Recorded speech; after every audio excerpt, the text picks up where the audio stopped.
Lyssa. Written by Valentin Vishnyakov. Published by Nfynia Publishing. Prologue. In the ancient tales of the gods, there exists a force named Lyssa, the embodiment of frenzy, madness, and uncontrollable rage. Born from the deepest recesses of divine wrath, Lyssa is the spirit of rabid fury, driving men and beasts alike to the brink of destruction. She does not merely evoke anger, she unchains the soul from reason, leaving it to be consumed by chaos. In Greek mythology, Lyssa was feared, for her presence signified a collapse of order, a descent into the primal instincts that lurked beneath the surface of civility. Her power was raw, unpredictable, and lethal. With a single glance, she could ignite madness in the hearts of warriors, transforming them into uncontrollable forces of nature. Her presence in the ancient world was a reminder that beneath the veneer of control, there is always the potential for chaos, an eternal struggle between reason and the storm that rages within. Yet, in the world of medicine and pathology, Lyssa has another face. It is the ancient Greek word for rabies, the viral infection that gnaws at the mind and body, driving its victims to madness before claiming their lives. The disease, much like its mythological counterpart, strips away the layers of humanity, leaving only an uncontrollable, primal force in its wake. Those afflicted by rabies experience hydrophobia, an irrational fear of water, alongside violent spasms, confusion, and a descent into delirium. Rabies, like the myth of Lyssa, is a reminder of the fragile line that separates sanity from madness, control from chaos. Once the infection takes hold, there is no escaping it. It eats away at the nervous system, corrupting the brain, and eventually brings its victim to an agonizing end. In both realms, mythological and pathological, Lyssa represents the uncontrollable. Whether in the form of a divine fury or a biological scourge, she is a force that defies reason, slipping past the boundaries of logic and humanity to unleash something far more dangerous, the chaos lurking within us all. And so, the story begins where reason ends, where Lyssa, both the myth and the disease, waits to claim her next victim. Chapter 1. The bite. Lyssa didn't feel the pain at first. The world was bustling with the usual city noise, the hum of engines, the distant chatter of pedestrians, the occasional honk of a horn. The air was thick with the scent of damp asphalt from a recent rain, mingled with the pungent aroma of street food wafting from a nearby vendor. She was walking quickly, head down, her mind occupied with the million little things she had to do. The bite barely registered, a sharp, sudden pressure on her ankle, then a tug, and it was over. She stopped, a frown creasing her forehead as she looked down at her leg. A small dog, no bigger than a stray pup, stood at her feet, its eyes wild, foam flecked around its muzzle. It growled low, a guttural sound that sent a shiver up her spine. Blood trickled down her leg from the tear in her jeans where the dog's teeth had caught her skin. "Hey! Get out of here!" Lyssa shouted, more out of reflex than any real expectation that the dog would understand. It didn't move. For a moment, they stared at each other, and Lyssa felt a strange connection to the creature, as if they were sharing some unspoken understanding. Then the moment passed, and the dog bolted, disappearing into the alley between two buildings, leaving Lyssa standing there with her pulse racing and her legs stinging. She pressed her hand against the wound, hissing at the pain that flared up now that the adrenaline was starting to fade. It wasn't deep, just a scratch, really, but there was something unnerving about it, something that made her stomach churn with a vague sense of unease. "Just a dog bite," she muttered to herself, trying to shake off the feeling. "It's nothing." Lyssa looked around, half expecting someone to have noticed the incident, but the city moved on as if nothing had happened. People continued to walk by, oblivious to the small trickle of blood on her leg, the growing anxiety in her chest. With a sigh, she pulled out her phone, checking the time. She was already late. She should have gone to the doctor. That thought crossed her mind as she hurried to her next appointment, but she brushed it aside. It was just a small bite. She'd clean it up when she got home, maybe grab some antiseptic on the way back. No need to make a big deal out of it. The day passed in a blur of meetings, phone calls, and emails. By the time she finally made it back to her apartment, the city was draped in the soft glow of twilight.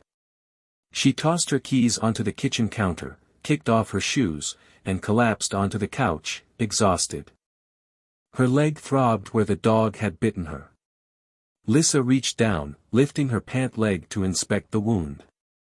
The skin around it was red and swollen, a faint ring of bruising forming around the edges. She grimaced, prodding it gently with her finger. A sharp, stabbing pain shot up her leg, making her gasp. "Damn it," she muttered, realizing she should have taken it more seriously.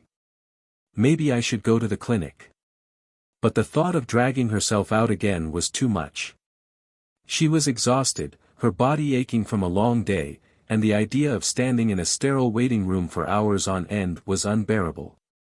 Instead, she grabbed the first aid kit from the bathroom and cleaned the wound as best she could, applying a generous amount of antiseptic before wrapping it in a bandage.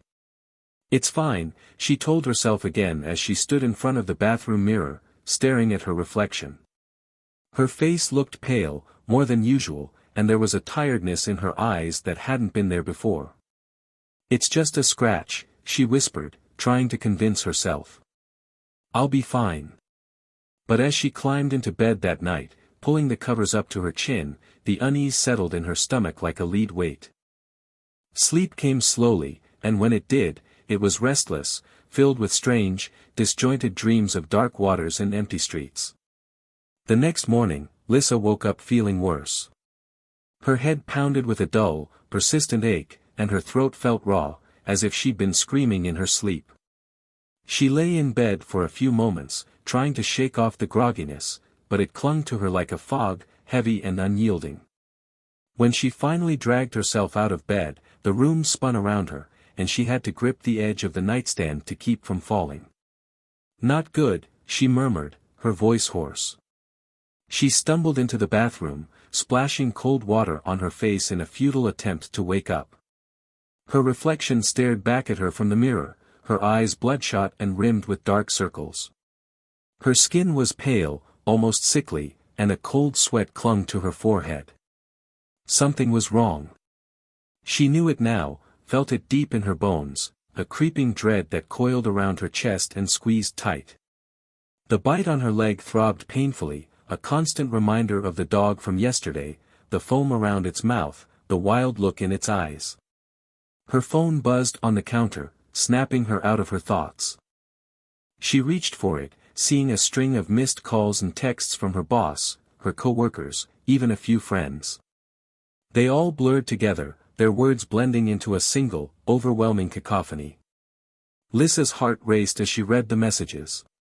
She was late, really late, and people were starting to worry. But the thought of going outside, of facing the noise and chaos of the city, made her stomach churn. "I need to see a doctor," she whispered, the words barely audible.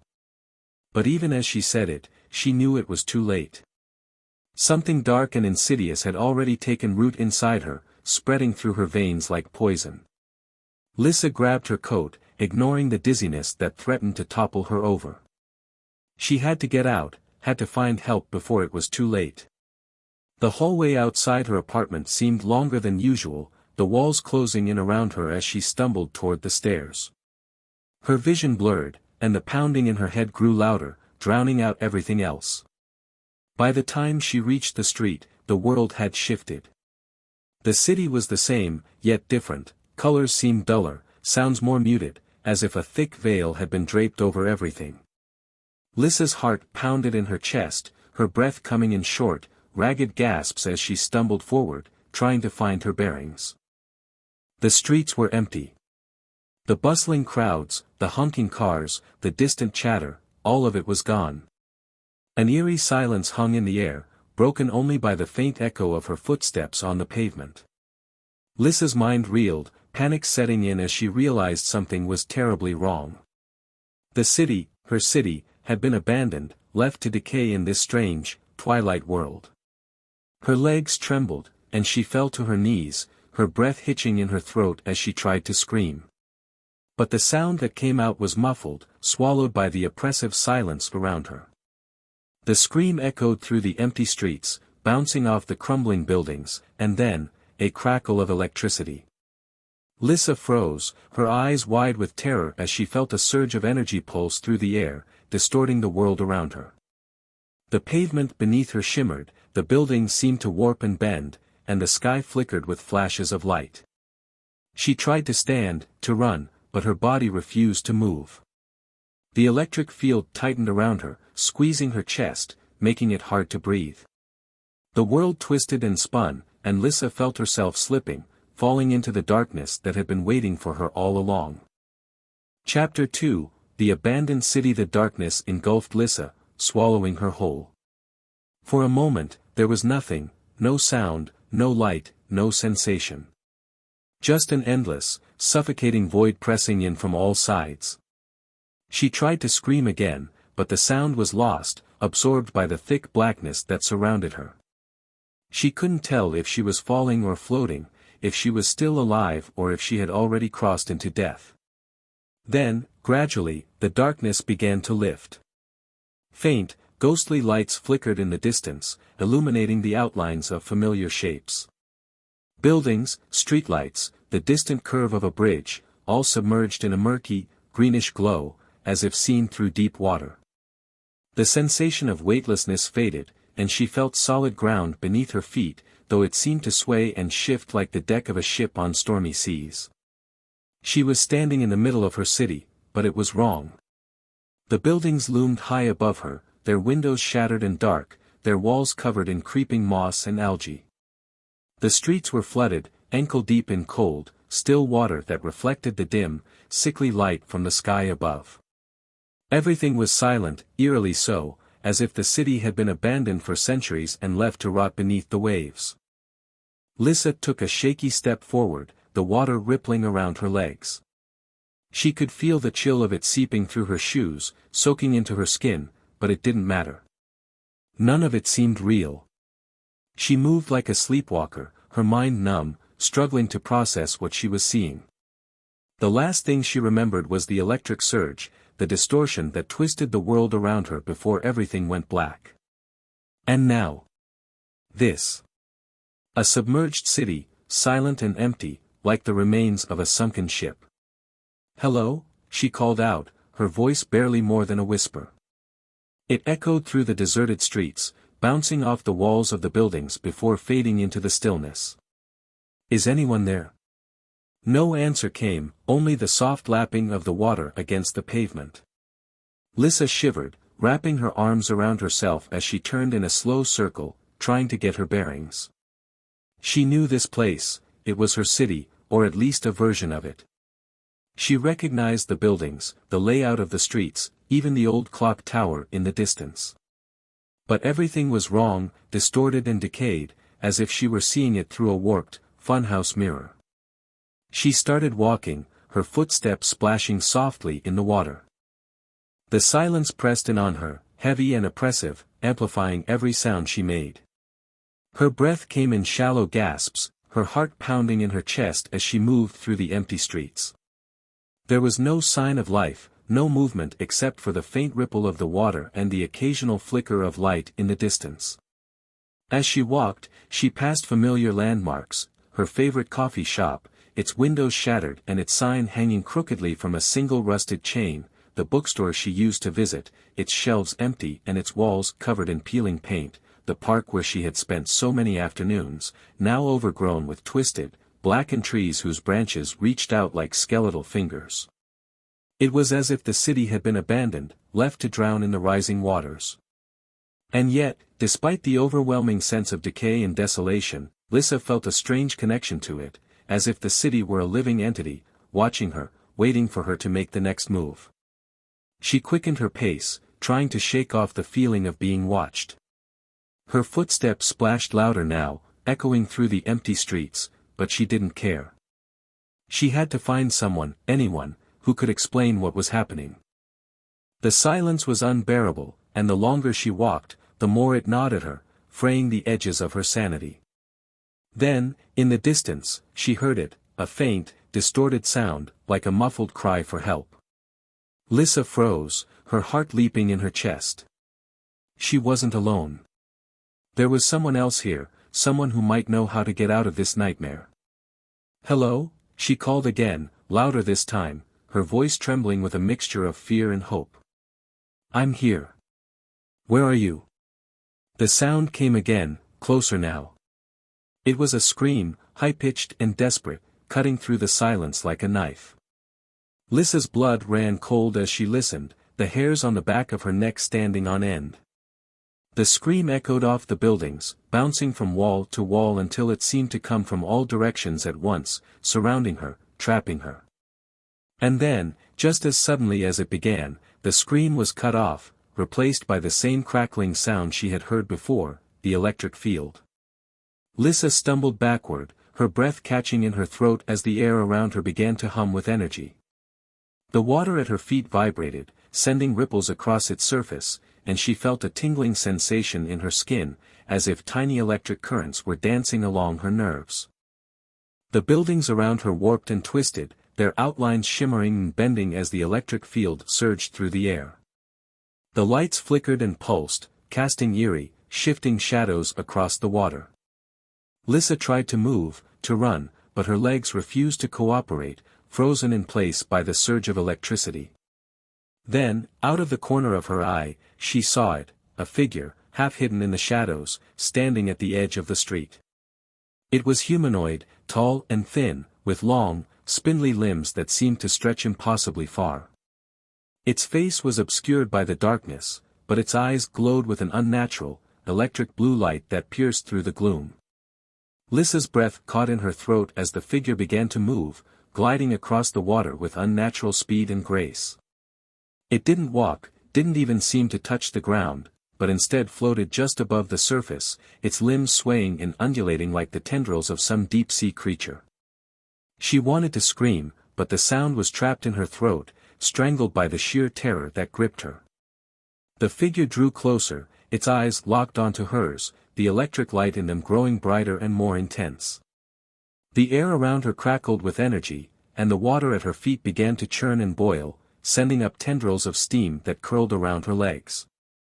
Lyssa's heart pounded in her chest, her mind screaming at her to move, to do something, anything, to get away from the approaching figure.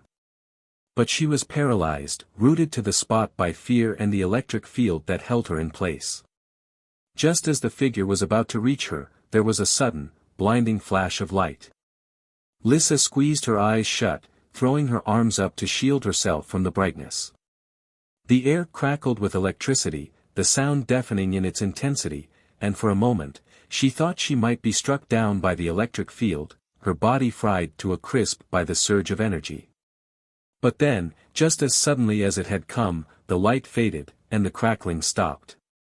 The air was still, the water calm, and the oppressive silence returned, filling the void left by the electric surge. Lyssa opened her eyes slowly, lowering her arms. The figure was gone, vanished as if it had never been there. The street was empty, the buildings silent and still, and the only sound was the faint lapping of water against the pavement. She stood there for a long moment, her heart pounding in her ears, her breath coming in ragged gasps. What the hell was happening? Was this some kind of hallucination, a side effect of the rabies? Or was it real as the abandoned city and the electric fields that seemed to pulse through the air? Lyssa didn't know, and that terrified her more than anything. She had to find a way out, had to escape this nightmare before it consumed her completely.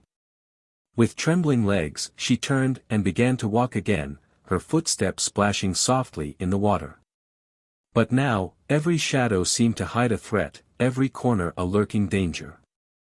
She was no longer just lost in an abandoned city, she was being hunted by something that defied explanation, something that twisted reality to its will. And with every step she took, she could feel it closing in on her, waiting for the moment when she would be too weak, too scared, to fight back. Chapter 3 The hollow Lyssa moved through the flooded streets, her every step splashing in the cold, ankle-deep water. The city around her was a ghost of its former self, familiar yet alien, twisted by some unknown force. Every building she passed seemed to lean in on her, its broken windows like hollow eyes watching her every move.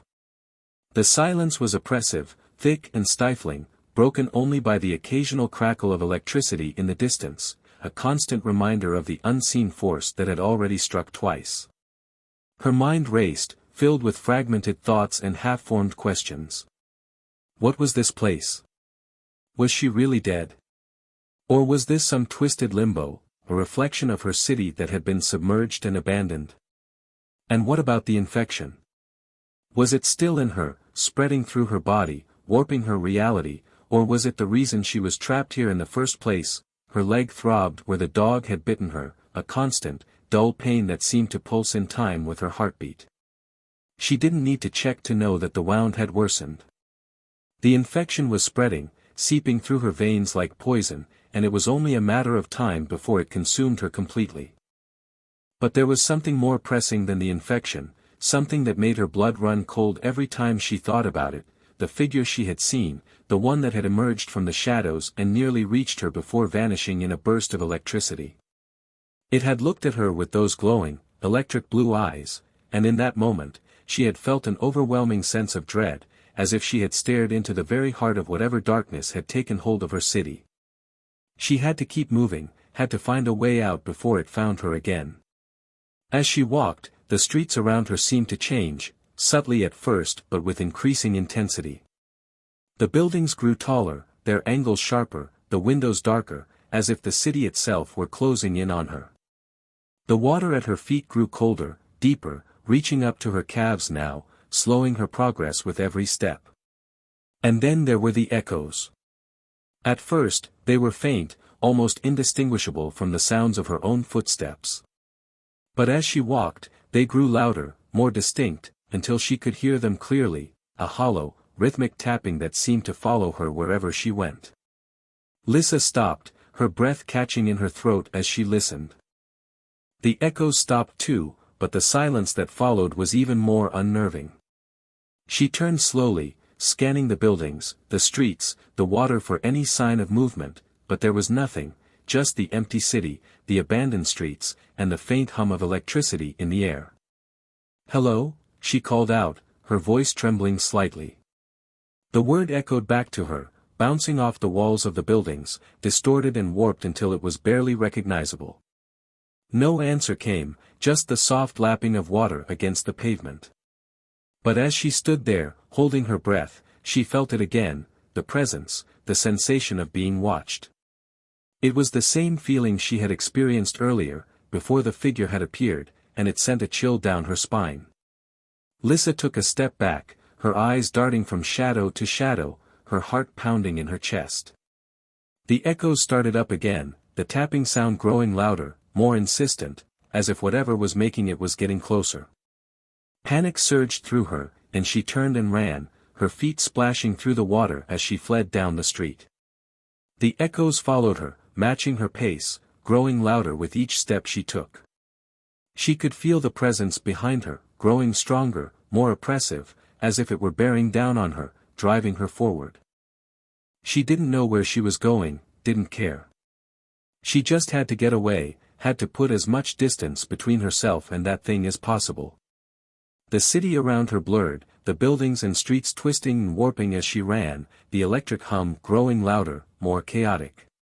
Finally, she stumbled into an alley, her breath coming in ragged gasps. She leaned against the wall, her legs trembling, her heart racing as she tried to catch her breath. The alley was narrow, the walls on either side covered in moss and grime, the ground beneath her feet slick with water. It was dark, the only light coming from a flickering street lamp at the far end, casting long, eerie shadows across the walls. For a moment, there was silence. The echoes had stopped, the presence had receded, and Lyssa allowed herself to believe that she had escaped. But then, from the shadows at the far end of the alley, she heard it, a low, guttural growl, deep and menacing, reverberating through the air like a distant thunderclap. Lyssa's blood ran cold. She knew that sound. It was the same growl she had heard before, when the dog had bitten her, the sound that had haunted her ever since. But this time, it was different. It was deeper, more resonant, as if it were coming from something far larger, far more dangerous than any dog she had ever encountered. She took a step back, her eyes wide with fear as she stared into the darkness at the end of the alley. The growl grew louder, more intense, and she could hear the sound of something moving, something large and heavy, its footsteps splashing in the water as it advanced toward her. Lyssa turned to run, but before she could take a single step, the ground beneath her feet shifted, and she felt herself slipping. Her feet flew out from under her, and she fell hard onto her back, the impact knocking the wind out of her.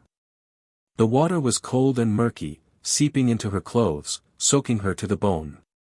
She tried to scramble to her feet, but her limbs felt heavy, sluggish, as if the water had drained the strength from her body. Panic surged through her as she struggled, her breath coming in short, panicked gasps. She could hear the thing getting closer, its footsteps growing louder, its growl reverberating through the alley, shaking the very walls around her. Finally, she managed to get to her feet, just as the creature emerged from the shadows. It was massive, far larger than any dog, with a hulking, misshapen body covered in matted fur and slick with water. Its eyes glowed with that same electric blue light, piercing through the darkness like twin beacons. Its jaws were wide, revealing rows of sharp, jagged teeth, each one dripping with a thick, black fluid that hissed as it hit the water. Lyssa's heart pounded in her chest as she backed away, her mind racing with 1,000 thoughts, none of which made any sense. What was this thing? How could it exist? Was it real, or was it another hallucination brought on by the rabies? But the pain in her leg, the coldness of the water, the oppressive fear that gripped her, those were real. And so was the creature, advancing on her with slow, deliberate steps, its growl vibrating through the air, rattling her bones. Lyssa turned to run, but the alley was a dead end. The walls closed in around her, trapping her in a narrow, confined space with nowhere to go. The creature moved closer, its glowing eyes locked onto hers, its growl growing louder, more intense. She was trapped. Desperate, Lyssa looked around, searching for anything she could use as a weapon. Her eyes landed on a rusted metal pipe lying half-submerged in the water a few feet away. Without thinking, she lunged for it, her fingers wrapping around the cold, slick metal as she yanked it free from the muck. The creature was almost on her now, its growl vibrating in her chest, its breath hot and rancid as it bore down on her. Lyssa gripped the pipe tightly, her knuckles white with fear, and swung it with all her might. The pipe connected with the creature's side, the impact sending a jolt of pain through her arms. The creature roared, a deafening sound that echoed through the alley, shaking the walls, and for a moment, it stumbled, its massive body swaying as if it were off balance. But then, just as quickly, it recovered, its glowing eyes narrowing as it fixed its gaze on Lyssa. The growl deepened, rumbling like distant thunder, and the creature lunged at her, its jaws snapping open, teeth bared. Lyssa barely had time to react. She swung the pipe again, but this time, the creature was faster. It dodged the blow, its jaws closing around the pipe, yanking it out of her hands with a force that nearly pulled her off her feet. She staggered back, her breath coming in ragged gasps as she watched the creature toss the pipe aside, its eyes glowing with a malevolent light. It growled again, a low, rumbling sound that sent a shiver down her spine, and then it lunged at her once more. Lyssa braced herself for the impact, her heart pounding in her chest, but at the last second, something changed. The electric field surged to life, crackling through the air with a force that made the water hiss and steam. The creature froze mid-lunge, its glowing eyes widening in surprise as the electricity surged around it, wrapping it in a cocoon of light. For a moment it struggled, its massive body writhing and convulsing as the electric field held it in place. Lyssa watched in stunned silence, her breath caught in her throat, as the electric field intensified, the light growing brighter and more blinding. The creature let out a deafening roar, a sound so filled with pain and fury that it made Lyssa's blood run cold. It thrashed wildly, its limbs flailing as the electricity coursed through it, but the field held strong, crackling with energy that seemed to distort the very air around it. Then, with a final, ear-splitting crack, the light flared to an unbearable intensity, forcing Lyssa to shield her eyes.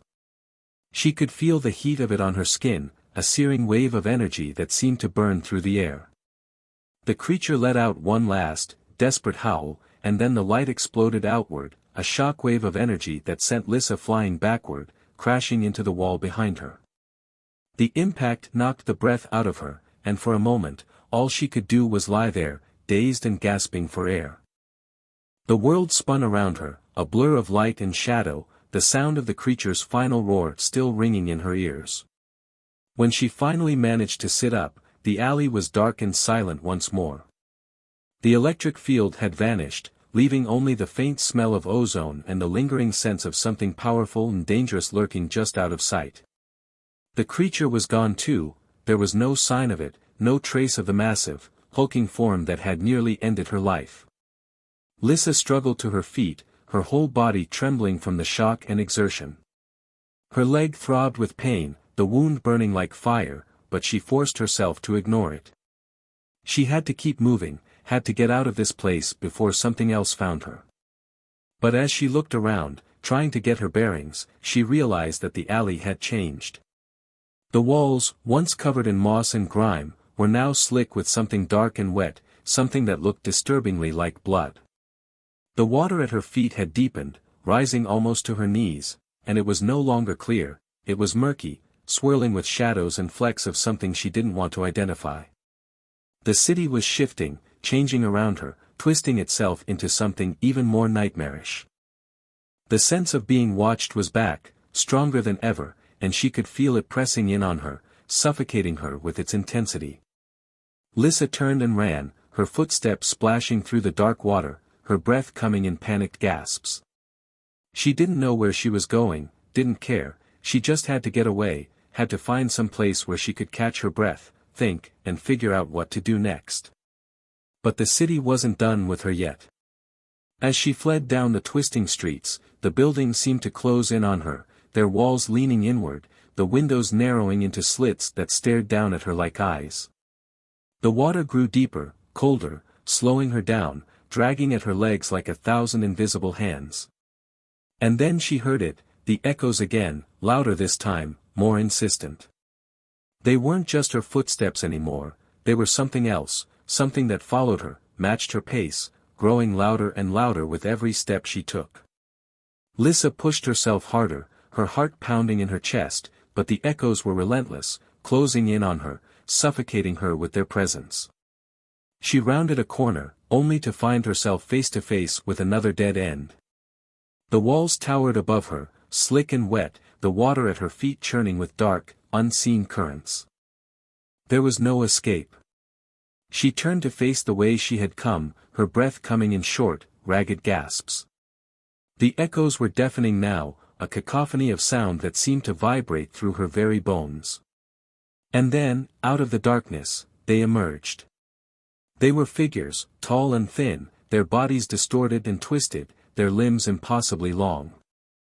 Their faces were blank, featureless, their eyes glowing with that same electric blue light. There were dozens of them, maybe more, all moving in perfect unison, their footsteps echoing through the narrow alley. Lyssa backed away, her heart hammering in her chest. She had no weapon, no way to defend herself, no chance of escape. She was trapped, surrounded on all sides by these things, these nightmarish creatures that had come for her. But as they advanced, she realized something strange. They weren't attacking her, they were just standing there, staring at her with those glowing eyes, their faces expressionless, unreadable. The electric field crackled in the air around them, but it didn't surge, it didn't strike out at her like it had before. For a moment, there was nothing but silence, broken only by the soft hum of electricity in the faint lapping of water. And then, one of the figures stepped forward. It moved with slow, deliberate grace, its long limbs swaying as it approached her. Lyssa tensed, ready to run, to fight, to do anything she could to survive. But the figure didn't attack. Instead, it stopped a few feet away from her and extended a hand. The hand was pale, almost translucent, the fingers long and thin, tipped with sharp, black claws. The figure's head tilted slightly, as if it were studying her, waiting for her to make the next move. Lyssa stared at the outstretched hand, her mind racing. What did it want? Was this some kind of trick? Or was it offering her a way out, a chance to escape this nightmare? Her instinct screamed at her to run, to get as far away from these things as possible. But something else, something deeper, urged her to take the hand, to trust this figure, to see where it would lead her. She hesitated for only a moment before reaching out, her fingers trembling as they brushed against the figure's hand. The contact sent a jolt of electricity through her, not painful, but intense, like a current of energy flowing from the figure into her body. The figure's hand closed around hers, its grip firm but not harsh. And then, without a word, it began to lead her away, back down the alley, the other figures parting to let them pass. Lyssa followed, her heart pounding in her chest, her mind reeling with 1,000 questions. Where was this figure taking her? What was it? And most importantly, why hadn't it, or any of the others, attacked her? As they moved through the twisting streets, the city around them continued to shift and change, the buildings growing taller, the water deeper, the electric field crackling with energy. But the figure's grip on her hand was steady, guiding her through the darkness with an almost eerie calm. Finally, they reached a massive building, one that Lyssa recognized immediately. It was the hospital, the place where she had first gone after the dog bite, the place where everything had started to go wrong. The doors stood open, the entrance flooded with water, the lights inside flickering weakly. The figure led her inside, the electric hum growing louder, more intense, as they entered the dark, empty lobby. Lyssa's heart raced as she looked around. The hospital was just as twisted as the rest of the city, its walls covered in moss, the floors slick with water, the smell of decay heavy in the air. But there was something else here, something that made her skin crawl, made her want to turn and run as fast as she could. The figure released her hand and gestured toward the hallway that led deeper into the hospital. Its eyes met hers, glowing with that same electric blue light, and for a moment, Lyssa thought she saw something in them, something almost human, a flicker of emotion that was gone as quickly as it had appeared. She took a deep breath, steeling herself for whatever was to come, and then she nodded. The figure stepped back, its glowing eyes watching her as she turned and walked down the hallway, the electric hum growing louder with each step. The hospital was a maze of dark, twisting corridors, each one more nightmarish than the last. The walls seemed to close in on her, the floors slick with water that had turned a deep, ominous red. The smell of decay grew stronger, mingling with the scent of something metallic and sharp, something that made her stomach churn. As she walked, she passed rooms with broken doors, their interiors filled with twisted, rusted medical equipment, their floors covered in a thick, black sludge that seemed to pulse with a life of its own. She could hear faint whispers coming from some of them, distorted voices that sent chills down her spine. Finally, she reached the end of the hallway, where a set of double doors stood slightly ajar. The electric hum was almost deafening now, vibrating through her very bones, and she could feel the air around her crackling with energy. With a trembling hand, she pushed the doors open and stepped inside. The room was vast, far larger than any room in the hospital should have been, its walls lined with towering, humming machines that pulsed with electric light. In the center of the room was a massive tank, filled with a thick, murky liquid that glowed with an eerie, greenish light. And inside the tank, suspended in the glowing liquid, was another figure, identical to the one that had led her here, but smaller, more fragile, its limbs twisted and contorted, its eyes closed. Lyssa stared at the tank, her breath catching in her throat. She didn't understand what she was looking at, didn't know what any of this meant. But the sight of the figure in the tank filled her with a deep, overwhelming sense of dread, as if she were standing on the precipice of something far more terrifying than anything she had encountered so far. The figure in the tank was eerily still, its pale skin almost translucent in the glowing liquid. Its limbs, though twisted, seemed to twitch faintly, as if it were alive but in a deep, unnatural slumber. The electric hum that had accompanied her throughout the hospital was at its strongest here, a relentless buzzing that vibrated through her very bones. Lyssa took a tentative step closer, her heart pounding in her chest. The figure that had led her here was gone, vanished into the shadows without a sound, leaving her alone in this vast, ominous chamber. She approached the tank, the electric crackle intensifying with every step. Her reflection in the glass looked distorted, stretched by the curvature of the tank and the strange light within. The figure in the tank twitched again, its eyes fluttering beneath translucent lids. Lyssa froze, a cold sweat breaking out on her skin. She felt an almost magnetic pull toward the tank, an irrational but undeniable compulsion to reach out, to touch the glass, to make contact with the thing inside. As her hand moved almost of its own accord, the electric field around the tank flared up, sending sharp static charges through the air. Her fingers tingled as they brushed the surface of the glass, and in that instant, the figure's eyes snapped open. Electric blue light filled the tank, illuminating the chamber with a blinding intensity.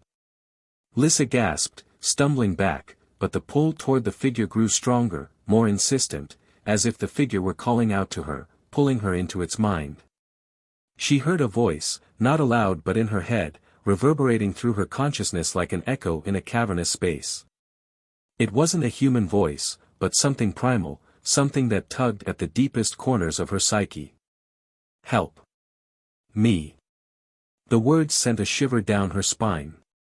The figure's eyes locked onto hers, and Lyssa felt a wave of emotion crash over her, desperation, fear, an overwhelming loneliness that was so intense it nearly brought her to her knees.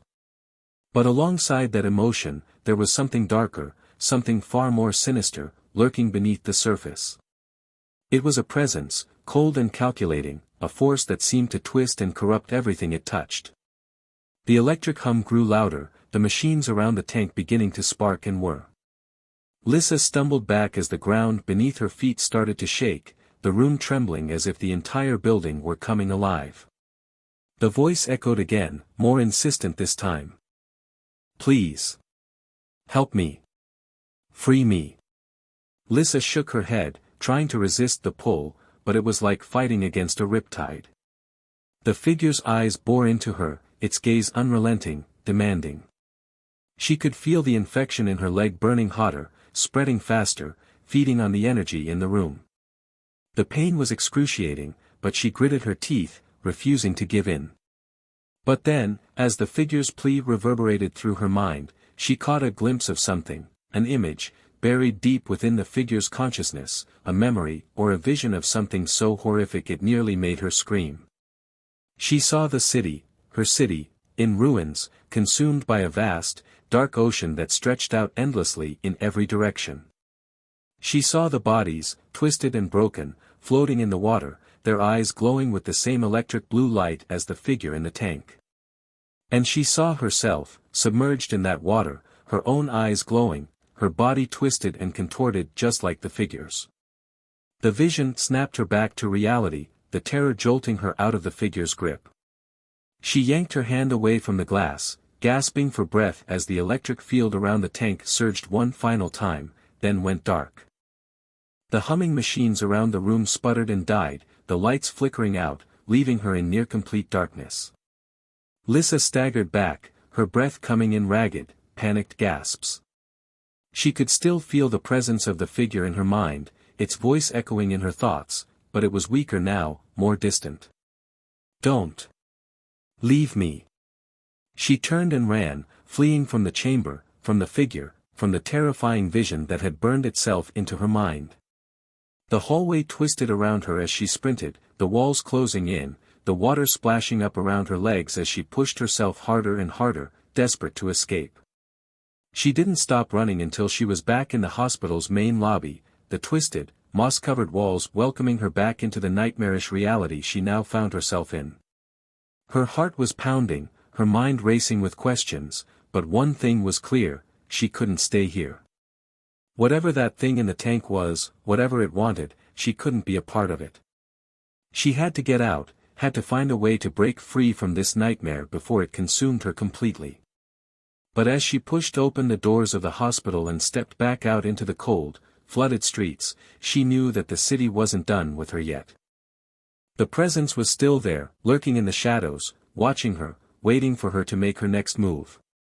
And somewhere, deep inside her, the infection continued to spread, feeding on her fear, growing stronger with every passing moment. The echoes of the figure's voice still reverberated in her mind, its plea for help mingling with the sinister undertone of something darker, something that was slowly but surely taking hold of her. Lyssa had escaped the hospital, but she knew that the true nightmare was only just beginning. Chapter 4, The Echoes of Memory. The streets were different now, twisted in a way that didn't make sense. Buildings seemed to lean over the roads like silent sentinels, their windows dark and unseeing, reflecting the deep, murky water that had swallowed the city whole. The electric hum from the hospital still lingered in the back of Lyssa's mind, like a persistent itch she couldn't quite reach. The infection in her leg throbbed, sending sharp, stabbing pains through her body with every step. She tried to ignore it, but the sensation was becoming harder to dismiss. The wound was festering, the skin around it red and swollen, and she could feel the heat of a fever building inside her, making her dizzy and weak. The streets were empty, but not in a comforting way. It was as if the entire city had been abandoned in a single, panicked moment, leaving only the remnants of life behind. Cars were left in the middle of the roads, their doors open, some with keys still in the ignition. Shop windows were shattered, their contents scattered across the sidewalks, mingling with the water that lapped at the edges of the buildings. But there were no bodies, no signs of what had happened. Just the eerie silence, broken only by the distant echoes of her own footsteps. Lyssa knew she couldn't stay here, couldn't let herself be trapped in this city that seemed to be alive in some twisted, malevolent way. But every time she tried to think of a way out, her thoughts circled back to the figure in the tank, to the plea for help, to the dark, horrifying vision of the city in ruins. She couldn't shake the feeling that the city itself was infected, that whatever was happening to her was somehow tied to the very street she walked.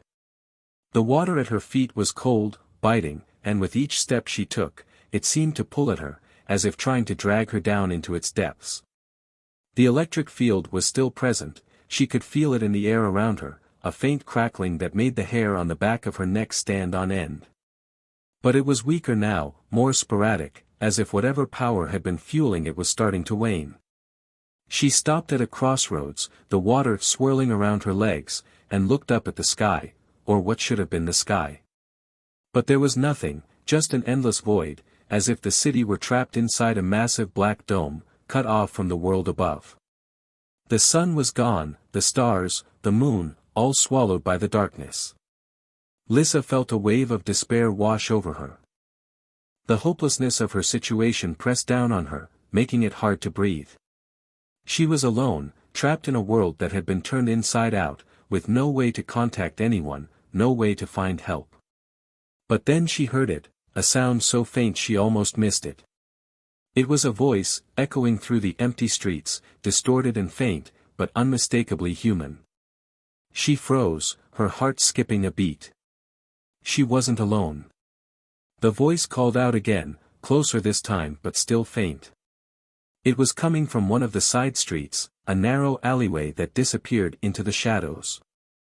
Without thinking, she turned and followed it, her heart pounding in her chest, the pain in her leg momentarily forgotten.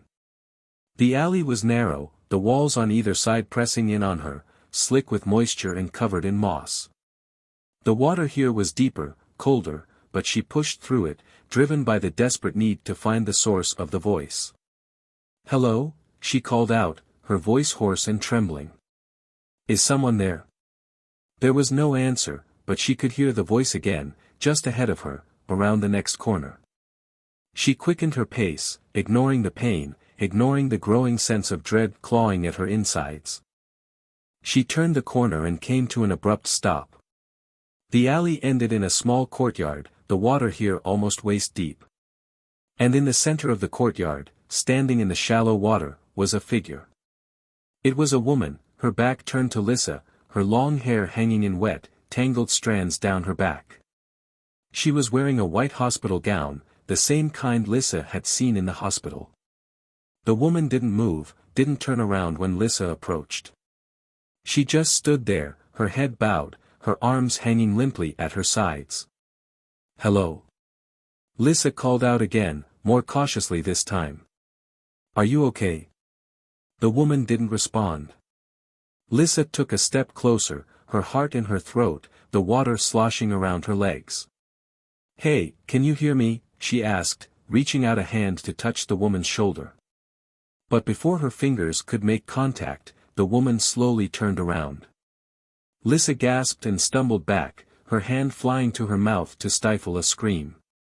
The woman's face was pale, almost translucent, her eyes wide and vacant, staring straight through Lyssa as if she weren't there. Her lips were parted, and from her mouth came the faint, distorted sound of the voice Lyssa had heard. But it wasn't a real voice. It was an echo, a recording, repeating the same words over and over again, like a broken record. "Help me. Please. Help me." Lyssa's blood ran cold. The woman wasn't alive, she was a ghost, a twisted, distorted remnant of whatever had happened here. And then, before Lyssa could react, the woman's body began to change. Her skin darkened, turning a sickly shade of gray, her limbs lengthening, twisting into unnatural shapes. Her eyes glowed with that same electric blue light, and from her mouth came a low, guttural growl that sent shivers down Lyssa's spine. Lyssa backed away, her heart pounding in her chest, but the water around her legs seemed to solidify, trapping her in place.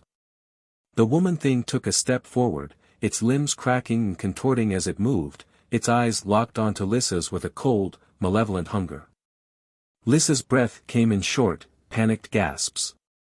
She had to get away, had to find some way to escape, but the water was holding her down, pulling at her legs with unnatural strength. The woman thing took another step forward, its mouth opening wider, revealing rows of sharp, jagged teeth. The growl deepened, vibrating through the water, through the very air around them. Lyssa tried to scream, but no sound came out. She was trapped, frozen in place, the terror paralyzing her as the creature closed in, its glowing eyes narrowing with anticipation. But then, just as the creature was about to strike, the water around them surged, bubbling and churning with an unseen force. The electric field crackled to life again, sending sharp bolts of energy through the air, and the creature recoiled, its growl turning into a screech of pain. The water surged again, and this time it carried Lyssa with it, pulling her back, away from the creature, away from the courtyard. She struggled to keep her head above water, but the current was too strong, too relentless. It dragged her down, under the surface, into the cold, dark depths. She fought against it, kicking and thrashing, desperate for air, but the water was too strong, too overpowering. Her lungs burned, her vision blurred, and just as she was about to lose consciousness, she felt herself being pulled upward, toward the surface. She broke through the surface with a gasp, coughing and choking as she sucked in air. The current had brought her back to the main street, the courtyard and the creature far behind her. She struggled to her feet, the water now only ankle deep, and looked around, trying to get her bearings. But the city had changed again. The buildings were even taller now, their walls leaning in at impossible angles, their windows glowing with a faint, eerie light. The streets were narrower, the water darker, and the electric hum was louder, more pervasive, seeping into every corner of her mind. She was disoriented, exhausted, and her leg was throbbing with pain, but she forced herself to keep moving. She didn't know where she was going, didn't have a plan, but she knew she couldn't stay here, couldn't let the city consume her. As she stumbled down the twisted streets, she couldn't shake the feeling that she was being watched, that something was following her just out of sight. The echoes of the woman's voice still reverberated in her mind, mingling with the electric hum, distorting her thoughts, her memories. And then she saw it, a flicker of movement out of the corner of her eye. She turned, but there was nothing there, just the dark, empty street. But then she saw it again, closer this time, a shadow moving in the periphery of her vision. She spun around, her heart racing, but again, there was nothing. She was starting to panic, her breath coming in short, sharp gasps. The infection was spreading faster now, she could feel it burning through her veins, clouding her mind. She had to keep moving, had to get away from whatever was following her, but the shadows were everywhere, closing in on her, suffocating her with their presence. She broke into a run, her footsteps splashing through the water, but the shadows followed, matching her pace, growing darker, more solid. She could hear whispers now, unintelligible and haunting, like the echoes of forgotten memories. They seemed to come from every direction, filling the air around her, pressing in on her mind. Lyssa's breath quickened, her heart thudding in her chest as the shadows drew closer, the whispers growing louder. She turned down another street, then another, trying to lose them in the maze of twisting, narrow alleys, but the city seemed to warp around her, closing in, cutting off her escape routes. The water rose higher, slowing her down, dragging at her feet as if it were alive, trying to pull her under. The shadows were almost on top of her now, dark figures just at the edge of her vision, their forms shifting and flickering in the dim light. The whispers grew louder, more distinct, but still just out of reach, like a word on the tip of her tongue that she couldn't quite grasp. Lyssa's legs burned with the effort of running, the infection in her legs searing with every step. She was exhausted, her strength waning, but she couldn't stop, not with those things so close behind her. She could feel them now, a cold, malevolent presence that gnawed at the edges of her consciousness, threatening to overwhelm her. She turned one final corner, and there it was, a massive, looming structure at the end of the street, its silhouette dark against the void of the sky. It was the old cathedral, a relic from a time when the city was still alive, still connected to the world above. The towering spires were broken, crumbling, but it was the only thing in this twisted, nightmarish version of the city that seemed real, solid. Lyssa didn't hesitate. She sprinted toward the cathedral, her lungs burning, the whispers now a deafening roar in her ears. The shadows closed in around her, reaching out with tendrils of darkness that grazed her skin, cold and electric. But she kept running, pushing herself harder than she thought possible. She reached the steps of the cathedral and stumbled up them, almost tripping over the worn stone. The massive wooden doors were slightly ajar, and she shoved them open, slipping inside just as the shadows closed in around her. The door slammed shut behind her with a deafening crash, cutting off the whispers, the shadows, everything. For a moment, there was only silence, the sudden absence of sound almost as terrifying as the noise had been. Lyssa leaned against the door, gasping for breath, her heart pounding in her chest. The interior of the cathedral was dark, the air thick with the scent of damp stone and decay. Broken pews lined the nave, and the stained glass windows were shattered, their once vibrant colors reduced to dull shards of glass. But it was quiet. Peaceful, almost, compared to the chaos outside. She pushed herself away from the door, her legs trembling with exhaustion. The infection in her leg was worse now, the pain radiating through her body like fire. She needed to rest, needed to figure out what to do next, but the cathedral felt just as unsettling as the streets outside, its silence too heavy, too oppressive. As she moved further into the cathedral, her footsteps echoed off the stone walls, the sound magnified in the vast, empty space. The altar at the far end was broken, the once majestic cross now hanging askew, its wood cracked and splintered. There was something off about this place, something that made her skin crawl, but she couldn't quite put her finger on it. And then she saw it. At the base of the altar, partially hidden in the shadows, was a figure. Lyssa froze, her breath catching in her throat. The figure was kneeling, its head bowed as if in prayer, but there was something wrong with it, something that sent a shiver of dread down her spine. The figure was dressed in tattered, ancient robes, the fabric stained and torn. Its hands were clasped together, the fingers long and skeletal, the skin stretched tight over the bones. And its head was not human. The skull was elongated, almost serpentine, with hollow eye sockets that seemed to stare into the abyss.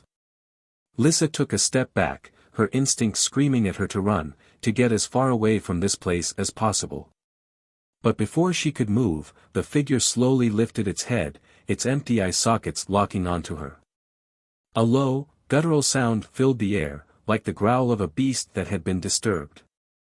The figure rose to its feet, towering over her, its movements slow and deliberate. Lyssa couldn't breathe, couldn't think. The fear was paralyzing, rooting her to the spot as the figure took a step toward her, then another.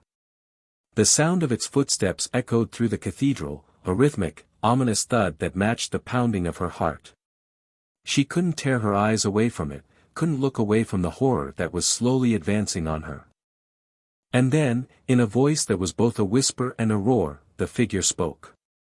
"You are not supposed to be here." The words hit her like a physical blow, knocking the breath from her lungs. The figure loomed over her, its skeletal hand reaching out, the air around it crackling with the same electric energy she had felt before. "You do not belong in this place." Lyssa's vision blurred, her head spinning as the infection in her leg flared up, sending waves of agony through her body. She could feel the darkness closing in, the cold tendrils of the shadows creeping back, slipping through the cracks in the doors, the windows, enveloping her in their suffocating embrace. The figure's hand closed around her arm, its grip cold and unyielding. The electric charge surged through her, burning through her veins, and she screamed, a sound that echoed through the cathedral, reverberating off the walls, growing louder and louder until it was all she could hear. And then, everything went black. When Lyssa opened her eyes, she was lying on the cold stone floor of the cathedral, her body racked with pain. The figure was gone, the shadows receded, but the oppressive silence remained, pressing down on her like a weight she couldn't escape. She was alone again, trapped in this nightmare, with no way out. The infection was spreading faster now, she could feel it twisting her mind, warping her thoughts, pulling her deeper into the darkness. But in the back of her mind, she could still hear the echoes of the figure's voice, a whisper that lingered even in the silence. "You do not belong. But you cannot leave." Lyssa knew then that she was trapped, not just in the city, but in something far worse, a limbo where time and reality twisted together, where the infection wasn't just in her body but in the very air she breathed. And there was no escape. She struggled to her feet, her limbs heavy, her thoughts muddled. She had to keep moving, had to find some way out, but she didn't know where to go, didn't know what was real anymore. The cathedral seemed to shift around her, the walls closing in, the darkness seeping back in through the cracks.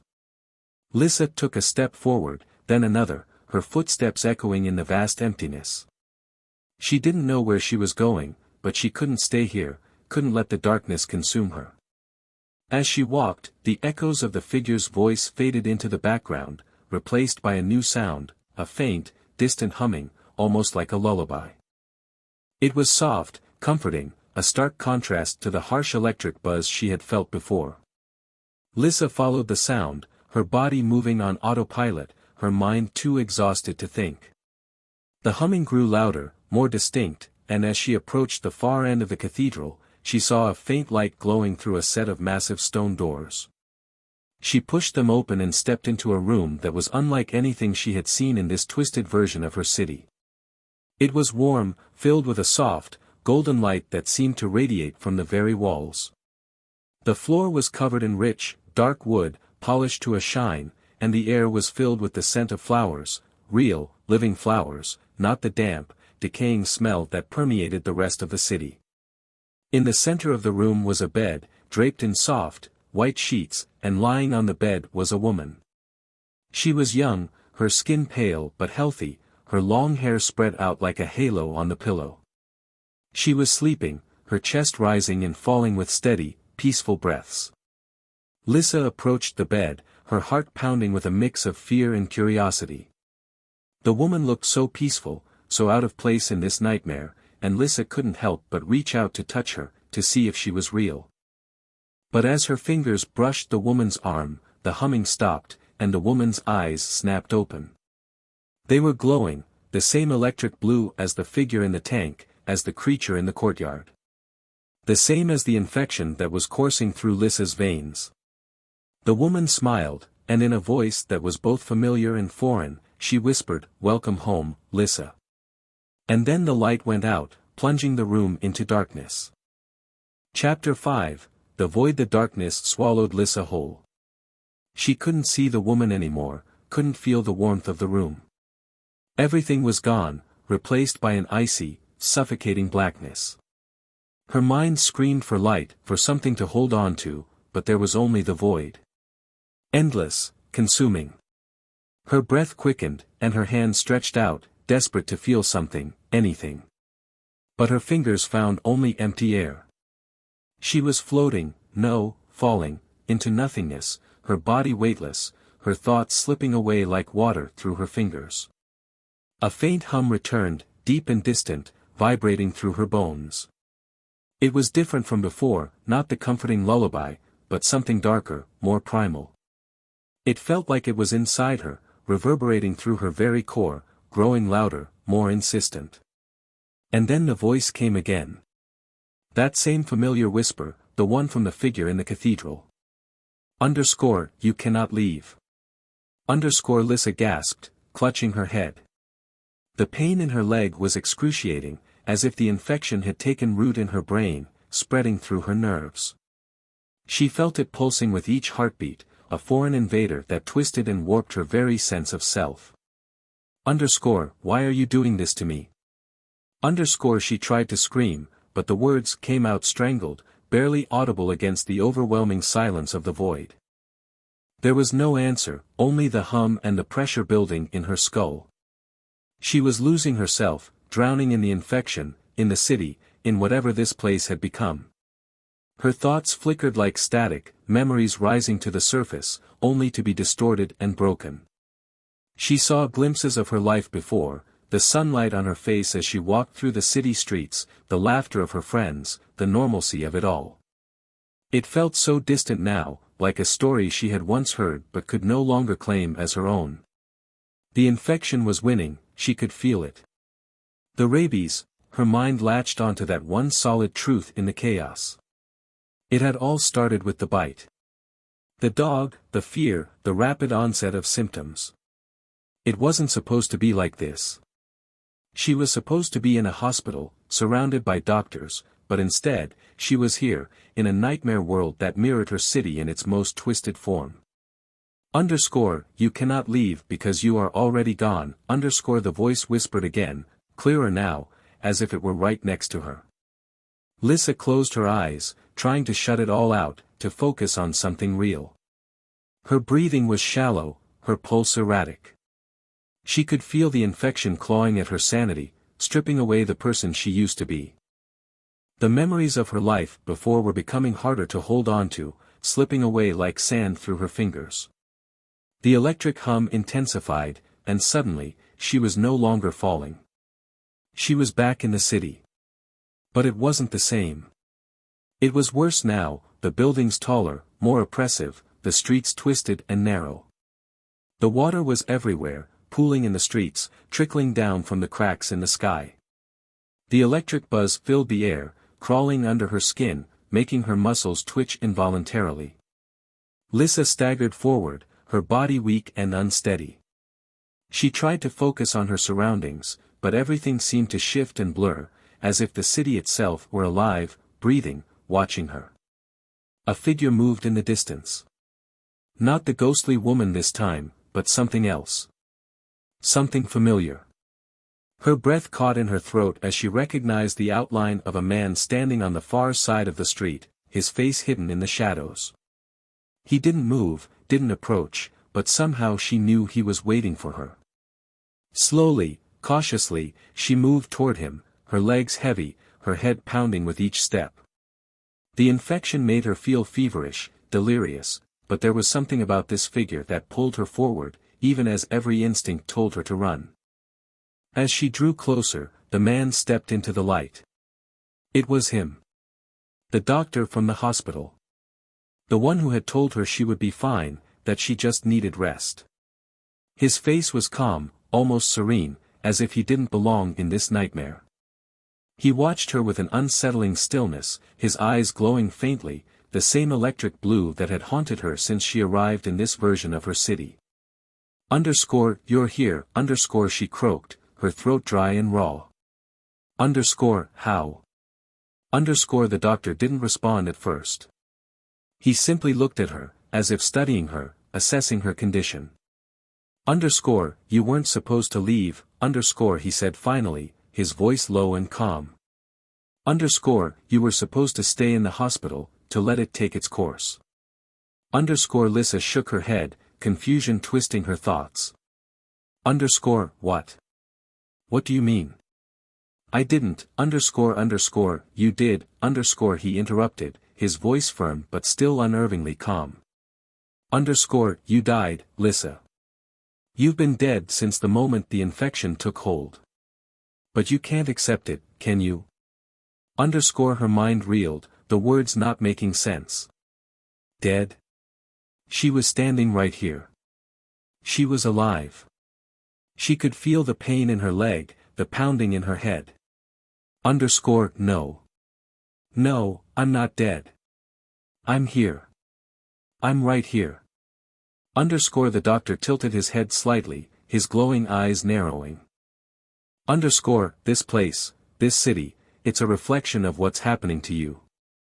You're trapped, suspended between life and death, caught in the grip of something far beyond your understanding.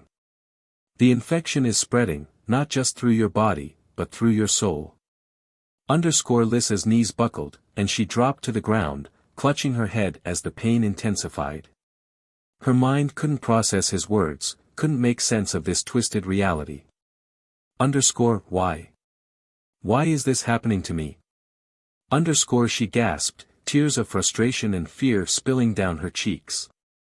The doctor knelt in front of her, his expression unchanged. Because you can't let go. You're clinging to life, even though it's already over. And this place, it's feeding off that, trapping you in your own resistance. Lyssa's vision blurred, her body shaking violently as the fever spiked. She could feel it now, the truth pressing down on her, undeniable and crushing. Let go, the doctor whispered, his voice echoing through the empty streets. Surrender to it. It's the only way you'll find peace. She wanted to scream, to fight back, but deep down, she knew he was right. She was fighting a losing battle, against the infection, against this twisted reality. But surrendering, letting go, it felt like admitting defeat. Like giving up on herself. The hum grew louder, the electric charge buzzing in the air. The city warped around her, the shadows deepening, and the doctor's face seemed to blur, fading into the darkness. Let go, Lyssa, the voice said again, softer now. Or you'll be trapped here forever. And then, with a final, shuddering breath, she closed her eyes. The world fell away, and she descended into silence. When she awoke, she wasn't in the city anymore. Lyssa blinked, her body weak, her mind foggy. She was lying in a bed, soft sheets wrapped around her, the air warm and still. There was no water, no electric hum, no dark streets or twisted buildings. Just peace. She sat up slowly, her heart pounding as she took in her surroundings. The room was small, but bright. A single window let in a gentle breeze, the sunlight filtering through sheer curtains. She was alive. But as she glanced down at her arm, at the faint, electric blue veins that still pulsed beneath her skin, she knew the truth. She wasn't free. Not yet. Chapter 6. The thin veil. Lyssa sat motionless on the edge of the bed, her mind struggling to reconcile the serenity of the room with the memories of the city that still clung to her like a shadow. The infection hadn't disappeared, it lingered beneath her skin, a pulsing reminder of the nightmare she had descended into.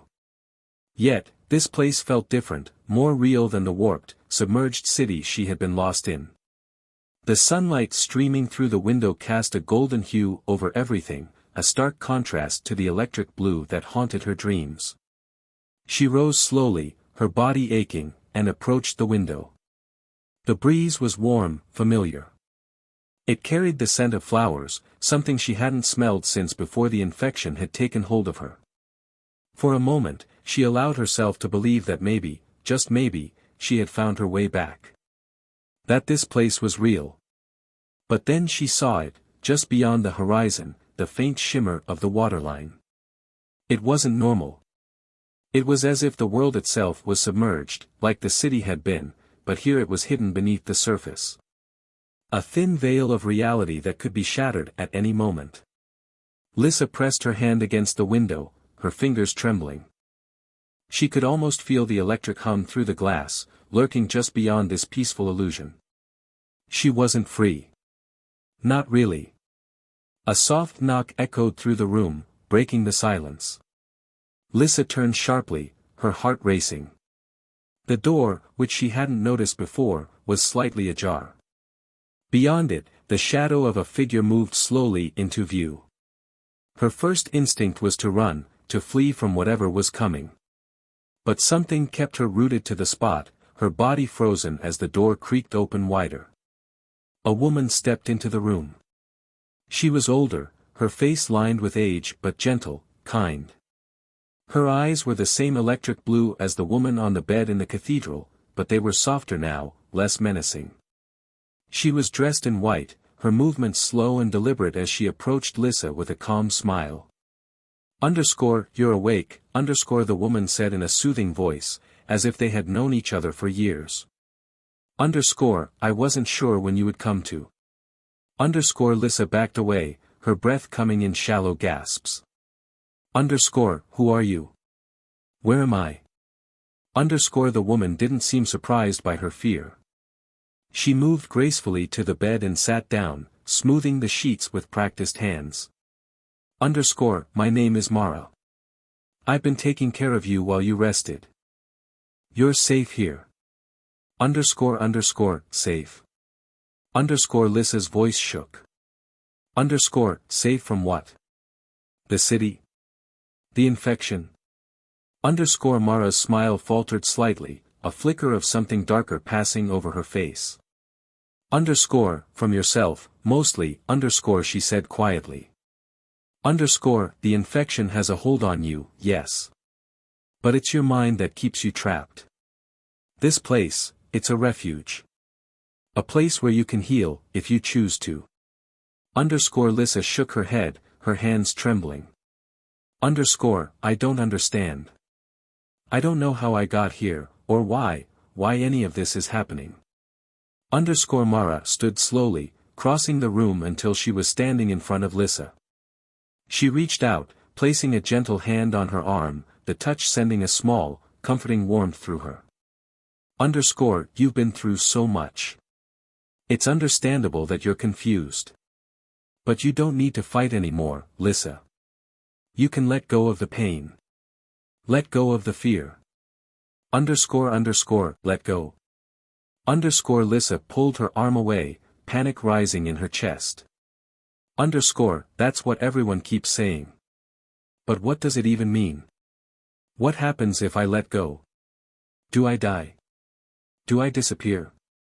Mara's face softened, her eyes filled with a deep, almost maternal sympathy. No. Letting go doesn't mean dying, Lyssa. It means releasing the grip the infection has on your mind. The pain, the anger, the fear, it's all feeding the darkness.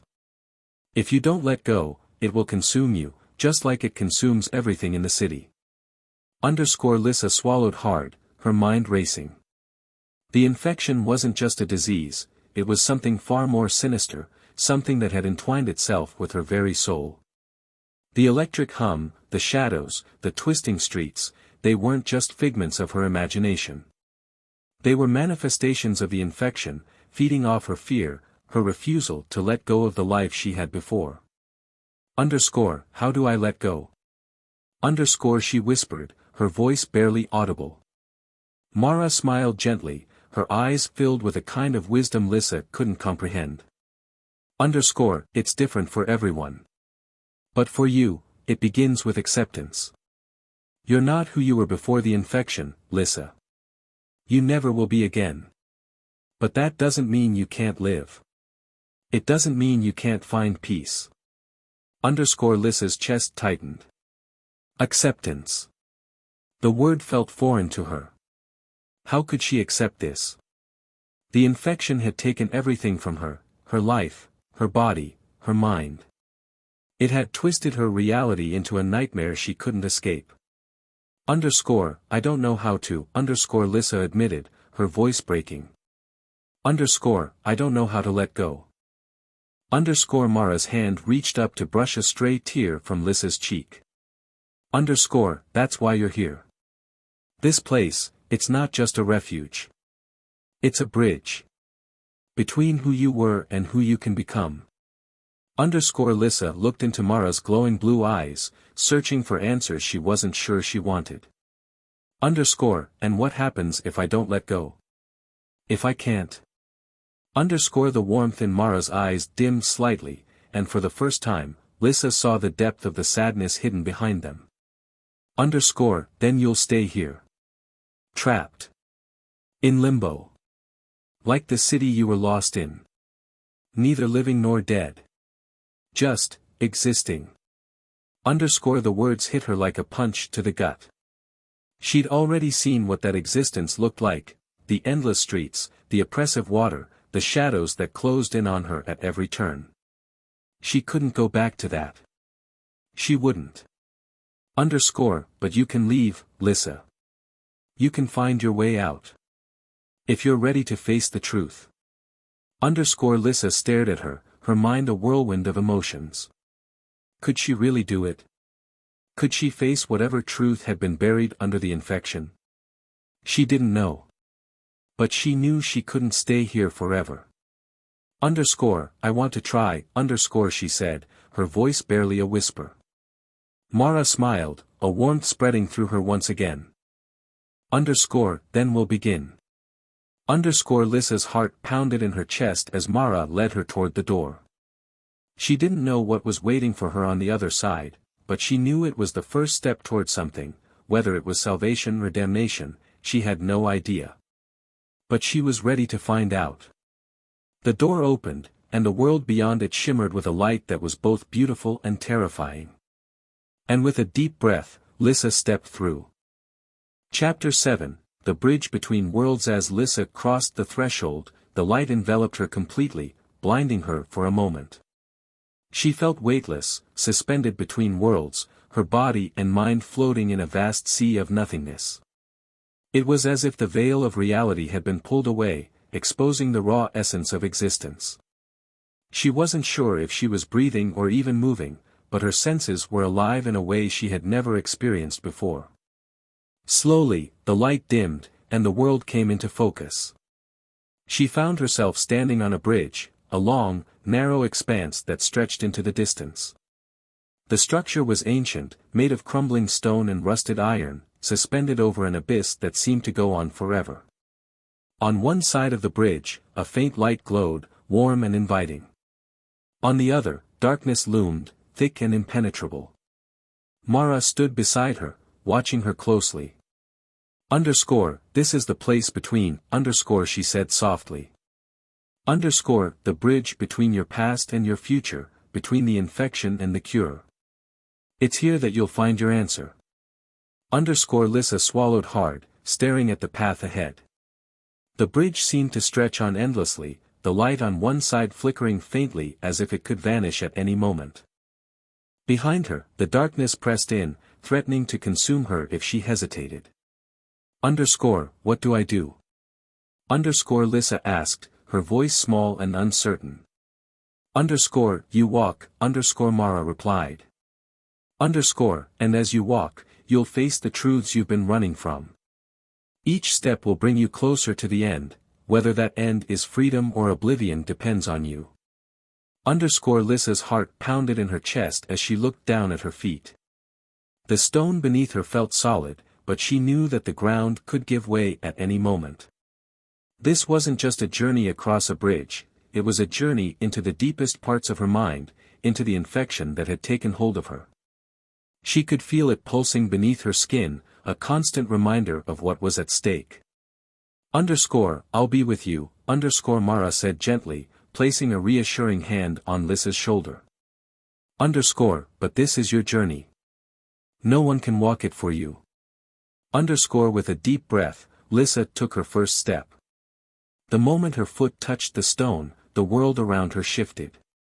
The bridge seemed to pulse with life, the stones beneath her feet glowing faintly with a pale blue light. The air around her grew colder, and she could hear faint whispers in the distance, like echoes of voices long forgotten. Keep going, Mara urged softly from behind. Lyssa took another step, and the whispers grew louder. She strained to make out the words, but they were jumbled, overlapping, like fragments of a broken conversation. The light ahead flickered, and for a moment, she thought she saw a figure standing at the end of the bridge, but it vanished as quickly as it had appeared. The infection was in her mind, twisting reality, distorting her perception. She knew that, but it didn't make the experience any less terrifying. Every step felt like a battle against herself, against the fear and pain that had consumed her since the infection had taken hold. You're not strong enough, a voice whispered, low and cruel. It sounded like her own voice, but distorted, darkened. You'll never make it. Lyssa froze, her breath catching in her throat. The voice was so familiar, so insidious. It was the voice that had haunted her in the city, the voice that had whispered to her in the darkness, telling her to give up, to surrender. It's just the infection, she told herself, forcing her feet to move. It's trying to break me. But the voice didn't stop. You're weak. You're broken. You don't deserve to live. The words cut through her like a blade, sharp and cold. Why do you keep fighting? There's nothing left for you. No one's coming to save you. Lyssa clenched her fists, her body trembling as she pressed on. The light ahead seemed further away now, dimmer, as if it were retreating from her. The darkness behind her crept closer, the cold seeping into her bones. You're already dead, the voice hissed, louder now. Just let go. You can't win. Her legs felt heavy, her chest tight with fear and exhaustion.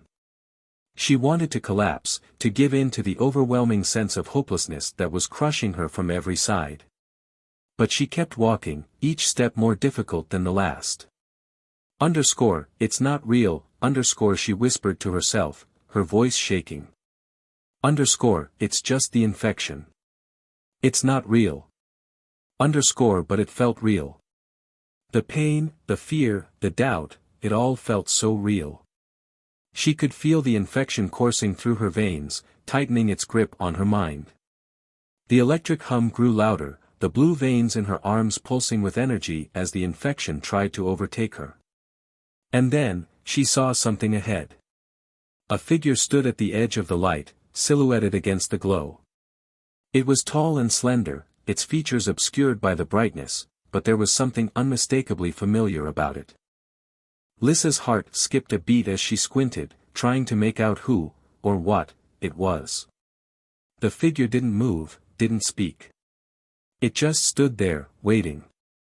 Lyssa's steps faltered, fear gripping her chest. Who are you? She called out, her voice barely more than a whisper. The figure tilted its head slightly, as if listening, but it didn't respond. Keep going, Mara's voice echoed from behind her, though it felt distant now, as if she were miles away. You're almost there. Lyssa's throat tightened. The bridge beneath her feet trembled, the stones cracking as the infection surged within her. She could feel the darkness closing in, hear the whispers growing louder, more insistent. Her body felt heavy, her limbs leaden, but she forced herself to move forward. The figure didn't react as she approached. It remained perfectly still, its face hidden in shadow. And then, as she drew closer, Lyssa's breath caught in her throat. The figure was her. It was a reflection of herself, pale, gaunt, and covered in the electric blue veins of the infection. Its eyes were hollow, lifeless, staring straight ahead with an eerie calm. It was like looking into a mirror, but instead of seeing who she was, she saw what she was becoming. This is who you are, the figure whispered, its voice soft but chilling. Underscore, this is what the infection has made you. Underscore, Lyssa shook her head, tears welling in her eyes. Underscore, no. I'm not this. I'm not. Underscore, you are, underscore, the figure said, stepping closer. Underscore, you can't escape it. You can't run from what you've become. Underscore, Lyssa's body trembled, her mind screaming against the truth that stood before her. She wanted to deny it, to push it away, but the infection was too strong. It had taken hold of her, warping her body, her mind, her soul. The figure raised a hand, touching her cheek gently. Underscore, this is your reality now, Lyssa. You are the infection. You are the darkness. Underscore, the words struck her like a hammer. And as much as she wanted to fight it, she knew the figure was right. She was the infection. For a moment, Lyssa felt like she would collapse under the weight of the truth. But then, something shifted. Deep inside, beneath the fear and the infection, a spark of defiance flickered. It was faint, barely there, but it was enough. Underscore, no, underscore, she whispered, her voice trembling. Underscore, I'm more than this. Underscore, the figure tilted its head, watching her with cold, lifeless eyes. Underscore, you can't change what you are. Underscore, I can try. Underscore, Lyssa's hands balled into fists. Underscore, I'm still here. I'm still fighting. Underscore, the figure's face twisted into something resembling a smile, a mockery of emotion. Underscore, you'll lose. You'll always lose. Underscore, Lyssa took a step forward, her heart pounding in her chest. Underscore, maybe. But I won't stop. Underscore, the figure stared at her for a long moment, the darkness swirling around them, the bridge trembling beneath their feet. Then, slowly, it began to fade, dissolving into the air like mist. Underscore, we'll see, underscore, the voice whispered one last time before vanishing completely. Lyssa stood there, her body trembling, her breath coming in ragged gasps. The light ahead flickered, brighter now, more real. She could feel the infection still pulsing inside her, the electric hum still buzzing in her veins. But she had taken a step towards something more, something beyond the infection, beyond the darkness. With a deep breath, Lyssa turned and continued walking. The bridge stretched out before her, and with every step, the light grew brighter. Chapter 8, The Confrontation. Lyssa recoiled from the touch, her heart pounding. The figure that mirrored her, the infected version of herself, stared back with eyes devoid of hope. The blue veins pulsed across its skin, the electric hum in the air growing louder as they stood face to face. Underscore, I'm not you, underscore, Lyssa whispered, backing away. Underscore, I'm not this. Underscore, the figure's lips twisted into a sad smile. Underscore, you are me, Lyssa. The infection is part of you now. You can't fight it. Underscore, Lyssa's breath quickened. She could feel the weight of the infection in her chest, a slow, suffocating pressure that had been building since the moment it took hold. But she refused to accept it, refused to believe that this was her fate. Underscore, no, underscore, she said, her voice stronger now. Underscore, I can fight this. I can still, underscore, the figure stepped closer, cutting off her words. Underscore, fight? Against what, exactly? The infection isn't some enemy you can defeat. It's inside you, a part of your body, your mind. You can't win against yourself. Underscore, the words hit her like a punch to the gut. The figure wasn't wrong, the infection was a part of her now, woven into the fabric of her being. She could feel it in her veins, hear it in the electric hum that echoed in her mind. But that didn't mean she had to give in. Underscore, you want me to give up, underscore, Lyssa said, her voice trembling but defiant. Underscore, you want me to surrender, to let the infection take over. But I won't. I won't let you win. Underscore, the figure tilted its head, as if considering her words. Underscore, win. Underscore, it let out a soft, hollow laugh. There's no winning, Lyssa. There's only survival. And the longer you fight, the more you'll suffer. You can't live like this. Lyssa clenched her fists, her nails digging into her palms. The infection had warped everything, her body, her mind, her perception of reality. It had twisted her world into a nightmare. But that didn't mean it had to define her. I'm not going to let you control me, she said through gritted teeth. I'm still me. I'm still Lyssa. The figure's eyes narrowed. You're fooling yourself. The infection isn't something you can separate from. It's already changed you. And the more you resist, the stronger it gets. For a moment, doubt crept in. Was it true? Was she just delaying the inevitable? The figure in front of her was a reflection of what she feared most, that the infection had already won, that she was no longer the person she used to be. But deep down, a flicker of something else stirred, hope, or maybe just stubbornness. She wasn't ready to give up. She wasn't ready to let the infection strip away what little humanity she had left. I don't care how strong the infection is, Lyssa said, her voice rising. I'm stronger. The figure's expression darkened, its hollow eyes gleaming with a cold, unnatural light. You think strength matters? This isn't a battle of wills. It's inevitable. The infection will consume you, and there's nothing you can do to stop it.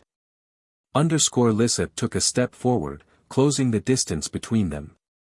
You're wrong. Maybe the infection is part of me, but I'm still in control. I'm not going to let it turn me into a monster. The figure's smile faded, replaced by something darker, more sinister. You're already a monster, Lyssa.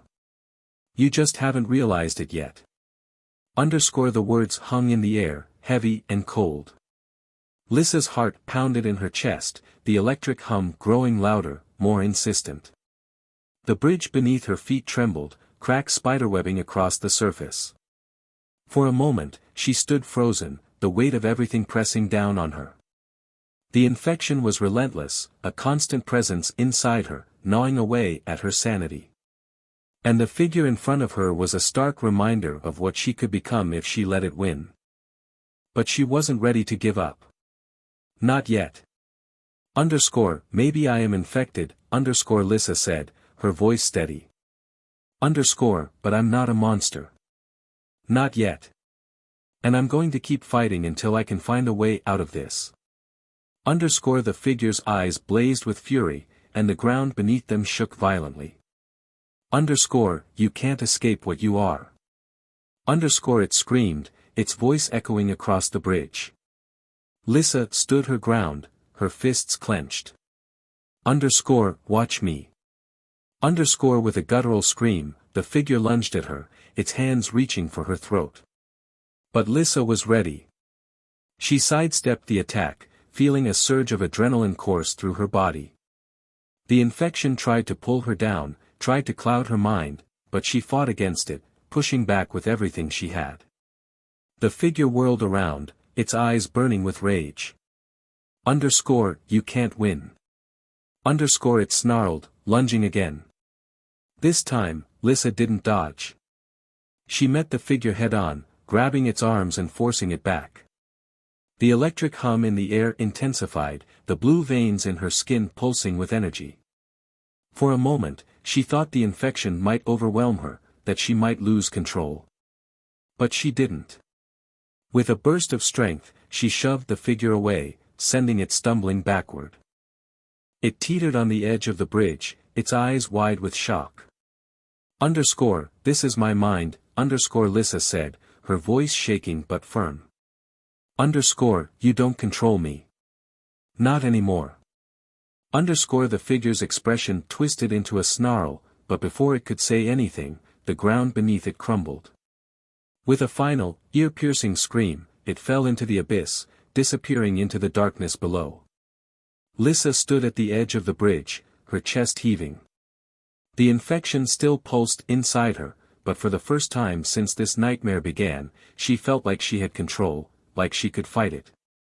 She turned back toward the light at the end of the bridge, her resolve stronger than ever. She wasn't free yet, but she was one step closer. Chapter 9, The Aftermath. Lyssa's knees buckled as she took a shaky breath.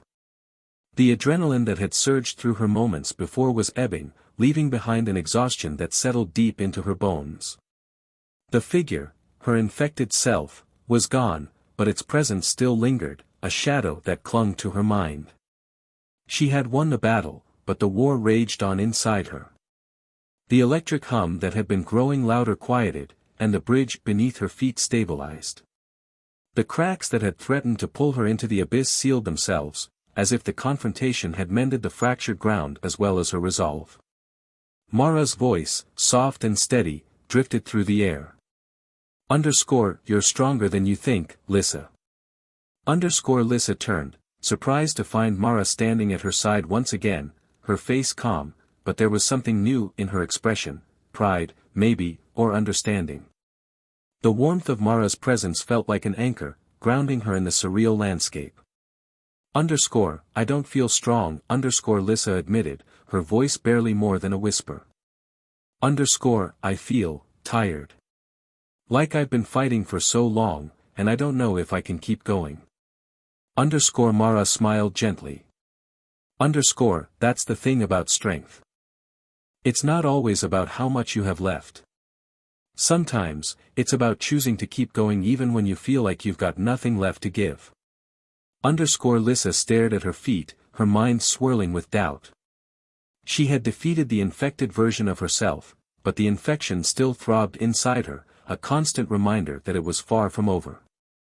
The figure's final words echoed in her head, you can't escape what you are. What if it's right? Lyssa asked, her voice trembling. What if I can't win?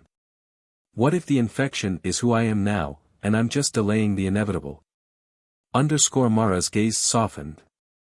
She placed a hand on Lyssa's shoulder, her touch gentle but firm. The infection is a part of you, yes. But it doesn't define you. You're still Lyssa. You're still the person you've always been, and you have the power to decide what that means. Lyssa looked up, meeting Mara's eyes. There was a quiet strength in them, an unwavering belief that Lyssa found both comforting and unnerving. How could Mara be so sure? How could she have so much faith in someone who felt like they were falling apart? I don't know if I can do this, Lyssa confessed, her voice barely audible. You've already done more than you think, Mara replied. You've faced your fear. You've stood up to the infection. That's not nothing, Lyssa. That's everything. Lyssa swallowed hard, her throat tight with emotion. She wanted to believe Mara, wanted to cling to the hope that she could still be herself, that she could still win. But the infection was a constant presence, a weight that pressed down on her, reminding her that the battle wasn't over. Come on, Mara said, gently urging her forward. There's still a path ahead, and you're not walking it alone. Lyssa hesitated for a moment before nodding. She didn't know what lay ahead, but she knew she couldn't stop now. With one last glance at the spot where her infected self had disappeared, she turned and followed Mara toward the light at the end of the bridge. As they walked, the atmosphere around them began to change. The light grew brighter, warmer, and the cold, oppressive darkness that had surrounded them seemed to fade into the background. The bridge, once ancient and crumbling, seemed to solidify beneath their feet, each step more secure than the last. Lyssa could feel the infection pulsing in her veins, but it wasn't as overwhelming as before. The electric hum was still there, but it was quieter, more distant, like a whisper instead of a scream. She wasn't free, not yet, but for the first time since this nightmare began, she felt like she could breathe. They reached the end of the bridge, and Lyssa paused, staring ahead at what lay beyond. The light wasn't just a glow, it was a doorway, shimmering with an otherworldly radiance. Beyond it, she could see faint glimpses of a city, familiar and yet strange, like an echo of the world she had once known. Is this? Lyssa's voice trailed off, unsure of what she was asking. It's the next step, Mara said softly. A reflection of your world, but different. It's where you'll find the answers you're looking for. Lyssa swallowed, her heart pounding in her chest. She wasn't sure she was ready for more answers, not after everything she had just faced. But she knew she couldn't stay here. She had to keep moving, had to keep fighting. With a deep breath, she stepped through the doorway. The moment she crossed the threshold, the world shifted around her. The bridge, the abyss, the cold darkness, all of it vanished, replaced by the city she had seen through the light. But this wasn't the city she remembered. It was her city, but submerged in water, its buildings towering above her like ghostly silhouettes, their foundations hidden beneath the surface. The water pressed in on her from all sides, yet she could breathe. She wasn't drowning, but the sensation of being submerged was undeniable, the weight of the water heavy and cold. It was as if the entire city had been swallowed by the sea, and she was the last living thing left within it. Her screams had echoed through these streets. The memory of them sent a chill down her spine. She remembered the electric field, the way it had pulsed through the water with each cry, distorting reality. It was still here, that strange energy, lingering in the air like static, though it was quieter now. This place, Lyssa whispered, looking around.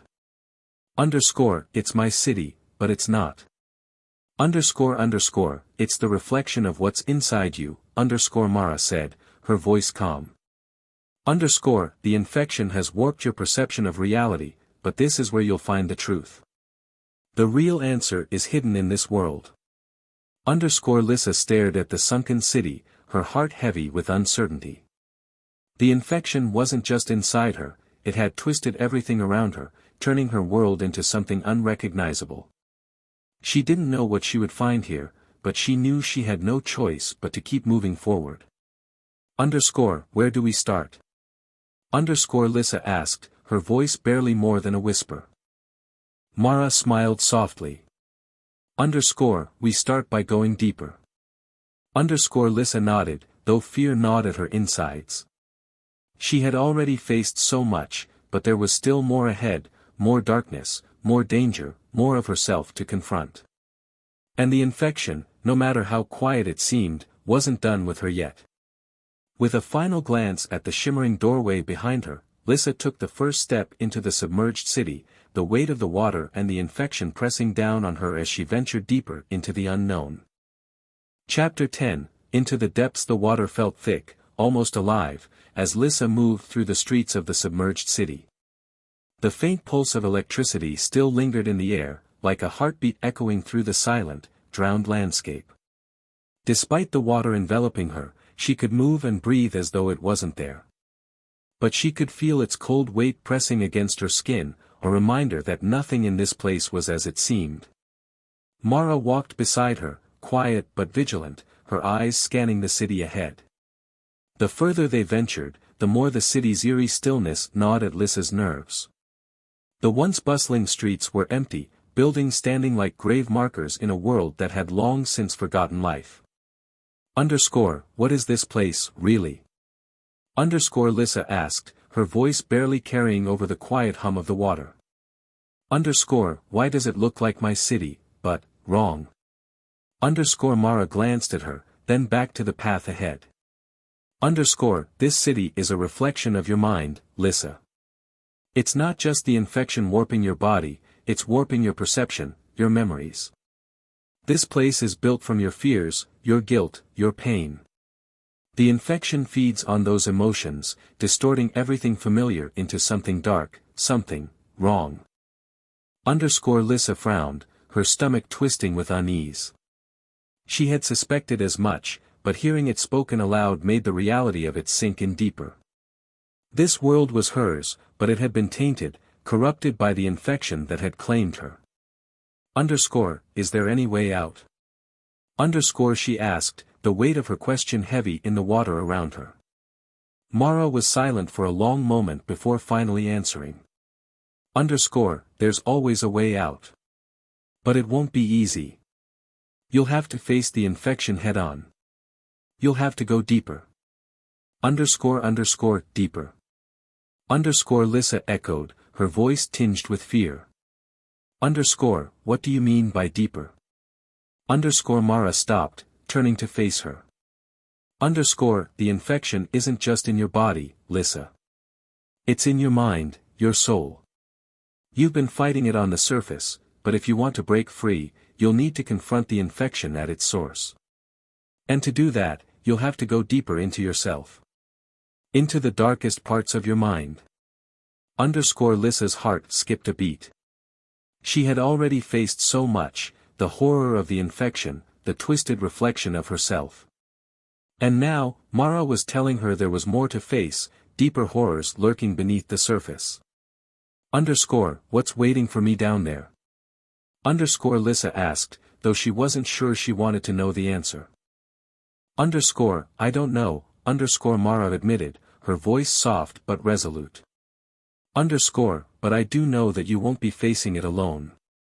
Lyssa's gaze fell to the ground. She appreciated Mara's support, but the fear gnawing at her insides felt too big, too overwhelming. How could she keep going, knowing there was more darkness ahead? How could she face whatever horrors waited for her in the depths of her own mind? But then, she thought of the infected version of herself, the figure that had told her she couldn't win, that she was already lost. She had proven it wrong. She had fought back and won, even when she thought she couldn't. She could fight again. She had to. All right, Lyssa said, her voice steadier than she felt. Let's go deeper. Mara gave a small nod and turned back to the path ahead. They continued their journey, the streets growing narrower, darker, as they moved further into the city's heart. The buildings around them seemed to lean in closer, their windows dark and hollow like the eyes of forgotten souls. Shadows danced along the edges of Lyssa's vision, but when she turned to look, there was nothing there. The silence weighed heavily on her, amplifying every small sound, the soft rippling of the water, the faint hum of electricity. The quietness felt alive, as though the city itself was watching her, waiting for her to slip, to falter. What happens when we reach the center? Lyssa asked, her voice tight with tension. You'll know when we're there, Mara replied, her tone cryptic. It's not a place you can see with your eyes. It's something you'll feel. Lyssa's hands clenched into fists at her sides. The ambiguity of Mara's answers was both frustrating and terrifying. She didn't want to just feel what was coming, she wanted to know what she was up against, to be prepared. But in this twisted world, there was no such comfort. Everything was shifting, changing, unpredictable. As they moved deeper into the city, the water around them grew colder, the electric hum more erratic. Lyssa could feel the infection stirring inside her, as if it sensed what was coming. Her veins tingled with its presence, and she had to fight to keep her thoughts clear, to keep the infection from taking control again. And then, as they rounded a corner, Lyssa felt it. A pulse, deep and rhythmic, like the beating of a massive, invisible heart. It resonated through the water, through the air, through her body. It was slow, steady, and overwhelming, filling her with an unsettling sense of dread. We're close, Mara said quietly. Lyssa's skin prickled with unease as they pressed on, the pulse growing stronger with each step. The streets narrowed further, the buildings closing in like walls, until they emerged into an open plaza. At its center stood a towering structure, a massive, monolithic building that seemed to pulse with the same rhythm she felt in her chest. This is it, Mara said, her voice low. This is where it all began. Where the infection took root. Lyssa stared up at the building, her heart pounding. The infection inside her seemed to recognize this place, responding to the pulse with a frantic energy that made her feel like her skin was on fire. What do I do now? Underscore she asked, her voice trembling. Mara's eyes softened. Underscore, you go inside. And you face it. Underscore Lyssa's stomach churned, fear curling around her like a snake. The thought of stepping into that building, of confronting the infection at its source, filled her with a deep, primal terror. But she knew there was no other choice. With a deep breath, Lyssa stepped forward, her legs trembling as she approached the building. The pulse grew louder, vibrating through her bones. She could feel the infection stirring, fighting against her, but she pressed on, determined to see this through. The doors to the building loomed ahead, massive and foreboding. As she reached out to touch them, the pulse intensified, a deep, resonating thrum that shook the very ground beneath her feet. Underscore, you're not alone, underscore Mara whispered, her hand resting on Lyssa's shoulder.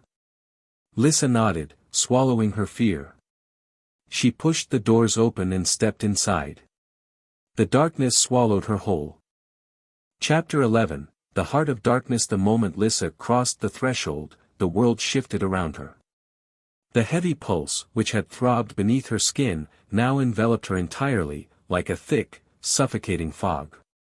The air inside the building was dense, cold, and so dark that she could hardly see her own hands in front of her. Her heart raced, matching the rhythm of the unseen pulse, as though her own body was sinking with the infection. Underscore, Mara. Underscore Lyssa called out, her voice sounding small in the vast emptiness. But there was no answer. The silence was absolute. She took a tentative step forward, the cold ground beneath her bare feet sending a shiver up her spine. The walls around her felt close, too close, as if they were pressing inward, eager to consume her. Each breath was harder to take, the air thick like the water that surrounded the city. The infection pulsed inside her, a steady beat that mirrored the rhythm of the darkness. Lyssa knew she had to keep moving. Mara had told her this was where it all began, where the infection had taken root. She could feel it, thrumming in her veins, feeding on her fear. There was something waiting for her here, something she had to face if she ever wanted to be free. But what? What was the infection? What did it want from her? The deeper she moved into the building, the stronger the pulse became. It was no longer just a vibration beneath her feet, it was a living thing, echoing through the walls, filling the space around her. She could almost hear it now, a low, thrumming hum that seemed to call to her. Underscore, this is the source, underscore she whispered to herself, as if saying the words aloud would make them easier to accept. Underscore, I have to face it. I have to, fight it. Underscore suddenly, the darkness shifted. The pulse grew louder, faster, as if it had sensed her resolve. The floor beneath her feet trembled, and she stumbled forward, her hands reaching out to steady herself against the cold, slick walls. They were wet, like the city outside, and she realized with a start that the water wasn't just outside, it was seeping into this place too. And then she saw it. At the center of the room, a faint, flickering light. It was barely visible at first, a dim glow that seemed to pulse in time with the rhythm of the infection. But as Lyssa drew closer, the light grew brighter, more defined. It wasn't just a light, it was something, alive. A heart. Suspended in the air, it pulsed with an unnatural energy, its translucent surface glowing with the same electric hum that had echoed through the streets of the submerged city. The heart was enormous, easily the size of her torso, its veins throbbing with the infection that coursed through her own body. It was alive, beating with the very force that had twisted her world into this nightmare. Lyssa's breath caught in her throat. Underscore this is it underscore, she thought. Underscore this is the source of the infection.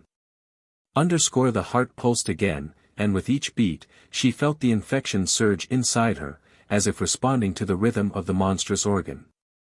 The electric field she had sensed in the city intensified, crackling in the air around her, as though the heart was drawing power from her, from the infection inside her. Underscore, you can't escape what you are, underscore the voice echoed in her mind, the words of the infected version of herself. Lyssa clenched her fists, her heart pounding in her chest. She had come this far, faced the infection, fought back against the darkness.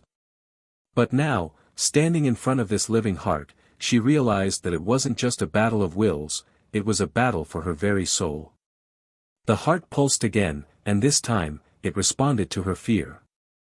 The infection surged, burning through her veins like fire, filling her with a sudden, overwhelming urge to submit. To give in to the darkness. To let it consume her. But Lyssa wasn't ready to give up. No, she whispered, her voice shaking. I won't let you win. The heart seemed to react, its pulse quickening as if in challenge. The electric field around her intensified, crackling with energy. The infection inside her roared to life, flooding her senses with pain and fear, urging her to surrender. But she fought it. She fought with everything she had left. I am not this infection. Lyssa shouted, her voice echoing through the darkness. I am still me. I'm still alive. The heart pulsed faster, more violently, the room shaking with its power. The electric field crackled, lashing out at her, but she stood her ground, teeth gritted, fists clenched. And then, from deep inside her, something shifted. The infection, which had been fighting against her for so long, suddenly stopped. The pulse inside her veins slowed, and for a moment, the burning sensation faded. It wasn't gone, but it had changed. She could feel it now, as if the infection wasn't just something foreign invading her body, it was something she could control. It's a part of me, she realized, her voice soft. But I can control it. The heart pulsed again, but this time, it felt weaker. The electric field around her wavered, flickering like a dying flame. Lyssa took a step forward, her resolve strengthening.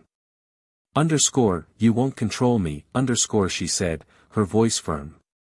Not anymore.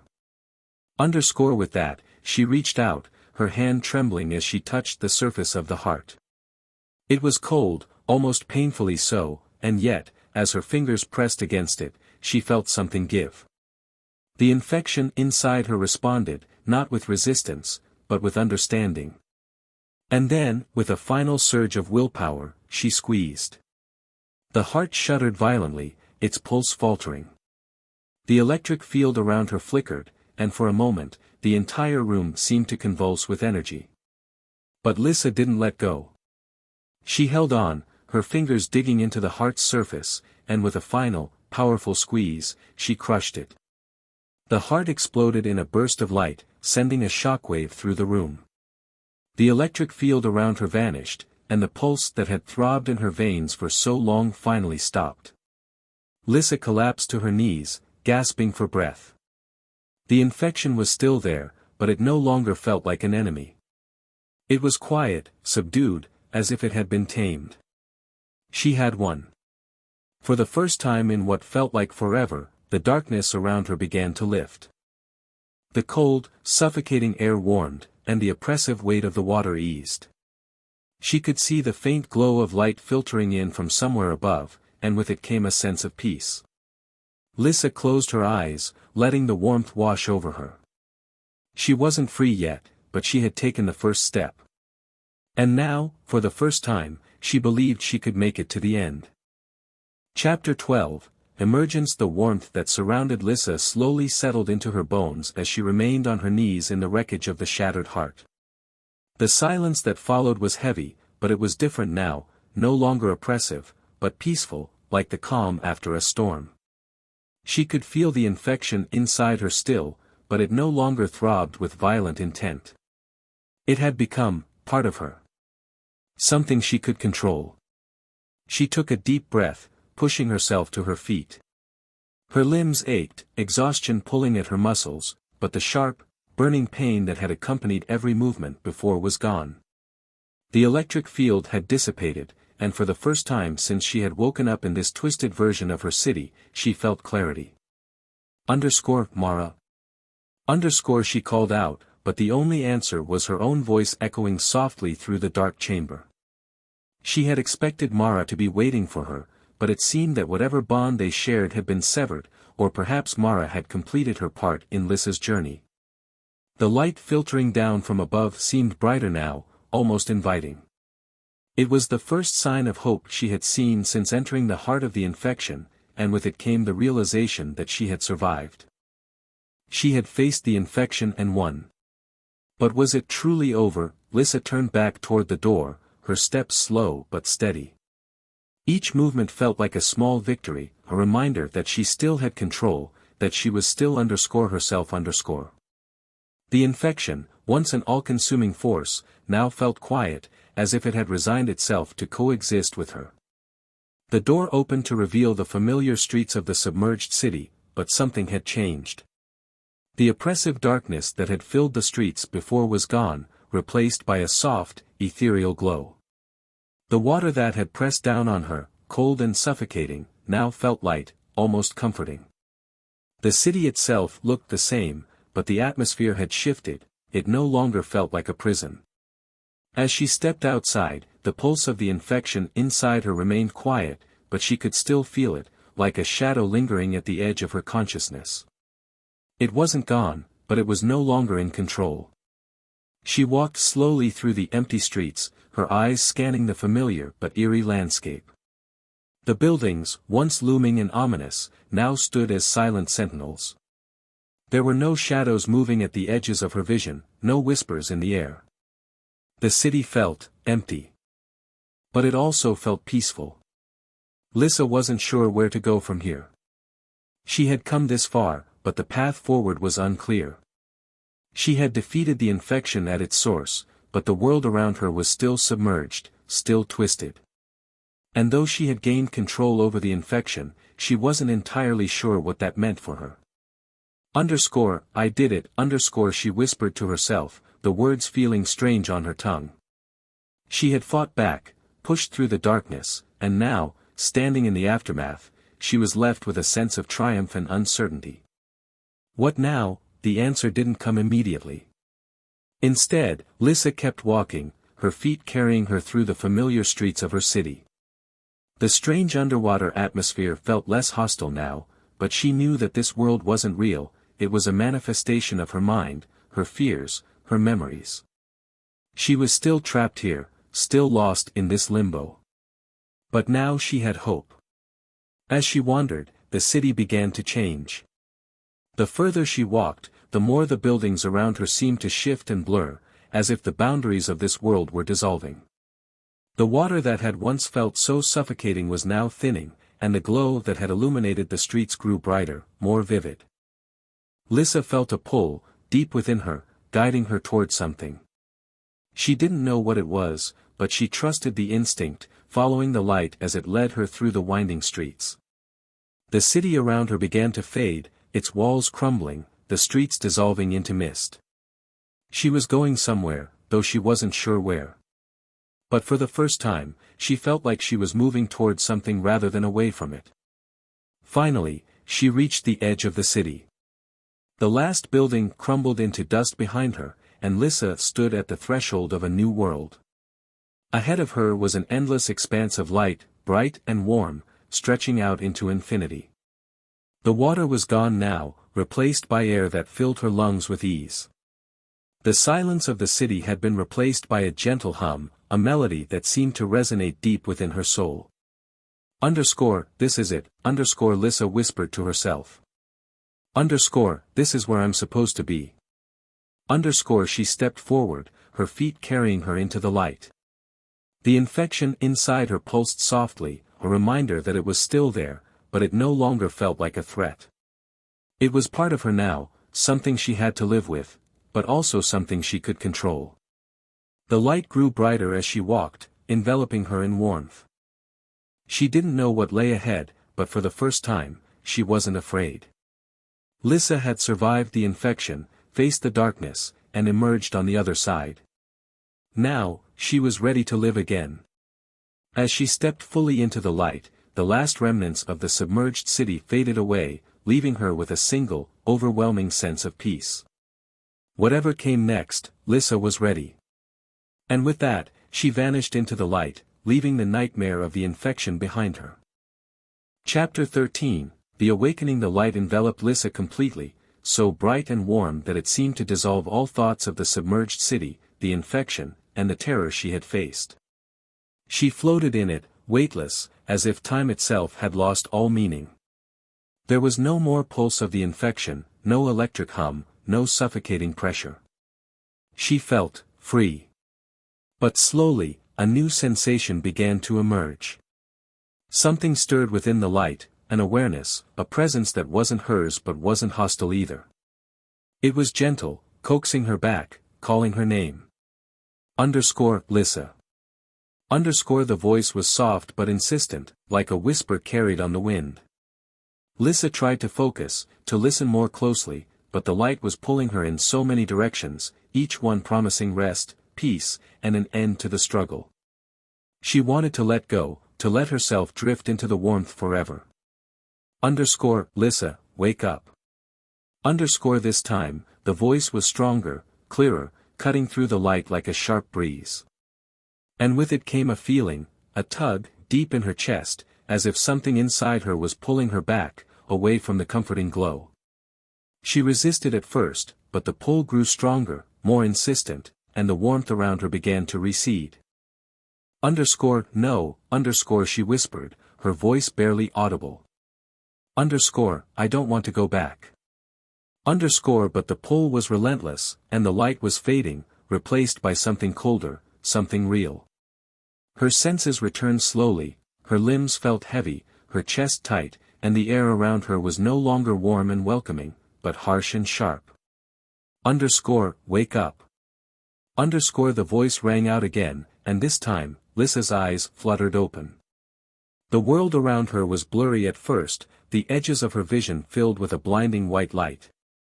But slowly, shapes began to form, vague, shadowy figures hovering above her, their faces obscured. She blinked, trying to clear her vision, and the outlines sharpened. She was lying on her back, staring up at a ceiling that was painfully familiar. Not the eerie, submerged city, not the impossible limbo she had been trapped in, but something real. Something tangible. The hospital. Lyssa, can you hear me? The voice was close now, urgent, and she turned her head to see a figure standing beside her bed. It was a man in a white coat, his face lined with concern, his hands gentle but firm as he checked her vitals. Doctor. Her voice was hoarse, barely more than a croak, but it was her voice. She could feel the words forming in her throat, the air moving through her lungs. She was alive. You're going to be okay, the doctor said, his relief palpable. You've been through a lot, but you're back now. Just take it easy. Lyssa blinked again, her mind racing to catch up with the flood of sensations. The sterile smell of the hospital, the beeping of machines, the soft murmur of voices outside her room, it all felt surreal, like a dream she hadn't fully woken up from. But as the fog in her mind began to lift, memories came rushing back. The infection. The city. The heart. The darkness. The infection, she whispered, her voice trembling. Is it gone? The doctor's expression softened. We've been treating you for days. It was a close call, but the treatments worked. We were able to neutralize the virus before it could fully take hold. You're going to recover. Relief flooded her, but it was tempered by confusion. How could it be gone? After everything she had experienced, the infection had felt so powerful, so all-consuming. It had been inside her, warping her mind and body, creating a world that was impossible to escape. And yet, here she was, back in the real world, alive. But the city. The heart. Lyssa struggled to make sense of it all. It felt so real. The doctor exchanged a glance with the nurse beside him, then looked back at her. You were unconscious for a while, and the fever caused some vivid hallucinations. It's common with rabies cases as advanced as yours was. Your body was fighting off the infection, and sometimes the mind can create entire worlds when it's under that kind of stress. Lyssa's heart raced as his words sunk in. Had it all been a hallucination? A fever dream? The city, the electric field, Mara, had none of it been real? She closed her eyes, trying to remember the details. It had felt so real, every sensation, every moment of fear, every battle she had fought. She had faced herself, her infection, and had come out the other side. But if it had all been in her mind, what did that mean? It's not uncommon for patients to experience disorientation after such an ordeal, the doctor continued, his voice calm. But you're going to be okay now. We'll monitor you for a little while longer, but you've beaten the infection. You're safe. Safe. The word felt foreign, distant. Lyssa wasn't sure she understood what safe meant anymore. She had spent so long fighting to survive, to regain control over her own mind and body, that the concept of safety seemed out of reach. But as she lay there, listening to the steady beeping of the machines, the soft hum of the hospital, she realized something. Whether the world she had been trapped in was real or not, she had still fought. She had still faced her fears, confronted the infection, and survived. That strength, whether forged in reality or in the depths of her mind, was hers. She opened her eyes again, staring up at the ceiling. The infection was gone, but its shadow remained. It would always be a part of her, like a scar left behind after a battle. But it didn't control her anymore. I'm going to be okay, Lyssa said quietly, more to herself than to anyone else. The doctor smiled, nodding in approval. Yes, you are. As the nurse adjusted her Lyssa turned her head slightly to look out the window. The sun was shining brightly outside, the world bathed in warm, golden light. It was a sharp contrast to the submerged city, to the cold darkness she had fought through. And yet, somehow, the light felt familiar. It felt like hope. Lyssa took a deep breath, letting the warmth of the sun fill her. She had survived the infection, the darkness, and the nightmares. Now, she had a new battle ahead of her, the battle to reclaim her life, her mind, and her future. And this time, she knew she would win. Chapter 14, Fractured Reality. The days that followed felt like walking between two worlds. Lyssa remained in the hospital under observation, her body slowly recovering from the toll the infection had taken. Her mind, though, was a different story. Every time she closed her eyes, she was pulled back to the submerged city, to the haunting echoes of her screams and the electric field that had crackled through the streets. It had felt so real, more real than the sterile hospital room she now found herself in. Sometimes, she could still hear the hum of the pulse that had once thrummed through her veins. The doctors reassured her. They said it would take time for her mind to fully readjust, that her brain had created vivid hallucinations as a way to cope with the trauma of the infection. But the infection was gone now, they told her. She was safe. But Lyssa wasn't so sure. She lay in bed, staring up at the ceiling, the steady beep of the heart monitor the only sound in the room. The world outside seemed distant, like it was happening to someone else. Despite the doctor's assurances, she couldn't shake the feeling that the infection was still with her, lurking just beneath the surface.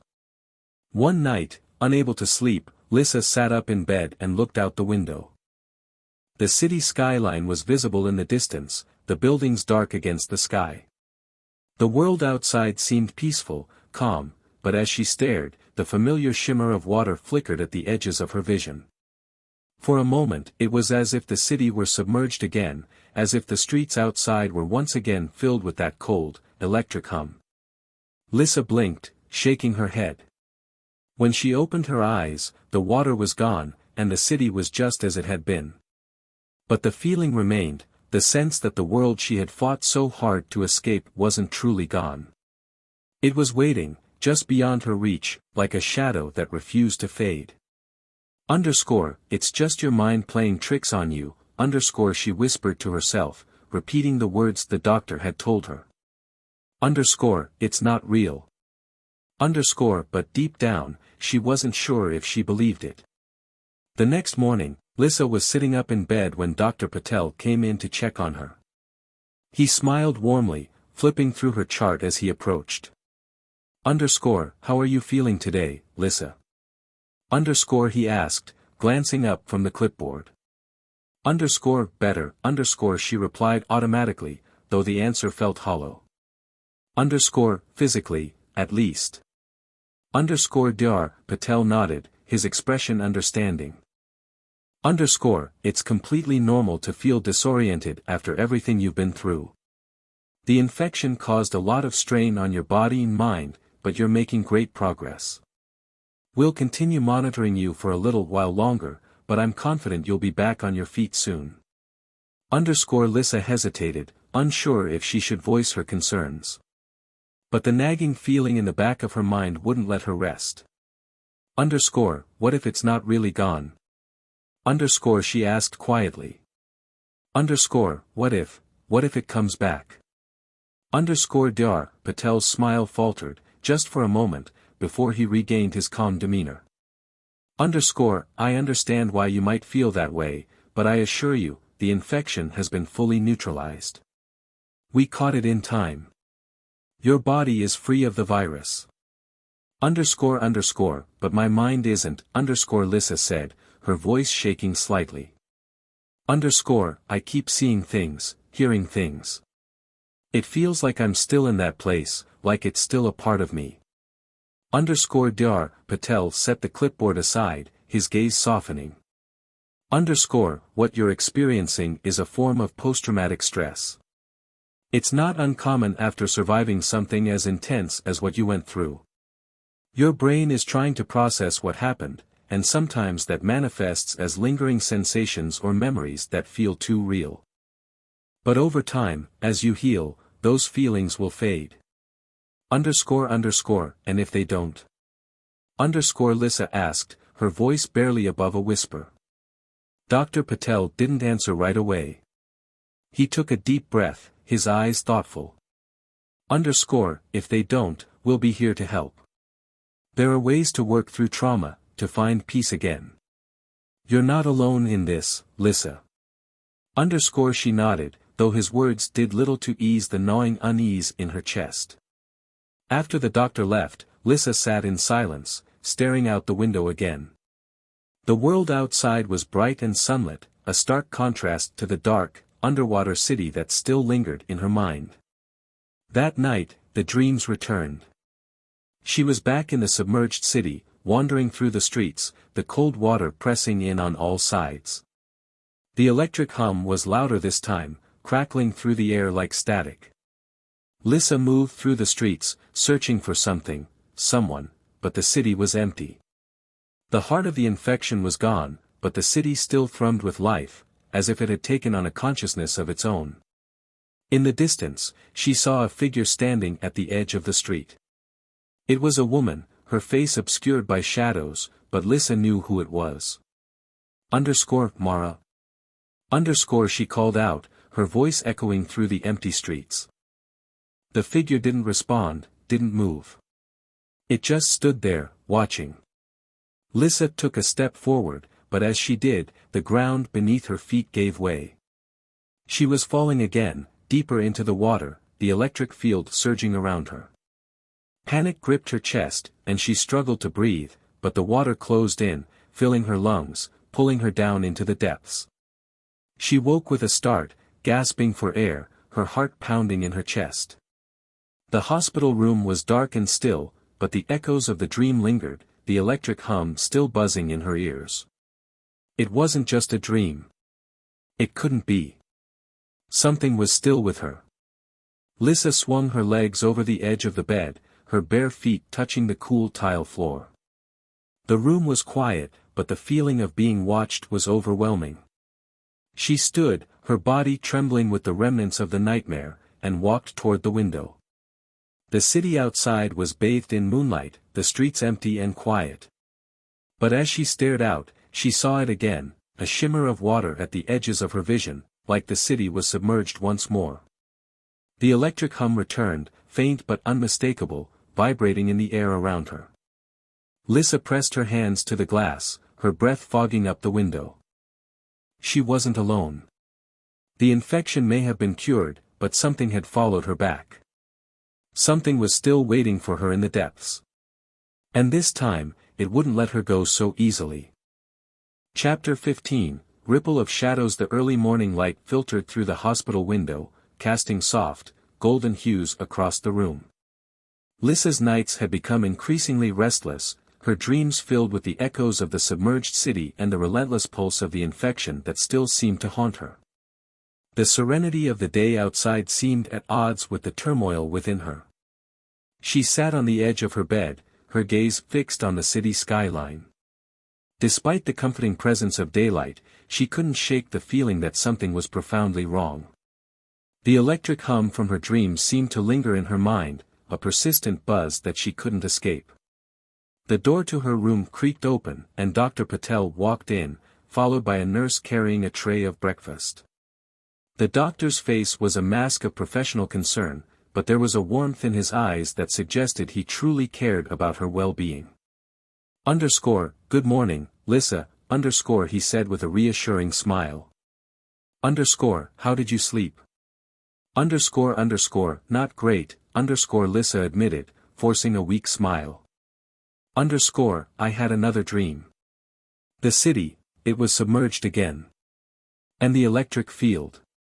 Dr. Patel nodded, listening intently. It's not unusual to have recurring dreams after such a traumatic experience. Your mind is still processing what happened. But remember, dreams are often a reflection of your fears and anxieties, not reality.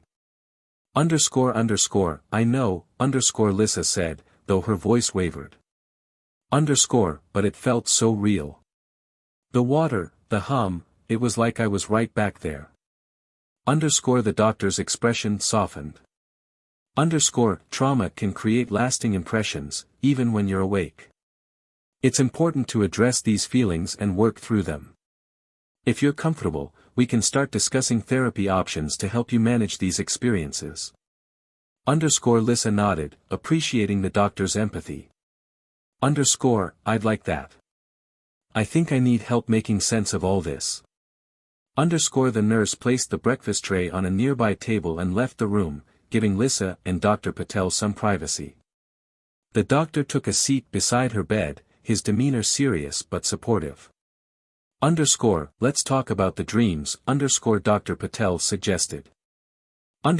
Sometimes, exploring what they mean can help alleviate the distress they cause.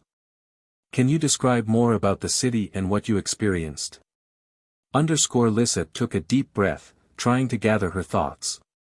The city is always the same, it's underwater, cold, and dark. There's this electric field that makes everything feel tense. I see shadows, hear echoes, but there's never anyone around. Except for one person, Mara. She's always there, but she never moves or speaks. It's like she's watching me. Dr. Patel listened attentively, taking notes. Mara seems to be a significant figure in your dreams. Do you have any ideas about what she might represent? Lyssa frowned, considering the question. I don't know. She's a part of the infection, she was with me in the city. But she's also someone I was supposed to save, I think. I don't really understand why she keeps appearing. It's possible, Dr. Patel said thoughtfully, that Mara represents your feelings of guilt or responsibility. In many cases, people in our dreams symbolize parts of ourselves or unresolved emotions. It might be helpful to explore these feelings further in therapy. Lyssa nodded, feeling a mix of relief and apprehension. I'd like that. I want to understand what's happening in my mind, not just my body. Dr. Patel smiled, standing up. I'll arrange for you to meet with a therapist who specializes in trauma recovery. In the meantime, try to focus on grounding yourself in the present. Small activities, like journaling or drawing, might help you process your thoughts and feelings.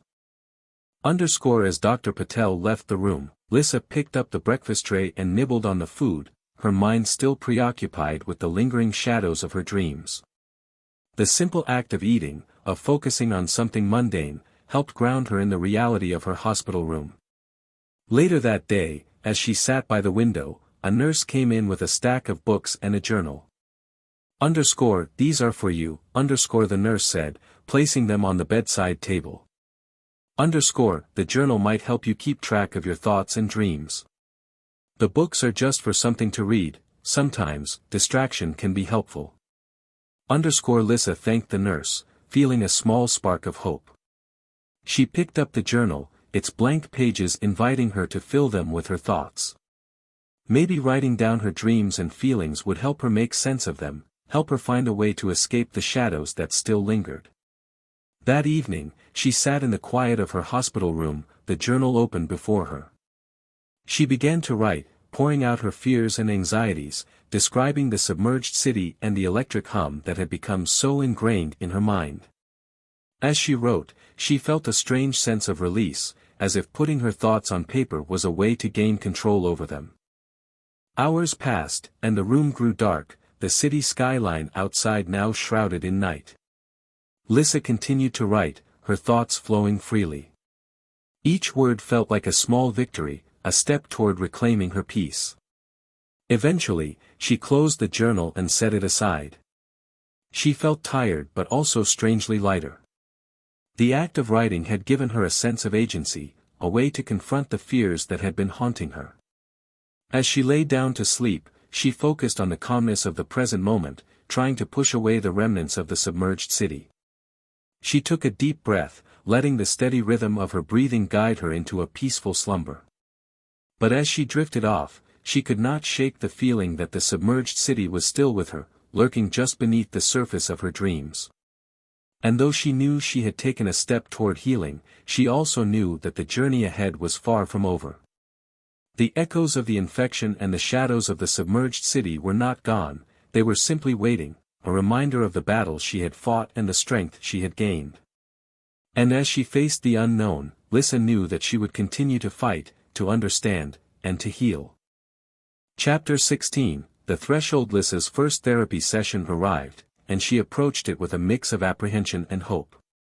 The hospital had arranged for her to see Dr. Emily Carter, a therapist specializing in trauma and PTSD.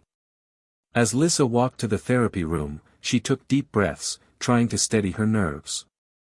Dr. Carter greeted her warmly, her office a calming contrast to the sterile hospital environment. The room was softly lit, with comfortable chairs and shelves lined with books. It felt safe, inviting, a space where Lyssa could hopefully start to unravel the knots in her mind. Hello, Lyssa. It's good to meet you, Dr. Carter said, gesturing to a chair. Please, make yourself comfortable.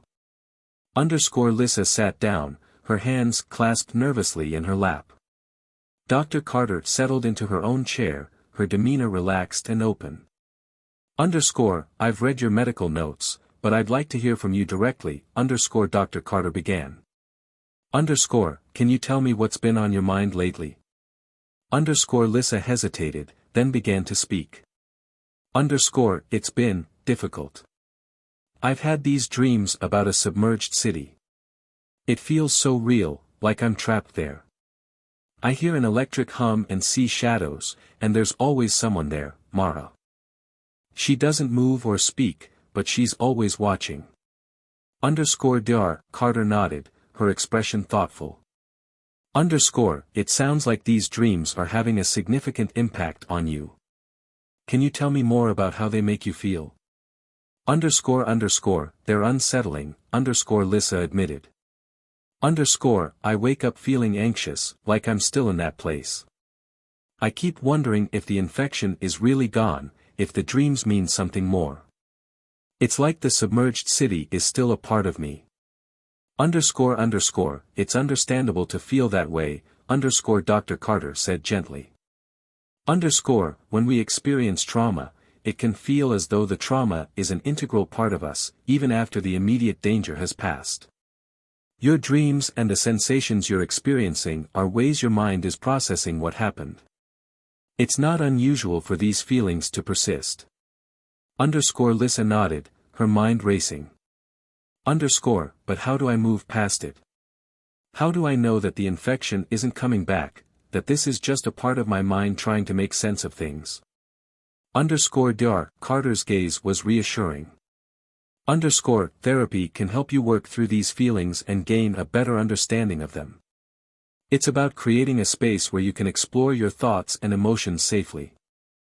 We can work together to address the trauma and help you build coping strategies. Lyssa took a deep breath, feeling a small measure of relief. I want to understand what's happening in my mind. I want to find a way to move on. That's a great start, Dr. Carter said. We'll begin by exploring your dreams and the emotions they evoke. We can also use techniques to help ground you in the present, to remind you that you're safe and that the trauma is behind you. As the session continued, Dr. Carter guided Lyssa through a series of exercises designed to help her connect with the present moment. They practiced mindfulness techniques, focusing on breathing and grounding exercises. Dr. Carter also encouraged Lyssa to keep a detailed journal of her dreams and feelings, suggesting that it could help her track patterns and gain insights into her experiences. After the session, Lyssa felt a tentative hope. The process of talking about her fears and practicing mindfulness had given her a small sense of control. The idea of working through her trauma with Dr. Carter's guidance seemed like a promising path forward. The days that followed were a mix of progress and setbacks. Lyssa continued her therapy sessions, each one peeling back layers of her fears and anxieties. She found that writing in her journal helped her articulate her thoughts and gain clarity. The electric hum and the submerged city remained vivid in her dreams, but she was learning to separate those dreams from reality. One evening, as she sat by the window in her hospital room, she noticed something different. The city outside, though still bathed in the soft glow of twilight, seemed to have a new vibrancy. It was as if the world was slowly returning to a sense of normalcy. She took a deep breath and picked up her journal. As she wrote about her day, she realized that the nightmares were no longer as overpowering as they had been. They still came, but she was learning to confront them, to understand them as part of her healing process rather than a threat. With each passing day, Lyssa's sense of self began to strengthen. She started to recognize the progress she was making, both physically and emotionally. The submerged city, once a terrifying prison, was now receding into the background of her mind. One night, she had a different kind of dream. The submerged city was still there, but instead of feeling trapped, she found herself standing at the edge of a vast, open space. The water was clear, and the electric hum was gone. The city was now just a distant memory, a shadow on the horizon. In the distance, she saw Mara standing on a hill, her face finally illuminated. She looked serene, as if she was at peace. Lyssa approached her, but Mara didn't speak. Instead, she simply nodded, as if acknowledging Lyssa's progress. When Lyssa woke, she felt a sense of calm. The dream had been different, less a nightmare and more a reflection of her journey. It felt like a sign that she was moving forward, that the submerged city was no longer in control of her. The following morning, Dr. Carter praised Lyssa's progress in their session. You're making significant strides, she said. Your dreams are shifting, and you're finding ways to cope with the residual feelings. It's a positive sign that you're moving through the trauma. Lyssa smiled, feeling a renewed sense of hope. The journey was far from over, but she was learning to navigate it with resilience. The shadows of the submerged city were fading, replaced by a growing sense of peace and the possibility of a future beyond the trauma. As she prepared to leave the hospital, Lyssa felt a mixture of excitement and apprehension. The world outside awaited her, and though the journey ahead was uncertain, she was ready to face it. She had confronted the depths of her fears and emerged stronger, and now it was time to embrace the new chapter of her life. Chapter 17, Reflections. Lyssa stepped out of the hospital, the crisp morning air greeting her with a sense of renewal. The city outside buzzed with life, a stark contrast to the desolate, submerged world that had haunted her dreams. She took a deep breath, absorbing the energy around her. The world felt vibrant and full of possibilities, a sharp counterpoint to the darkness she had recently endured. She walked slowly, allowing herself to savor the freedom of movement. The city streets were familiar, yet different, as if she was seeing them with new eyes. She glanced at the skyline, noting the sun-drenched buildings and bustling people. It was a reminder that life continued, that she was part of something larger than her fears. Her phone buzzed, and she saw a message from her friend, Jenna. They had planned to meet for lunch to celebrate Lyssa's discharge from the hospital. Lyssa smiled at the thought of reconnecting with someone who had been a supportive presence throughout her ordeal. At the cafe, Jenna greeted Lyssa with a warm hug. "You look amazing," Jenna said, her eyes shining with genuine happiness. "I'm so glad you're out of the hospital. How are you feeling?" "Better," Lyssa replied, settling into a chair. "It's still a process, but I'm making progress. Therapy is helping, and the dreams are less overwhelming." Jenna nodded, her expression reflecting concern and relief. "That's great to hear. I can't imagine how tough it's been for you. But I've always known you're strong. You'll get through this." As they talked, Lyssa found herself opening up more than she had anticipated. She shared stories from her therapy sessions, her thoughts on the dreams, and her hopes for the future. Jenna listened attentively, offering support and understanding without judgment. After lunch, Jenna suggested they take a walk through the nearby park. Lyssa agreed, appreciating the chance to enjoy the outdoors and clear her mind. As they strolled along the winding paths, surrounded by the colors and sounds of nature, Lyssa felt a sense of peace that had been elusive for a long time. "This place is beautiful," Jenna remarked, admiring the blooming flowers and the tranquil pond. "It's amazing how nature can be so calming." "It really is," Lyssa agreed. "I've spent so much time in my own head lately that I forgot how soothing it can be to be outside." They continued their walk, their conversation shifting to lighter topics and shared memories. Lyssa felt a growing sense of normalcy, as if she was reconnecting with a part of herself that had been lost during her ordeal. It was a reminder that, despite the trauma she had faced, there was still joy and connection to be found in everyday moments. When they reached the park's edge, Jenna gave Lyssa a heartfelt hug. "I'm so proud of you, Lyssa. You're doing incredibly well. And remember, I'm here for you, whatever you need." "Thank you, Jenna," Lyssa said, her voice filled with gratitude. "Your support means the world to me." As she watched Jenna walk away, Lyssa felt a renewed sense of hope. The park, the city, and her friends' support all seemed to symbolize the beginning of a new chapter in her life. The submerged city and its haunting echoes were receding, replaced by the promise of healing and growth. That evening, Lyssa settled into her apartment, the familiar surroundings offering a sense of comfort and stability.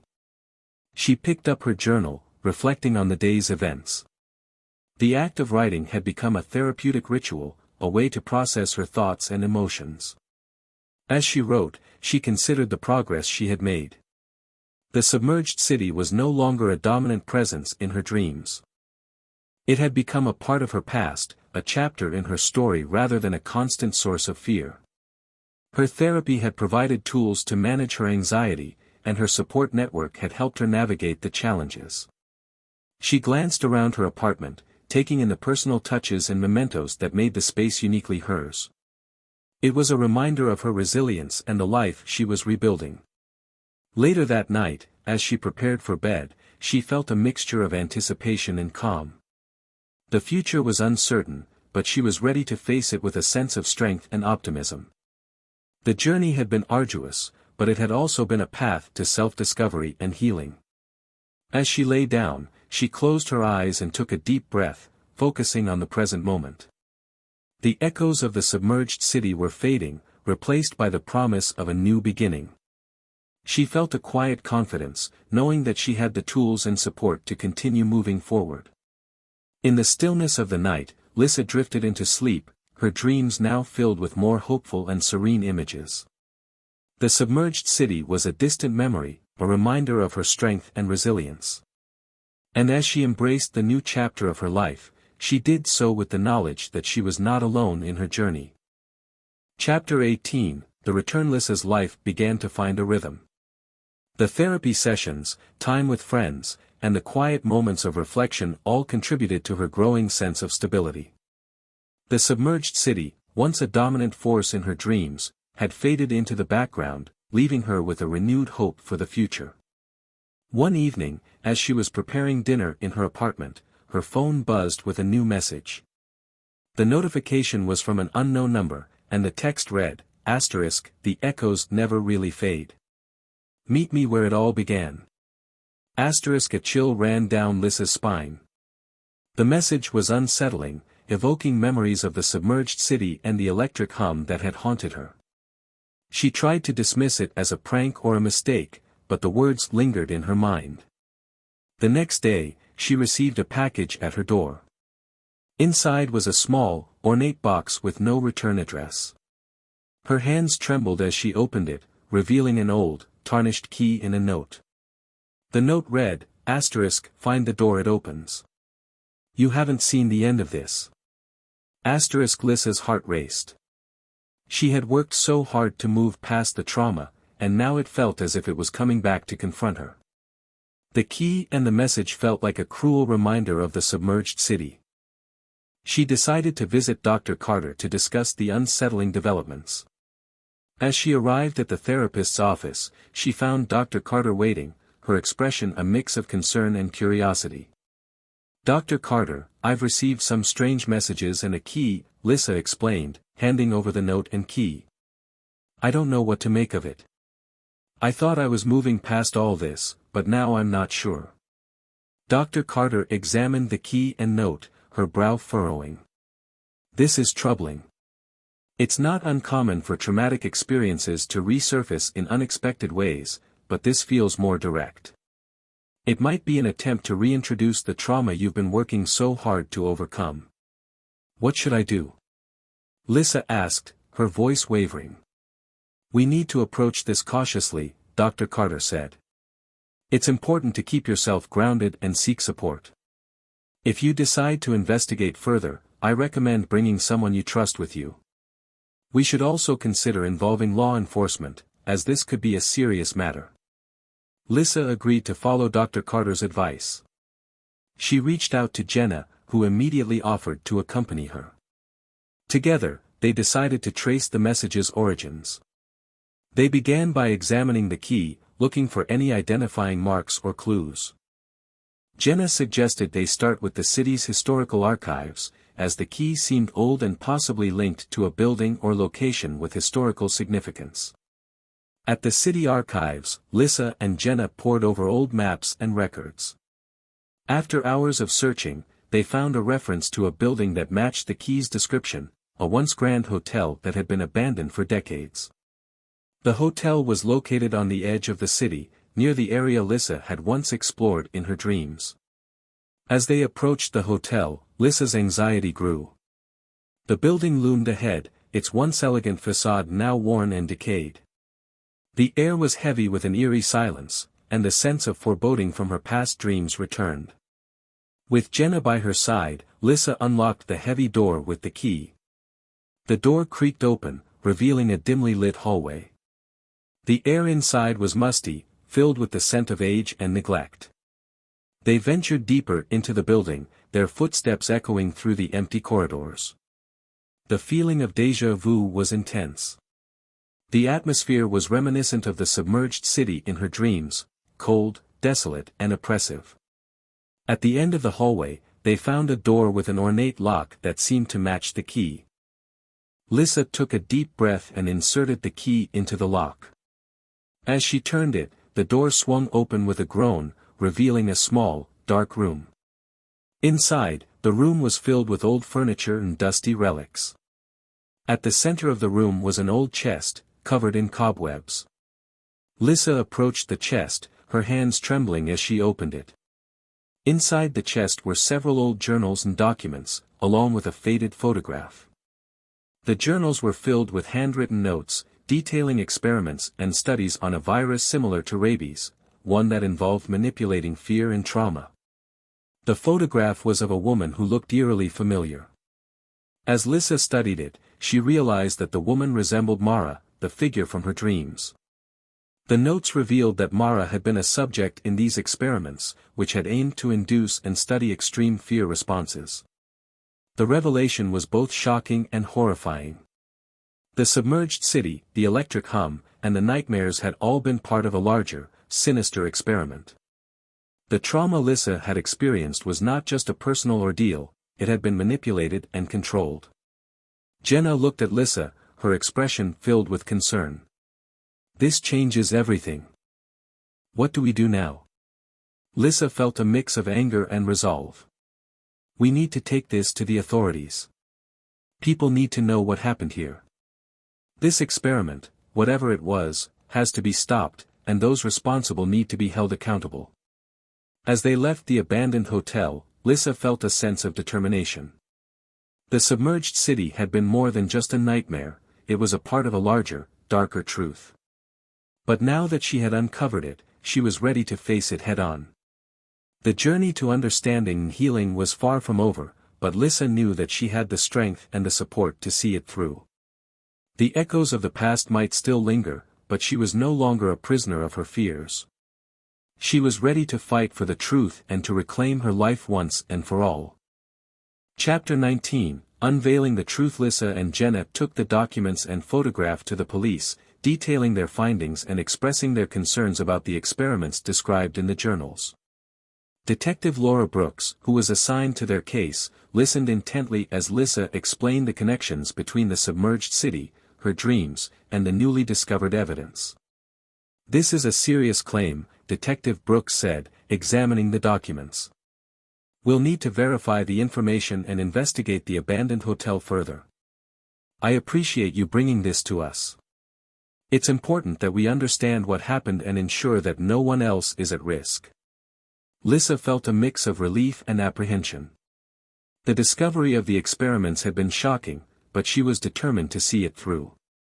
As Detective Brooks began her investigation, Lyssa and Jenna were advised to stay alert and keep a low profile, as the authorities conducted their search. Over the next few days, Lyssa continued with her therapy sessions, using them to process the new revelations and maintain her emotional balance. Dr. Carter was supportive, helping Lyssa navigate her feelings of anger and betrayal while reinforcing coping strategies to manage her anxiety. One evening, Detective Brooks called Lyssa and Jenna with an update. "We've conducted a thorough search of the hotel and found additional evidence that corroborates your findings. The experiments described in the journals were indeed conducted by a now-defunct research organization. We're tracing the connections to see who was involved and if there are any remaining threats." The news brought a mix of relief and concern. While it was reassuring to know that the authorities were taking the investigation seriously, it was also unsettling to think about the extent of the experiments and their implications. Detective Brooks continued, "We've also identified that some of the key figures involved in these experiments have been under investigation for other unethical practices. We're working to hold them accountable. I'll keep you updated as the investigation progresses." Lyssa thanked Detective Brooks, feeling a sense of cautious optimism. The path to justice was unfolding, but there was still much work to be done. In the following weeks, the investigation revealed shocking details about the research organization's activities. The experiments had been conducted covertly, with subjects subjected to extreme psychological manipulation to study fear responses. The connection between the submerged city in Lyssa's dreams and the experiments became increasingly clear. As the investigation continued, Lyssa found herself grappling with a mix of emotions. The knowledge that her trauma had been part of a larger, malicious experiment was deeply unsettling. However, the progress being made toward exposing the truth and seeking justice provided her with a sense of purpose. One day, Detective Brooks contacted Lyssa with important news. "We've tracked down several individuals connected to the research organization. They're being questioned, and we're working to ensure that all involved are held accountable. I want to thank you for your bravery in coming forward. Your courage has played a crucial role in uncovering this case." Lyssa felt a surge of relief and determination. The journey had been arduous, but she had played a part in bringing the truth to light. The submerged city and its haunting echoes had not only been a reflection of her fears but also a catalyst for exposing a dark chapter of exploitation and cruelty. As the investigation reached its conclusion, Lyssa and Jenna took some time to reflect on their experiences. They visited the park where they had first reconnected, finding solace in the familiar surroundings and the progress that had been made. "I can't believe how much has happened," Jenna said, her voice filled with emotion. "You've been incredibly strong through all of this." "Thank you," Lyssa replied, smiling. "It's been a challenging journey, but I feel like I've found a new sense of purpose. The submerged city may have been a nightmare, but it led to something important, a chance to make a difference." As they sat on a bench, watching the sunset, Lyssa reflected on her journey.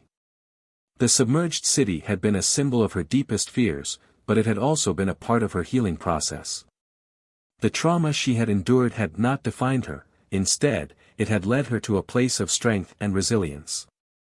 The future was still uncertain, but Lyssa faced it with a renewed sense of hope.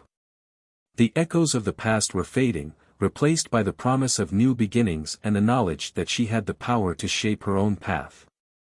As the sun dipped below the horizon, Lyssa took a deep breath, embracing the calm and the possibilities that lay ahead. The submerged city was now a distant memory, and she was ready to move forward, carrying with her the strength and courage she had gained through the trials of her journey. Chapter 20. Shadows of the past several months had passed since the investigation into the experiments had concluded. Lyssa had been working on rebuilding her life, focusing on her therapy, reconnecting with friends, and exploring new interests. Yet, despite her progress, she couldn't shake the feeling that something was missing. One evening, while she was organizing her apartment, she found a small, forgotten box in the back of her closet. Inside were items she hadn't looked at in months, old photographs, mementos from her life before the infection, and a few personal journals. As she sifted through the contents, she came across a journal she didn't remember keeping, a leather-bound book with no dates or titles. Curious, she flipped through the pages. The handwriting was different from hers, but the content was startlingly familiar. The entries described experiences and fears that mirrored her own, including detailed descriptions of the submerged city and the experiments she had uncovered. The final entry in the journal was dated just before the outbreak of the infection, "I fear that the boundaries between our experiments and reality are blurring. The submerged city is not just a dream, it's a manifestation of our deepest fears. I'm afraid of what will happen if these boundaries are not controlled. If anyone finds this, please understand, it's not just a nightmare. It's real, and it's dangerous." Lyssa's heart raced. The journal seemed to be from someone who had been involved in the experiments, perhaps even someone who had a change of heart. The entry suggested that the submerged city was more than a product of her mind, it was a deeply ingrained aspect of the experiment, and its impact was more profound than previously realized. Determined to uncover the truth, Lyssa took the journal to Detective Brooks. "I found this journal. It seems to be from someone involved in the experiments, and it mentions that the submerged city might not just be a figment of my imagination. I need your help to understand what this means." Detective Brooks examined the journal carefully. This could be significant. If the submerged city was an actual construct, then there may be more to uncover about its nature and the experiment's scope. I'll consult with experts to analyze this further. In the meantime, stay vigilant. If there are any remaining elements of the experiment, they could pose a risk. As Detective Brooks pursued the investigation, Lyssa noticed a shift in her dreams. The submerged city, which had once been a distant memory, began to reappear in her sleep. The dreams were more vivid and unsettling than before. She saw new elements, symbols, messages, and faces that were unfamiliar but hauntingly significant. One night, in the midst of one such dream, Lyssa saw a figure standing in the distance.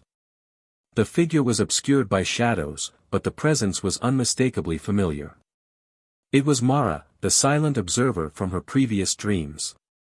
This time, Mara seemed to be guiding Lyssa toward a hidden part of the submerged city. Lyssa woke up with a sense of urgency. The dream had felt like a message, a clue that there was something she needed to find. She reached out to Jenna, sharing her latest experiences and the strange developments in her dreams. Jenna listened, concern etched on her face. It sounds like your subconscious is trying to tell you something. Maybe there's a part of the experiment or a piece of information that's still missing. If Mara is involved, she might hold the key to understanding the full scope of what happened. Lyssa agreed. She decided to revisit the abandoned hotel, hoping that there might be something she had missed. This time, she was determined to explore the hidden parts of the building, guided by the clues from her dreams. When she and Jenna arrived at the hotel, the building seemed even more foreboding than before. They entered with caution, their flashlights casting eerie shadows on the walls. Lyssa led the way, following the vague sense of direction her dreams had provided. They found themselves in a part of the hotel that had been sealed off during their previous visit, a hidden basement level. The area was dark and damp, and the air was heavy with the scent of mildew. As they descended the stairs, Lyssa's sense of familiarity grew stronger. At the bottom of the stairs, they found a door that had been previously overlooked. It was locked, but Lyssa used the key she had found before, hoping it would still be useful. The key turned in the lock, and the door creaked open, revealing a small, dimly lit room. Inside, the room was filled with more documents and equipment. On a table was a series of maps and diagrams, some of which matched the designs from her dreams. There were also recordings and a set of files detailing the experiments, their objectives, and their progress. Lyssa's heart raced as she sifted through the documents. There was a detailed account of a final phase of the experiment, a phase designed to test the boundaries of reality in perception, potentially creating a permanent psychological construct based on the subject's fears. The submerged city was not just a temporary illusion but a constructed reality designed to manipulate and study fear on a deeper level. The revelation was both chilling and enlightening. The experiment had far exceeded its original scope, and its impacts were more profound than she had realized. The submerged city was intended to be a lasting, immersive experience, with the potential to alter perceptions and induce fear beyond the experimental period.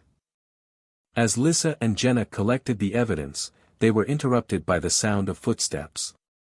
Someone was approaching.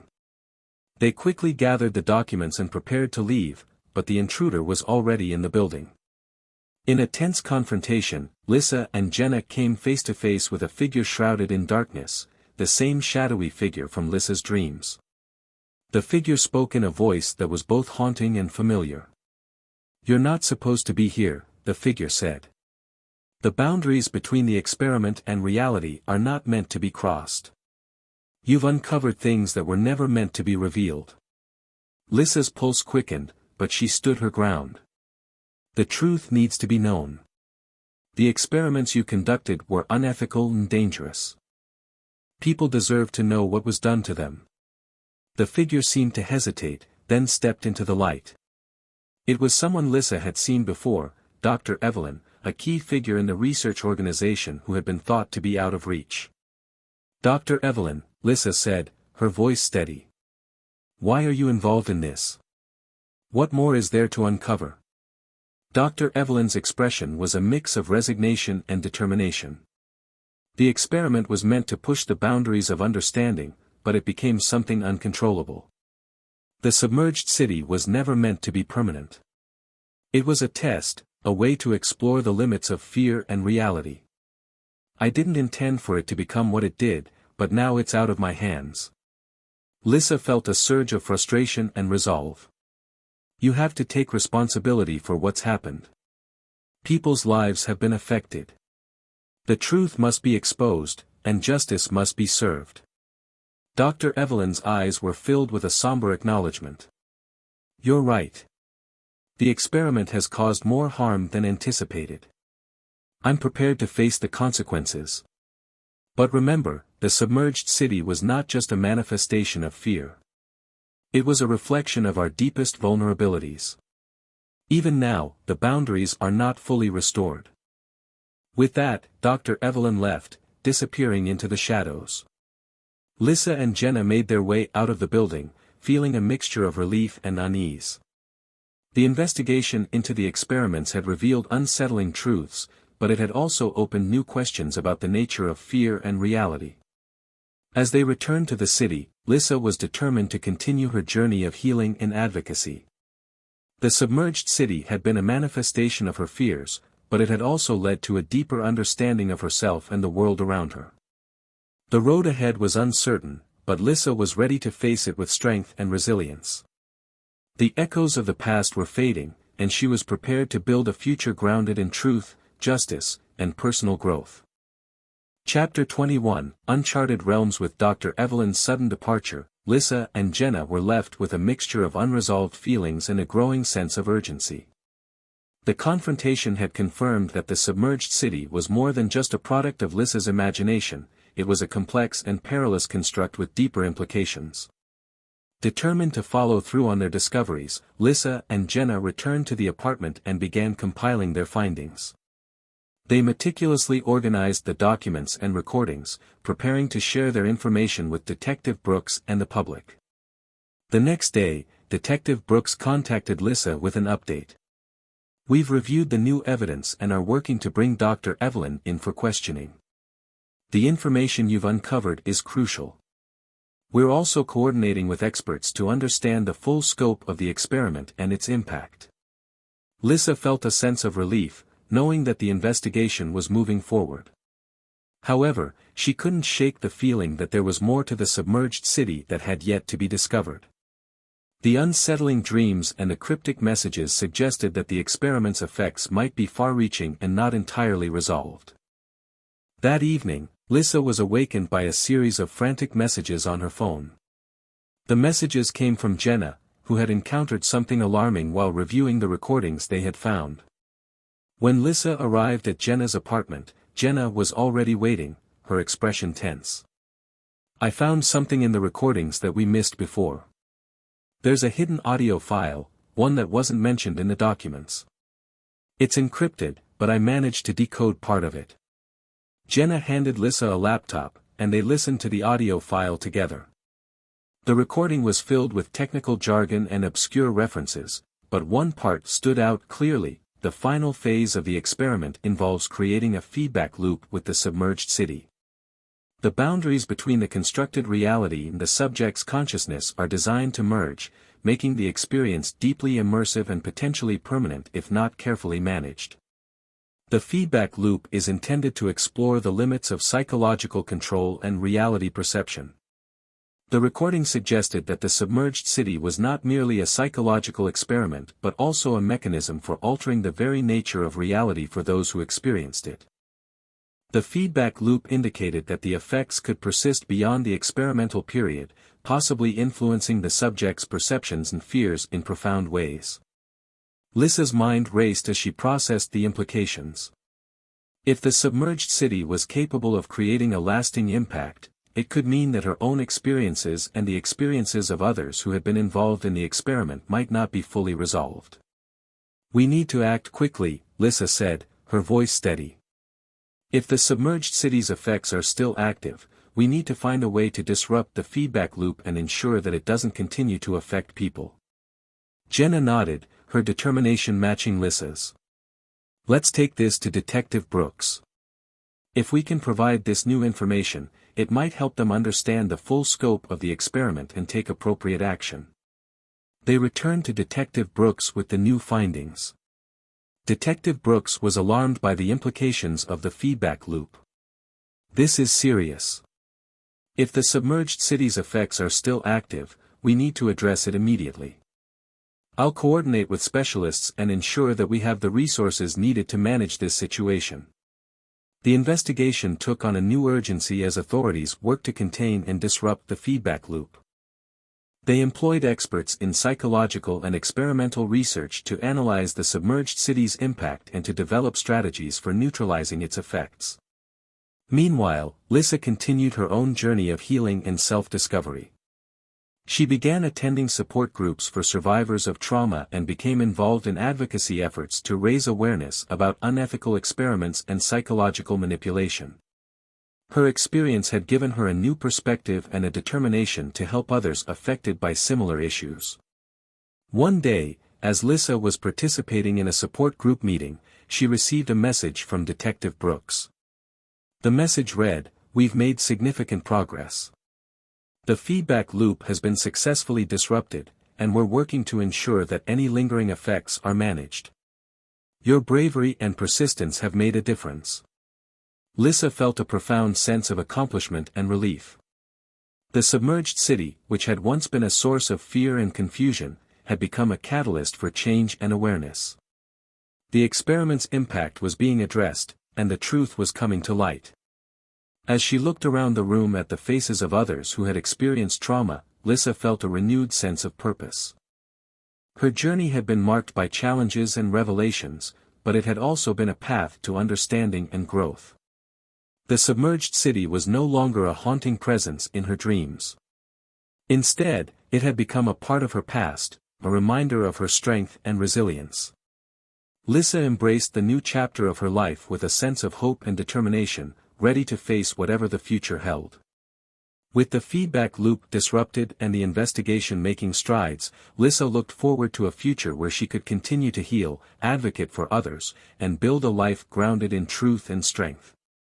The echoes of the submerged city had faded, replaced by the promise of new beginnings and the knowledge that she had made a lasting impact. Chapter 22, The Descent. With the immediate crisis of the submerged city resolved and the feedback loop disrupted, Lyssa found herself grappling with a sense of finality. The investigation had made significant progress, but she couldn't shake the feeling that the true nature of the experiment might still hold some unresolved mysteries. One crisp autumn morning, Lyssa received a letter with no return address. The envelope was plain, but the message inside was anything but ordinary. It read: "The submerged city was never meant to be fully understood. Its true purpose was hidden even from those who created it. If you seek the complete truth, follow the path less traveled." The cryptic message rekindled her curiosity. Who could have sent this letter, and what did it mean by the submerged city's true purpose being hidden? Lyssa felt a compelling urge to explore further, despite the risks. Lyssa shared the letter with Jenna, who was equally intrigued. This could be a lead to something important. It sounds like there's more to uncover, something that might reveal the complete scope of the experiment's impact. Determined to follow the new lead, Lyssa and Jenna decided to investigate the origins of the letter. They started by examining the envelope and its contents for any clues. The paper was unremarkable, but the handwriting was elegant and precise, an indication that the sender might be someone with a personal connection to the situation. Their first step was to revisit the historical archives, focusing on records related to the research organization and any associated projects that might have been overlooked. They hoped to find any connections or hidden aspects of the experiment that could explain the enigmatic message. As they delved deeper into the archives, they discovered a reference to a series of research documents that had been classified and sealed. These documents were connected to a subgroup within the research organization that was known for its unorthodox and secretive practices. The documents hinted at a final, covert phase of the experiment, a phase involving a control network designed to monitor and influence the participants' perceptions even after the formal research concluded.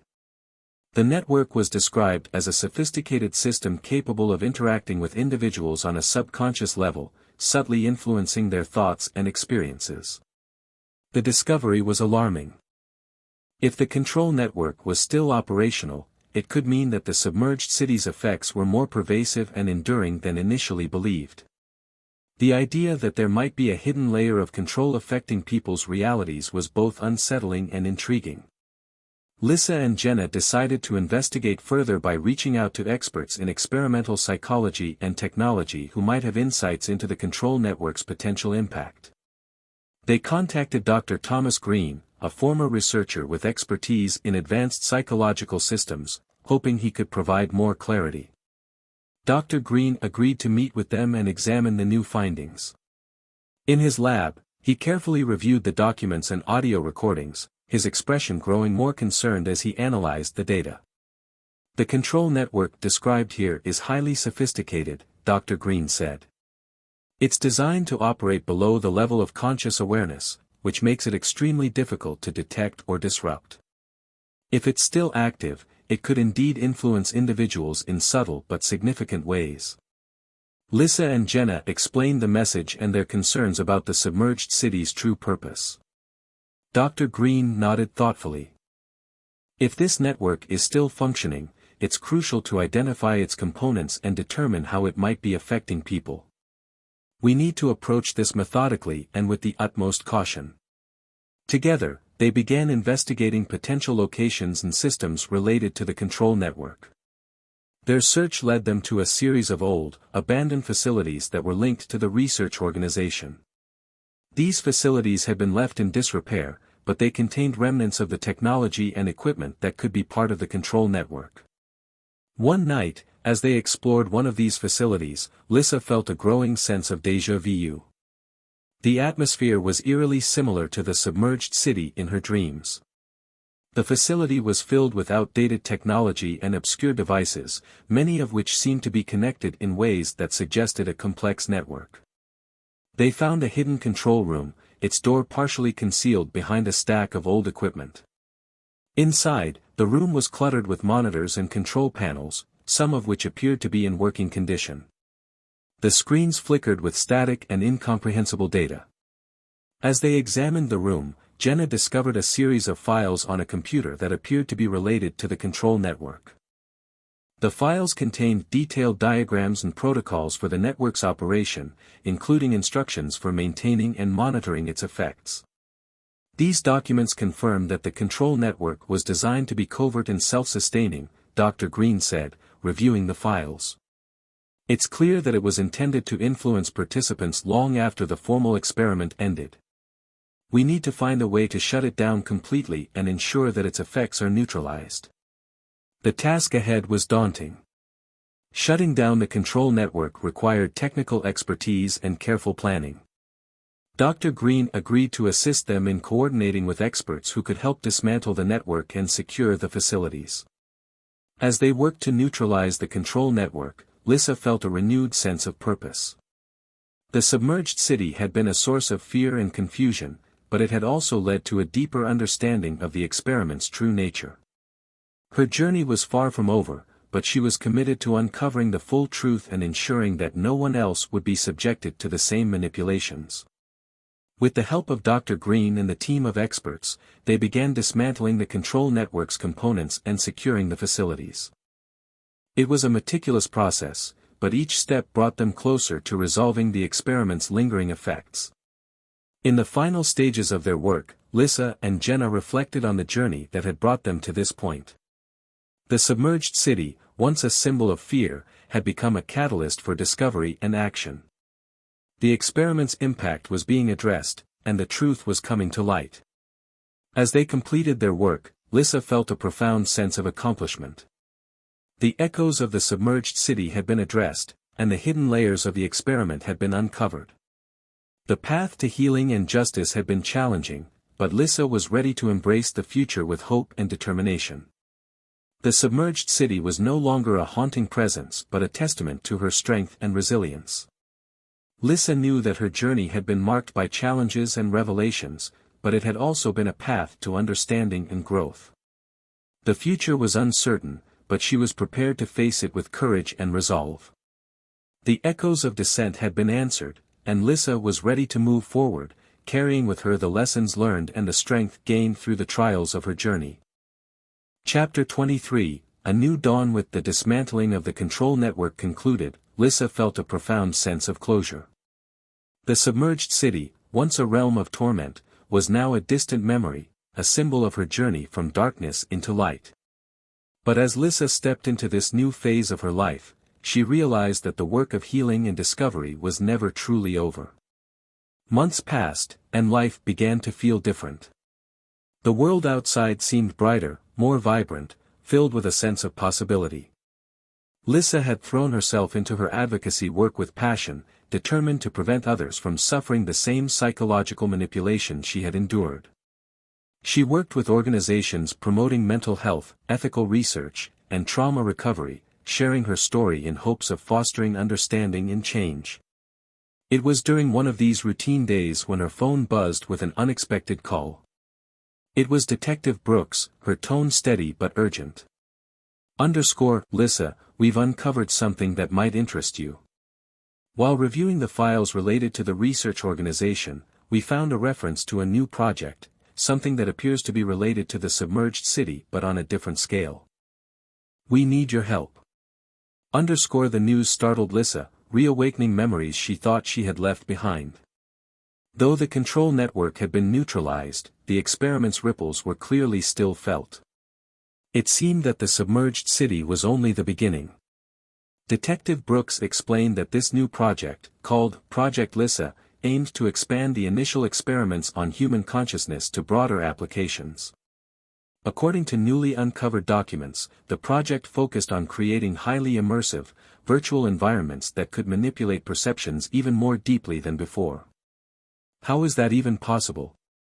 Jenna asked as they reviewed the documents later that day. It's like they're trying to blur the lines between virtual and real even further, Lyssa replied, her brows furrowed as she sifted through the material. But the way they're describing it, it's not just another experiment. It's a deliberate manipulation of reality for everyone involved. Project Lyssa wasn't just a continuation of the submerged city, it was an evolution. The idea was to create an all-encompassing experience where participants wouldn't be able to distinguish between the constructed virtual world and actual reality.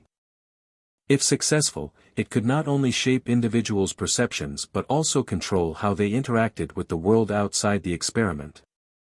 The more Lyssa uncovered, the clearer it became that Project Lyssa represented an unprecedented step in psychological research.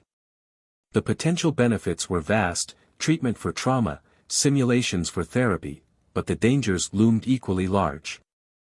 The ethical lines blurred quickly when the technology allowed for the manipulation of reality itself.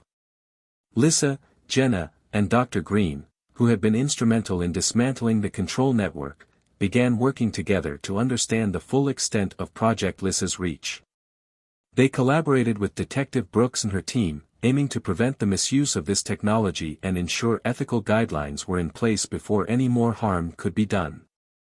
As they worked, Lyssa's involvement deepened. She became the face of the ethical research movement, her story and experience with the submerged city resonating with others who had been affected by unethical experimentation. She spoke at conferences, advocated for tighter regulations, and ensured that the psychological well-being of participants was always at the forefront of discussions. The day finally came when Lyssa was invited to speak at an international summit on ethical research. As she stood backstage, preparing to share her story with the world, she reflected on how far she had come, from a young woman trapped in a nightmare of manipulation to a leader fighting for justice and reform. When she took the stage, she looked out at the sea of faces. Experts, scientists, survivors, and advocates, all of them ready to listen to her story. She took a deep breath and began, her voice strong and steady. Years ago, I found myself trapped in a city that wasn't real, constructed to manipulate my fears and break my spirit. But I fought through that nightmare. I'm here today because the submerged city was not just an experiment. It was a mirror, a reflection of what happens when ethics are disregarded, and people's minds are used as tools for someone else's agenda. But it's also a reminder that we can rebuild, that our minds are resilient, and that we, as a society, have the responsibility to protect those who entrust us with their minds and their futures. The audience was silent, hanging on to her every word. Lyssa continued, "The submerged city is a part of my past, but it has paved the way for a better future. We must continue to push forward with research that helps heal, not harm, that elevates, not exploits. Together, we can make sure that no one else has to endure the same horrors and confusion that I did." The audience erupted into applause. As Lyssa stepped off the stage, she was met with handshakes, hugs, and words of encouragement from people whose lives had also been touched by her journey. That evening, as the sun set over the horizon, Lyssa stood on the balcony of her hotel room, looking out over the vibrant cityscape. The submerged city was now firmly behind her, no longer a source of fear but a symbol of her growth and strength. Jenna walked up behind her, resting a hand on her shoulder. "You did it, Lyssa," she said quietly. "You've come so far." Lyssa smiled, her heart swelling with gratitude. "We did it. And it's only the beginning." The journey of healing and advocacy stretched out ahead of her like an open road. The echoes of the submerged city had faded, replaced by the promise of new beginnings. Lyssa was ready for whatever challenges and opportunities lay ahead, knowing she had the strength, courage, and resilience to face them. As the last rays of sunlight disappeared, Lyssa felt a quiet peace settle over her. The submerged city had once been her prison, but now it was nothing more than a distant memory, a testament to her survival and her ability to turn darkness into light. A new dawn had arrived, and Lyssa was ready to embrace it. Chapter 24. The path forward. Months had passed since the resolution of Project Lyssa and the reforms that followed in ethical research practices. For Lyssa, life had finally settled into a new rhythm. She had become a central figure in the advocacy community, working tirelessly to promote responsible research and raise awareness about mental health and psychological trauma. Her journey had taken her from the depths of fear and manipulation to a place of strength and purpose. One afternoon, she received an invitation to speak at a prominent research conference. The event would gather leading minds from technology, psychology, and ethics to discuss the future of immersive experiences. Lyssa had been asked to share her unique perspective on the ethical implications of virtual and augmented reality, grounded in her personal experience with the submerged city and the dangerous feedback loop of Project Lyssa. Excited yet thoughtful, Lyssa prepared her speech with care. The topic was close to her heart, and she knew how important it was to convey the gravity of what she had endured. As she reflected on her past and the knowledge she had gained, she realized how far she had come, from a survivor of trauma to an advocate for change. The day of the conference arrived, and the grand hall buzzed with energy. Experts, researchers, and innovators filled the room, eager to discuss the cutting-edge advancements in immersive technology. Lyssa took her place on a panel alongside other thought leaders in the field, each sharing insights into how technology could shape the future of human experience. When it was her turn to speak, Lyssa began with a moment of silence, gathering her thoughts. Then, she shared her story, how she had been caught in a web of fear and deception, and how the submerged city had nearly consumed her. She spoke about the dangers of unchecked psychological experimentation, the blurred boundaries between reality and constructed worlds, and the ethical responsibility of those designing immersive experiences. Her words carried weight, grounded in her hard-won understanding of the risks. She emphasized the importance of safeguarding the well-being of participants, of ensuring informed consent, and of respecting the delicate nature of human consciousness when working with such powerful technologies. Her call for transparency and integrity resonated with the audience, sparking thoughtful questions and meaningful discussions.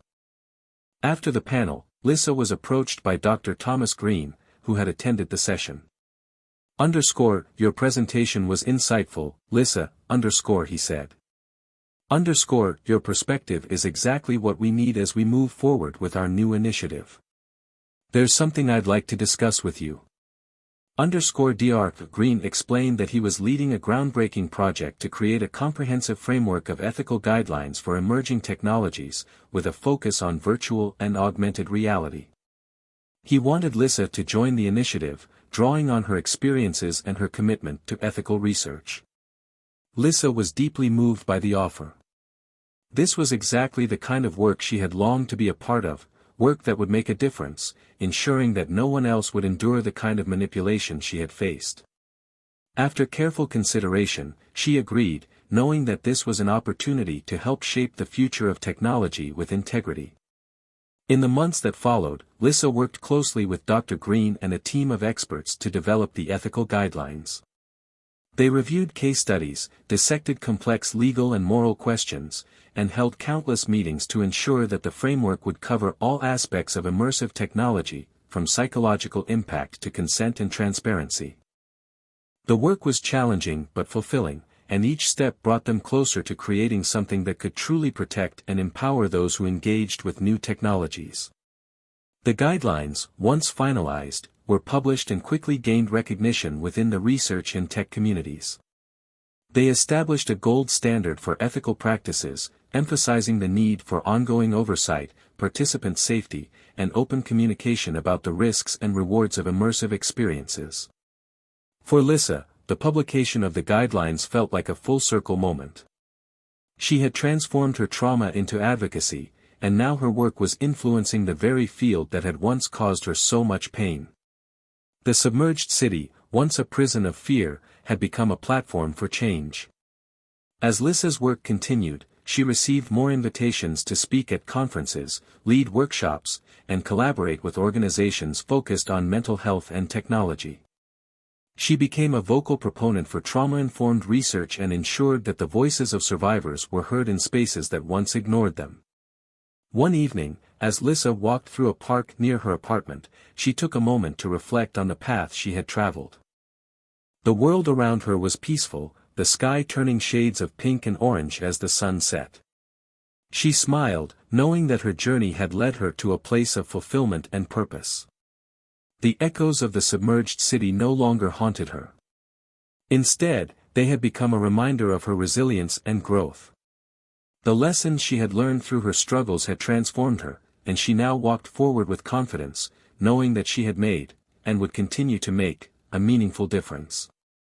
As she looked toward the future, Lyssa knew there would be new challenges and opportunities ahead. But with the strength she had gained from her past, and the knowledge that she was not alone in her fight for ethical progress, she was ready to face whatever came next. Her journey had not been easy, but it had shaped her into someone who could stand in the light, proud of her resilience and determined to protect the minds and spirits of others. Lyssa embraced the new dawn that lay before her, hopeful and at peace with the path she had forged from darkness into the light. Chapter 25. The Unseen Horizon. Months passed as Lyssa continued her work with Dr. Green and the Ethical Initiative. Her days were filled with conferences, workshops, and consultations, but the sense of accomplishment and purpose never waned. The ethical guidelines had made a significant impact, but Lyssa felt that her journey was far from complete. There was a lingering curiosity about the deeper aspects of the submerged city experiment and its broader implications that still drove her. One day, Lyssa received an email from an unknown sender with the subject line, Unseen Horizons. The message contained a brief note and an attachment. It read, "Lyssa, your work has been exceptional. However, there are dimensions to the submerged city that remain unexplored. The attached file might provide insights into the unknown facets of the experiment. Proceed with caution." Attached to the email was a file labeled Supplemental Data. Lyssa's heart raced as she opened the file. It contained a series of encrypted documents and a detailed schematic of a complex network. The diagrams were intricate, depicting what appeared to be additional layers of the submerged city's infrastructure and data flow. Realizing the significance of this new information, Lyssa contacted Dr. Green. "I've received some potentially important data related to the submerged city experiment. It seems to suggest there might be more to uncover. I need your help to analyze it." Dr. Green agreed to assist and began working with his team to decrypt and analyze the documents. After several days of intense scrutiny, they uncovered a troubling discovery. The supplemental data indicated the existence of an extended reality interface, ERI, a component of the experiment designed to interact with participants' subconscious minds on an even deeper level. The ERI was described as an advanced system capable of manipulating not just perceptions but core beliefs and memories. It was intended to create a more profound immersion by directly interfacing with the participants' cognitive processes, potentially influencing their sense of identity and reality. The implications of this discovery were unsettling. If the ERI had been active during the submerged city experiment, it could explain some of the lingering effects and psychological disturbances that participants had experienced. It also suggested that the experiment was far more complex and invasive than initially understood. Determined to uncover the full extent of the ERI's impact, Lyssa and Dr. Green organized a team of experts in cognitive science, neuroscience, and technology. They worked tirelessly to piece together the remaining elements of the experiment and understand the full scope of the ERI's operations. Their investigation led them to uncover additional hidden facilities and research archives, revealing that the ERI was part of a broader network of experimental systems. These systems were designed to explore the boundaries of human consciousness and control, raising serious ethical concerns. As they delved deeper, Lyssa and her team discovered that the ERI had not only influenced participants but had also gathered extensive data on their psychological responses and cognitive states. The data collected was used to refine the experiment's techniques and explore new methods of influence and control.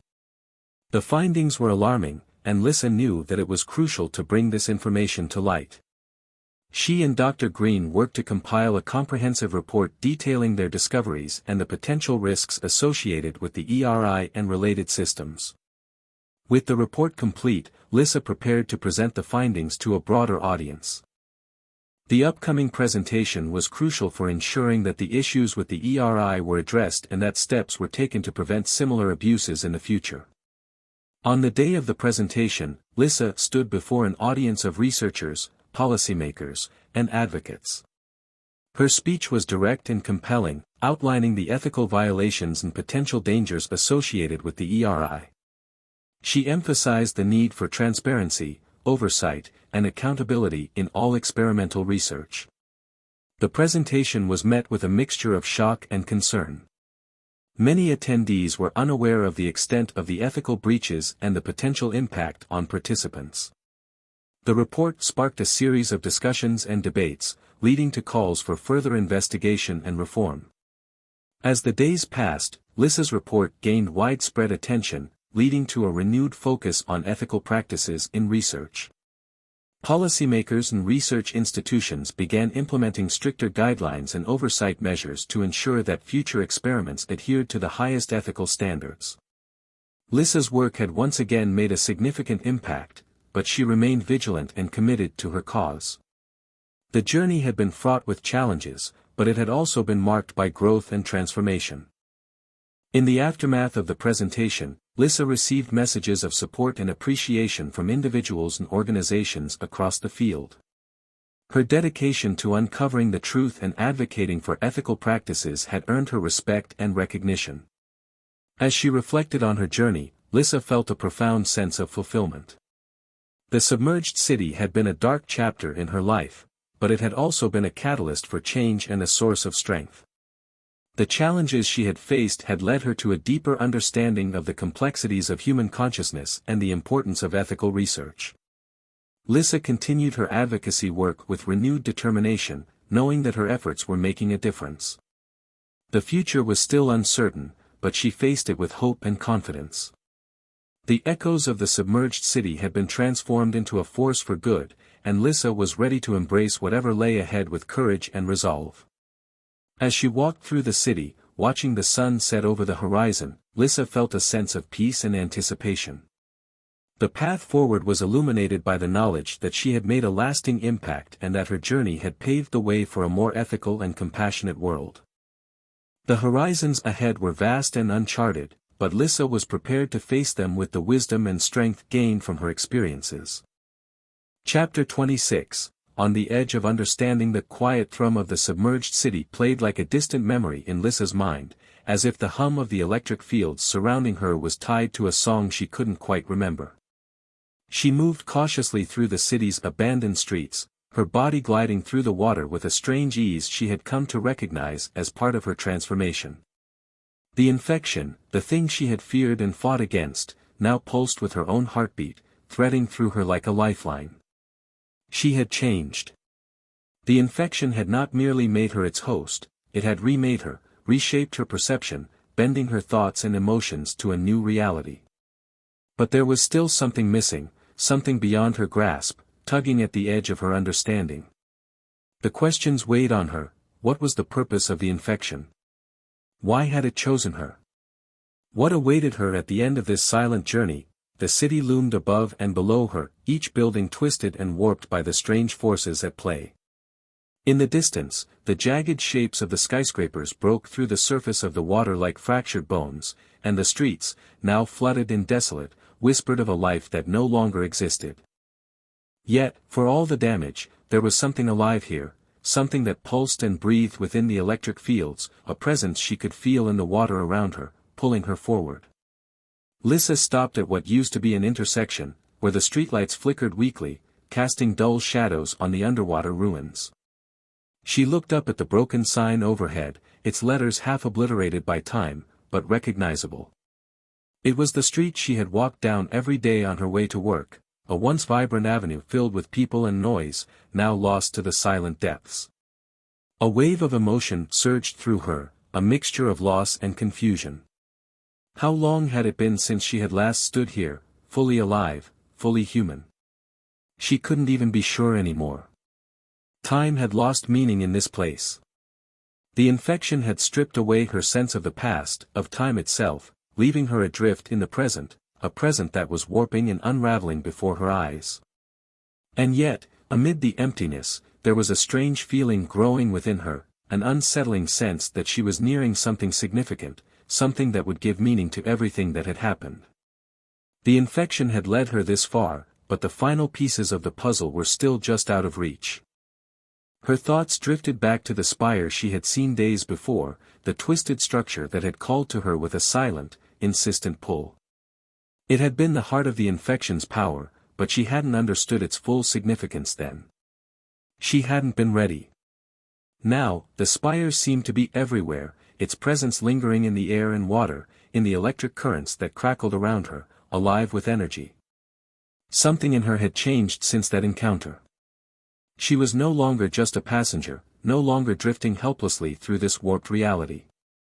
The infection had grown inside her, yes, but she had grown, too.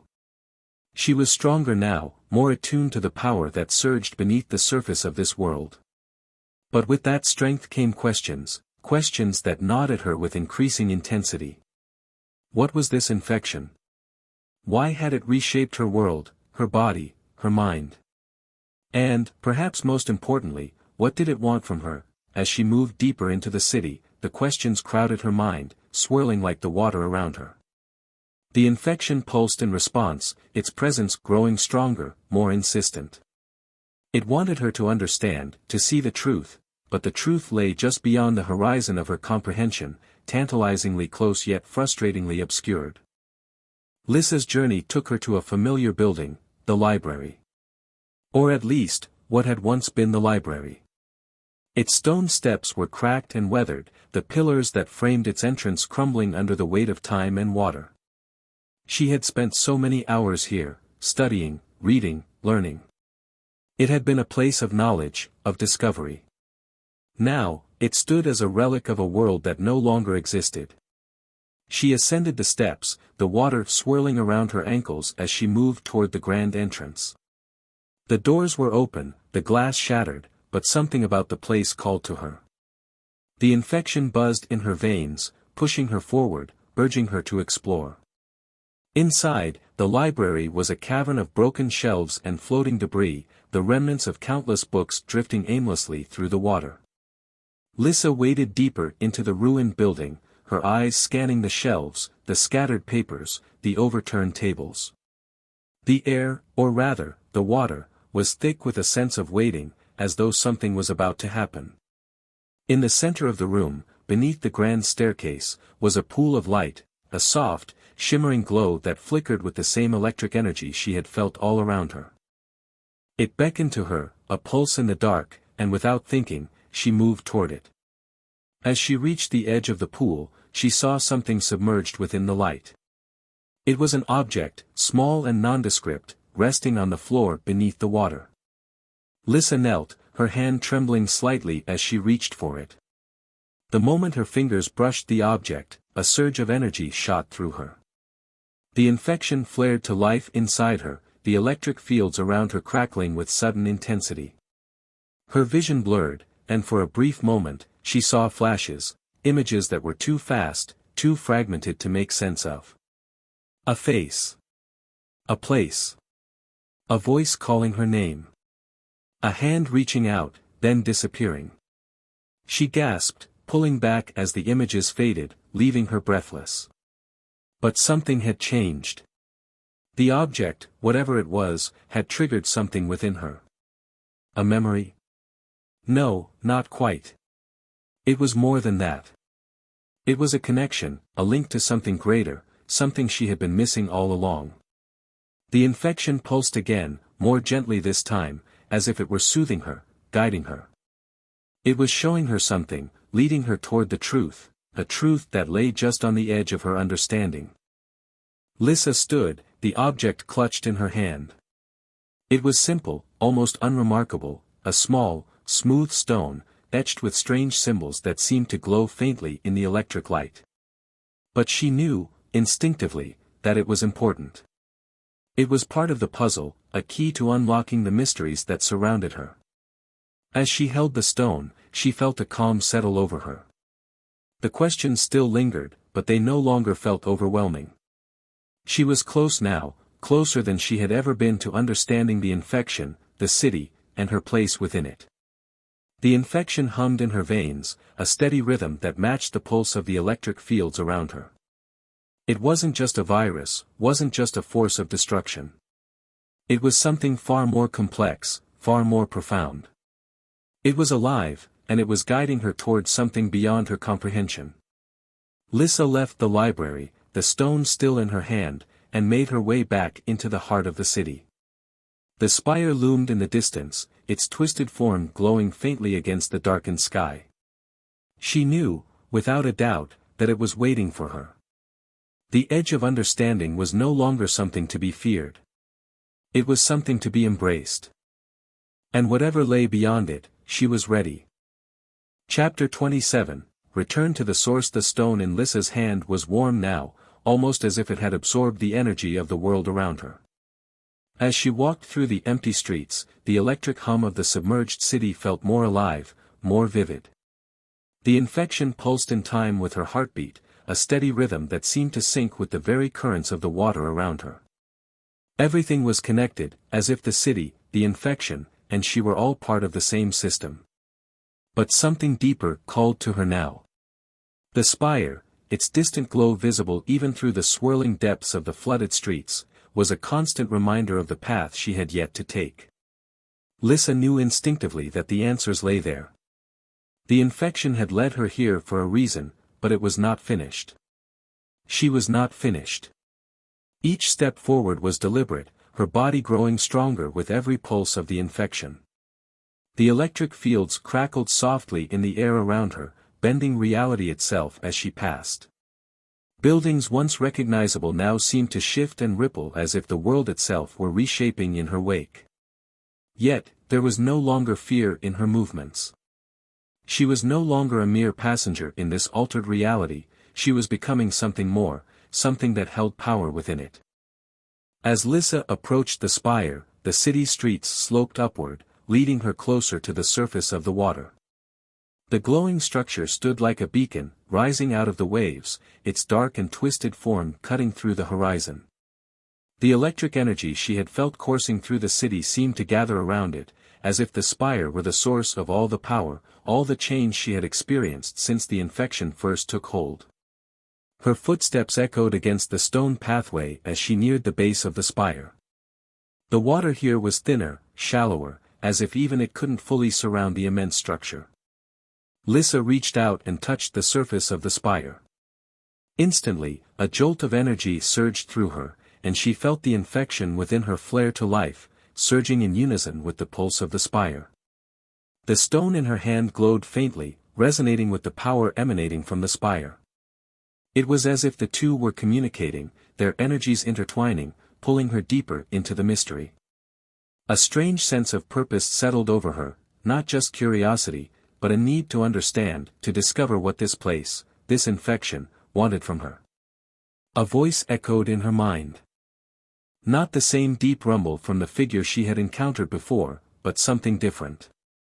It was softer, more like a whisper, brushing against her thoughts like the gentlest of breezes. You've come back. You've always been meant to return here.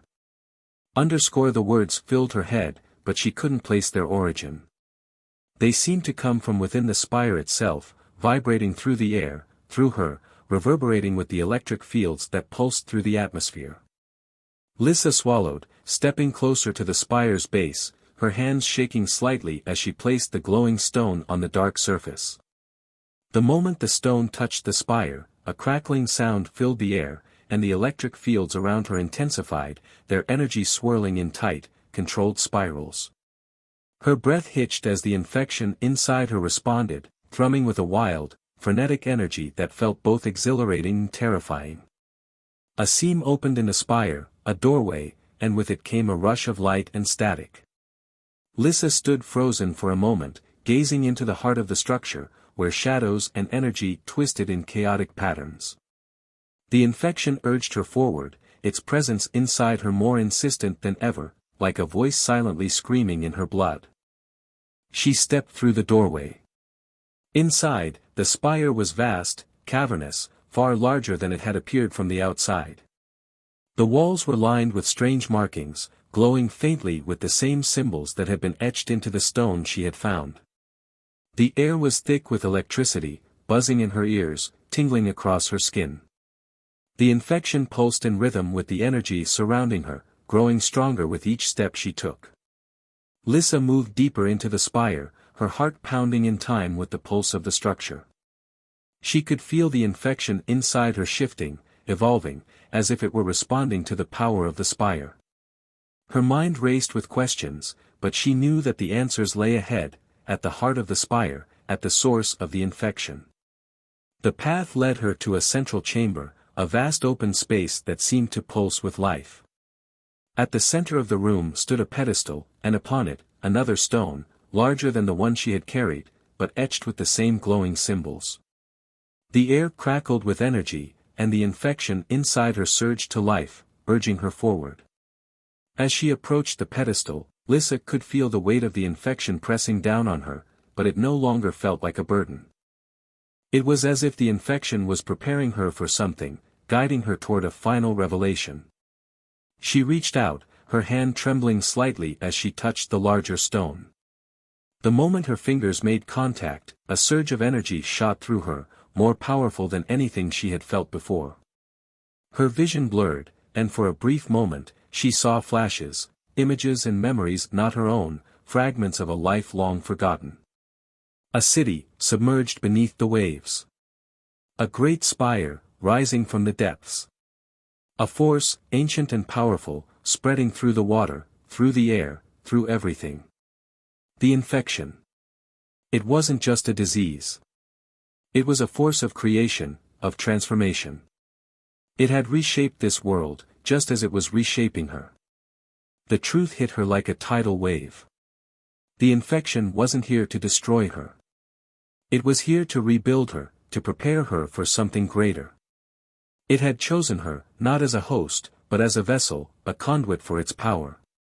Lyssa's breath caught in her throat as the realization settled over her. She had been fighting the infection for so long, fearing it, resisting it.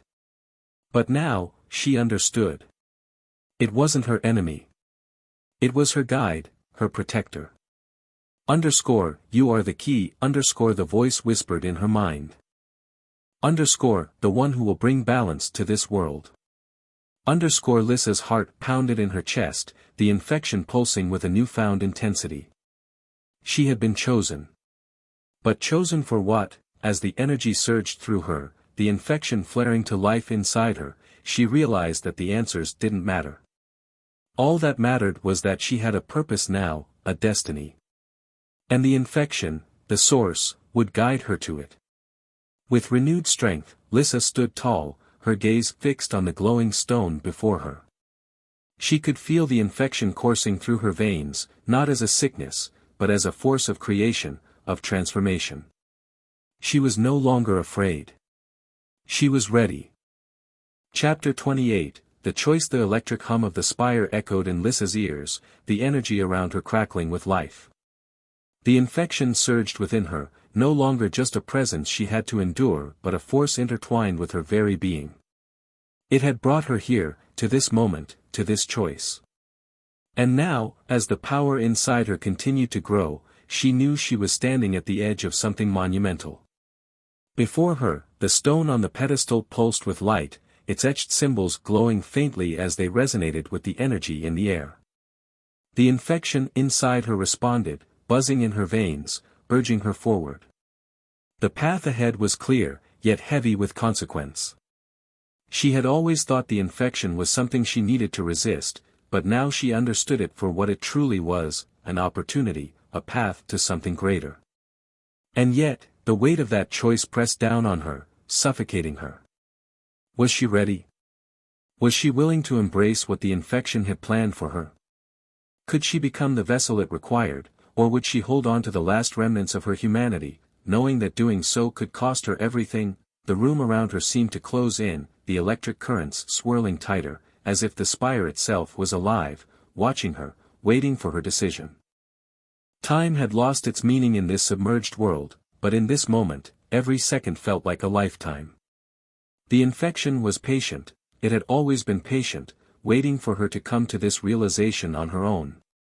But now that she stood on the precipice, the weight of the choice felt unbearable.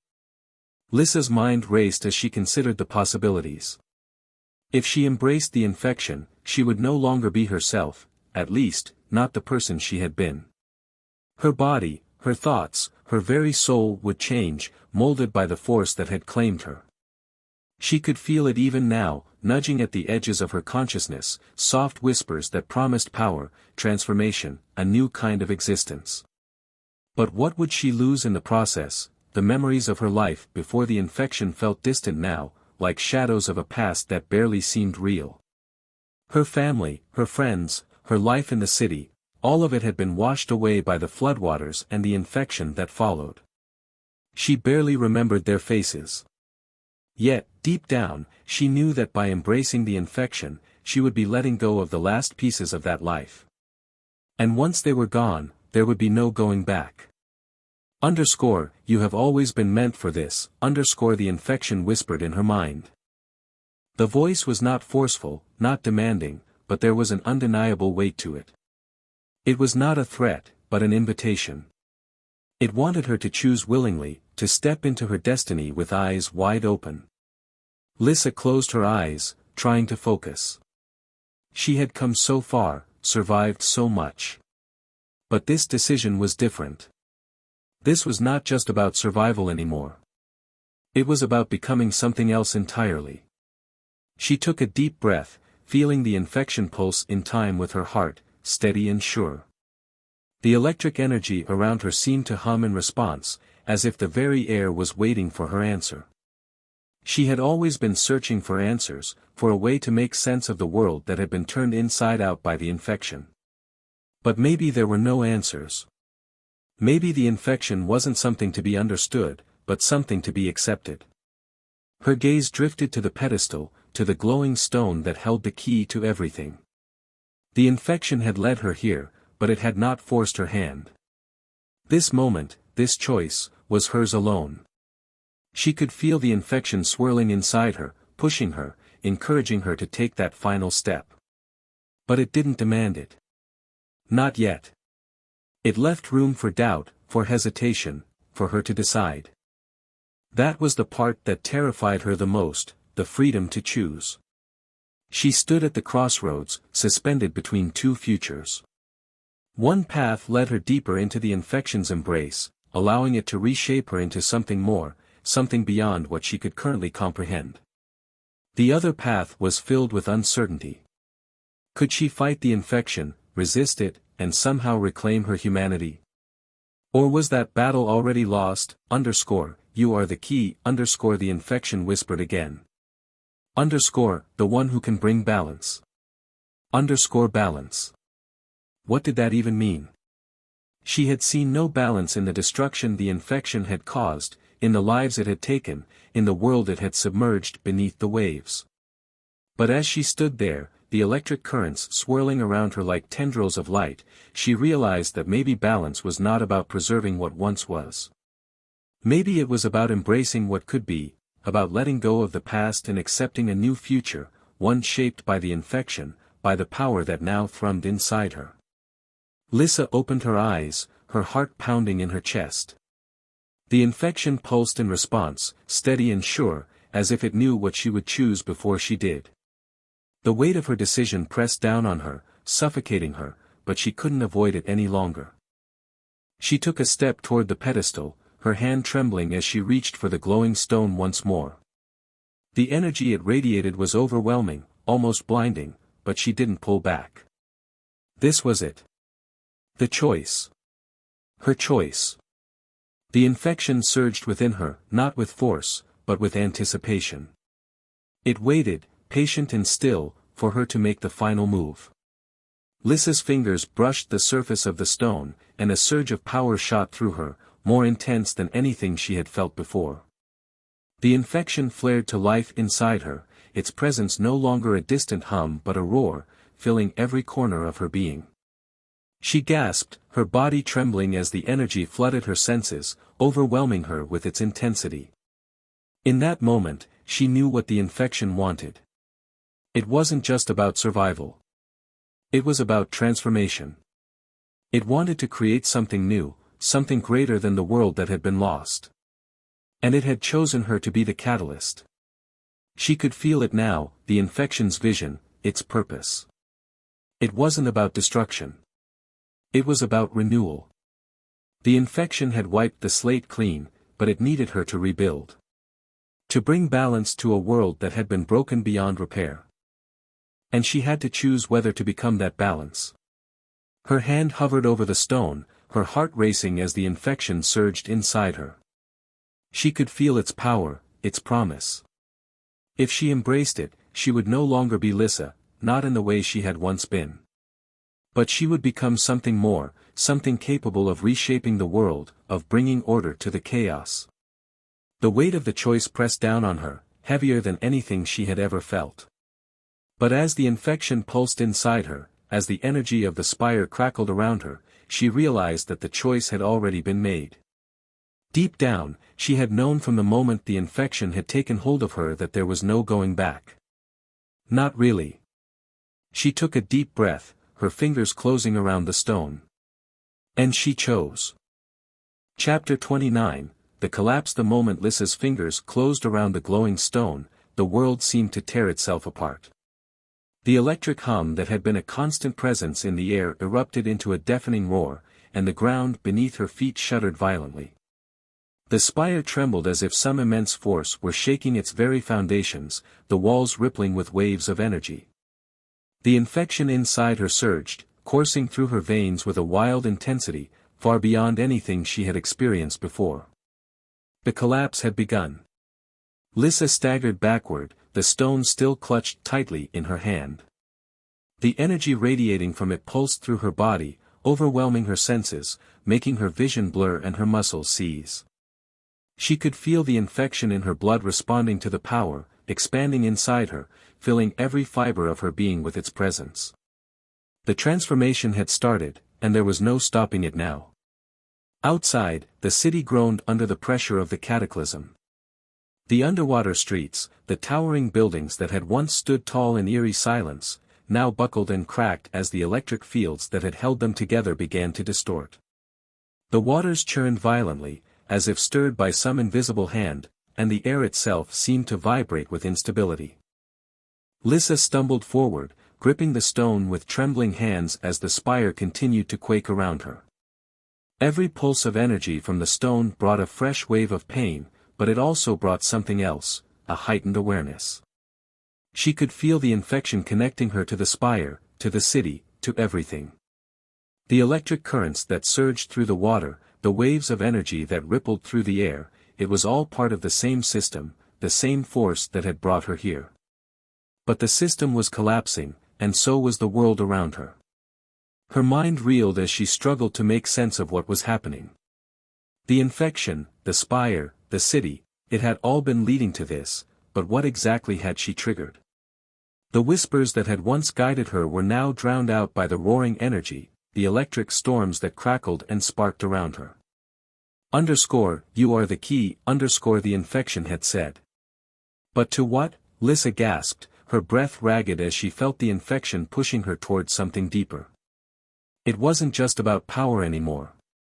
It was about survival, not just her own, but the survival of everything around her. The spire, the city, the world beneath the waves, they were all crumbling, unraveling as the infection spread. She could feel it, the delicate balance that had held everything in place was breaking down, slipping out of control. The spire groaned loudly, its structure bending as cracks began to snake up its towering walls. Fractures of light erupted from its base, sending beams of electric energy shooting into the air.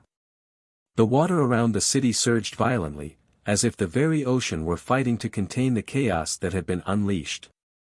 And then, from deep within the spire, a low, rumbling sound echoed, a sound so deep and resonant that Lyssa felt it in her bones.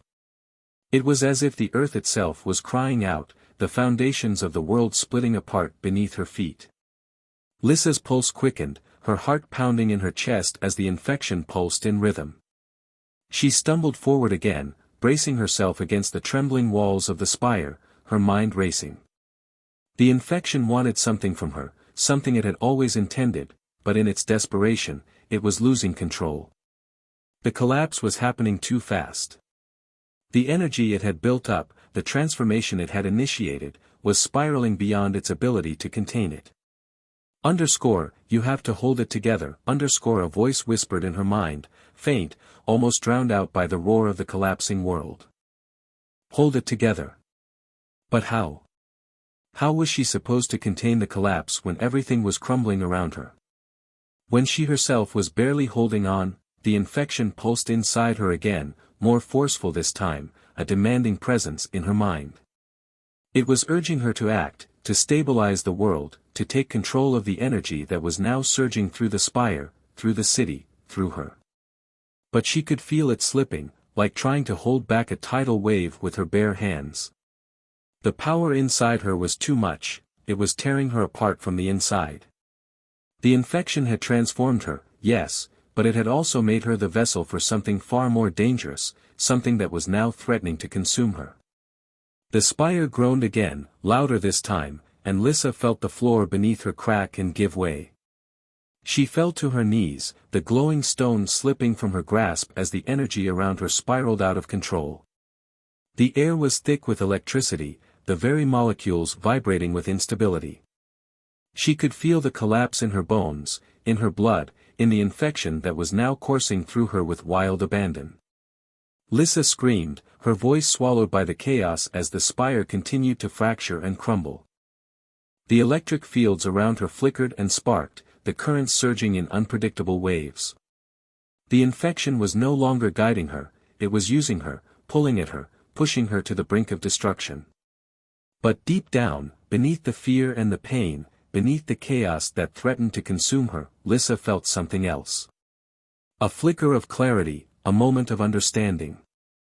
The infection had chosen her not just as a vessel, but as a stabilizer. The spire, the city, the world, they were all connected, all part of the same system. And she was the key to keeping that system from tearing itself apart. But she had to act now, before it was too late. With a surge of determination, Lyssa forced herself to stand, her body trembling with the effort. The infection flared inside her, fighting against her, but she pushed back. She wouldn't let it control her, not anymore. She would take control. She had to. The stone lay at her feet, still glowing faintly despite the chaos swirling around it. Lyssa reached down, her hand shaking as she picked it up once more. The moment her fingers closed around it, she felt the energy surge through her again, but this time, she didn't let it overwhelm her. She focused, her mind sharpening as she drew on the infection's power, bending it to her will. The spire trembled, the cracks in its walls widening as the collapse accelerated. But Lyssa could feel the energy now, pulsing through the structure, through the city, through her. It was wild, chaotic, but it was also familiar. It was the same energy that had brought her here, the same force that had transformed her. And now, it was hers to command. With a cry of defiance, Lyssa thrust the stone toward the spire, channeling the infection's power into it. The electric fields around her surged, the currents swirling and tightening as she forced them into alignment. The cracks in the spire's walls stopped spreading, the fractures of light dimming as the energy stabilized. For a moment, everything went still. And then, with a deafening roar, the spire exploded with light, beams of energy shooting out in every direction. The city trembled, the waters churning violently as the collapse reached its peak. But Lyssa stood firm, her hands gripping the stone as she held the world together by sheer force of will. The infection pulsed inside her, steady and strong, no longer wild and uncontrollable. It had accepted her choice, accepted her command. The collapse had begun, but now, she was the one in control. Lyssa's breath came in ragged gasps as the energy finally settled, the chaos fading into a tense, fragile calm. The spire stood tall once more, the fractures in its walls healed, the electric fields that surrounded it stable and controlled. But the world was not the same. The infection had transformed everything, not just the city, but her. She was no longer the person she had been. She had become something else, something greater. And now, as she stood at the center of this new reality, she realized that the collapse had been necessary. It had torn down the old world to make way for the new. And she was its architect. Chapter 30, The End and the Beginning. The world stood still, suspended in a fragile silence that felt like the calm before a storm, or the stillness that follows one. The spire, once a towering monument to the infection's raw power, now glowed with a serene light, its fractures sealed, its chaotic energy brought under control. The waters that had churned with such violence moments before were now eerily calm, a glassy surface reflecting the glowing electric fields that still flickered faintly in the air. But beneath that calm, Lyssa could feel the tension, a hum that vibrated in her bones, in her blood. The infection inside her was no longer the uncontrollable force it had been, but it was still there, pulsing with potential. It was waiting. Waiting for her next move, for her final decision. She could feel its patience, its anticipation, as if it already knew what was coming but wanted her to realize it on her own. She stood at the center of the spire, the glowing stone still clutched in her hand.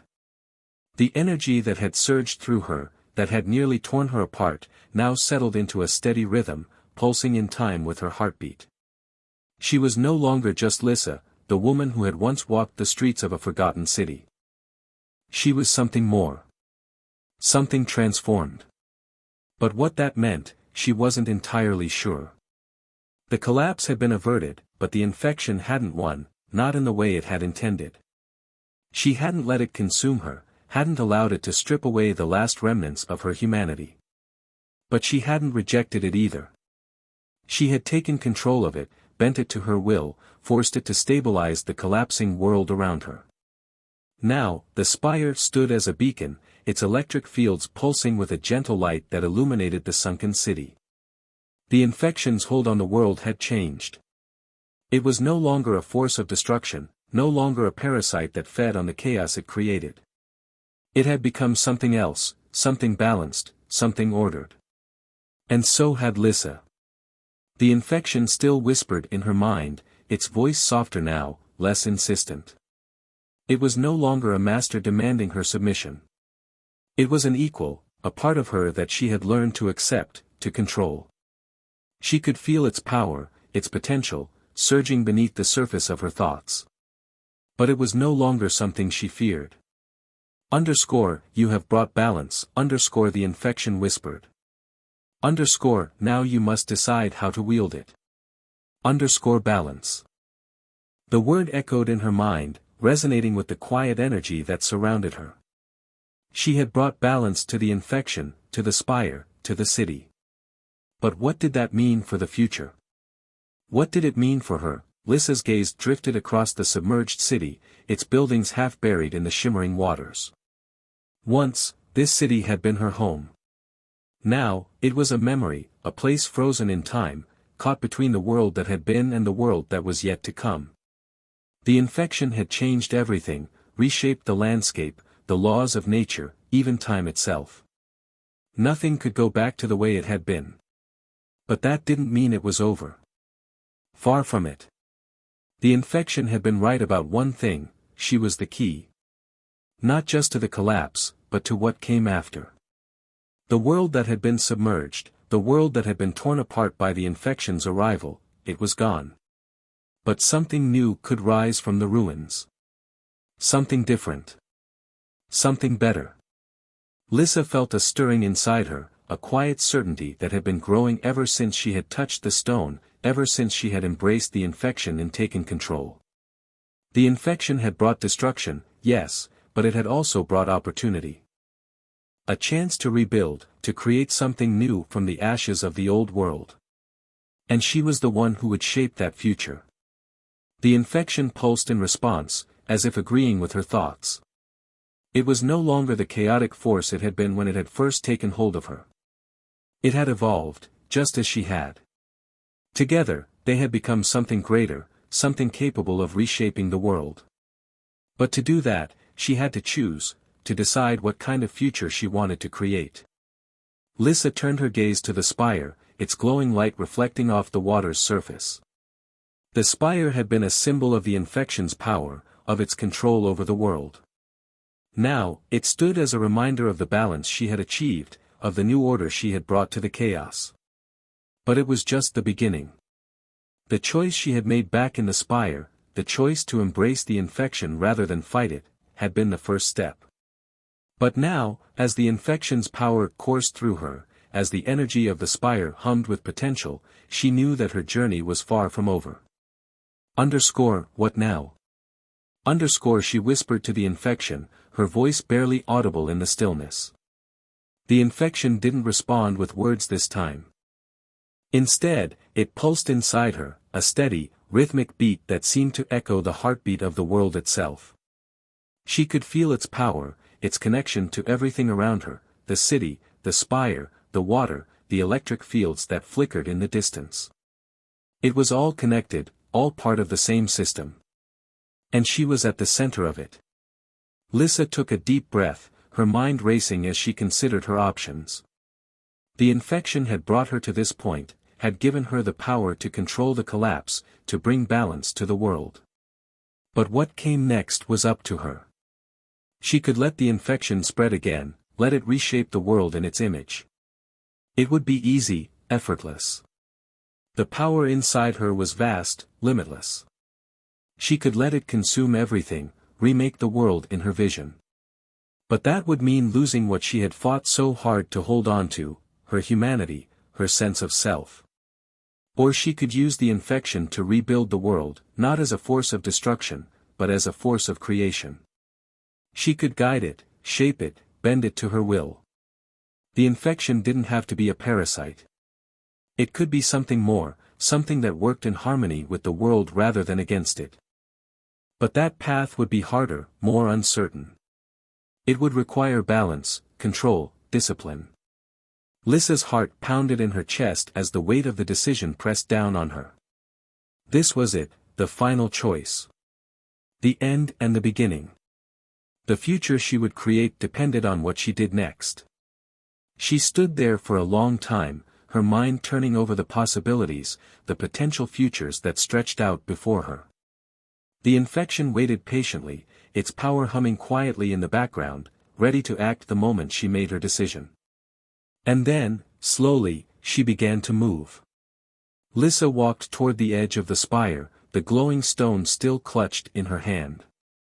The city stretched out before her, silent and still, waiting. The infection pulsed inside her, a steady rhythm that matched her steps. She could feel its power, its potential, coursing through her veins, ready to be unleashed. But she didn't let it consume her. Not this time.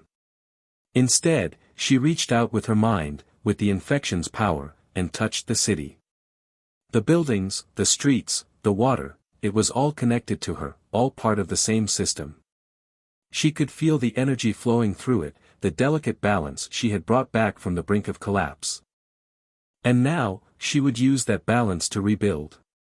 The infection responded, not with a surge of chaos, but with a quiet, controlled pulse of energy. It flowed through her, through the spire, through the city, weaving itself into the fabric of the world. The waters shimmered, the electric fields flickered and danced, and slowly, the city began to shift.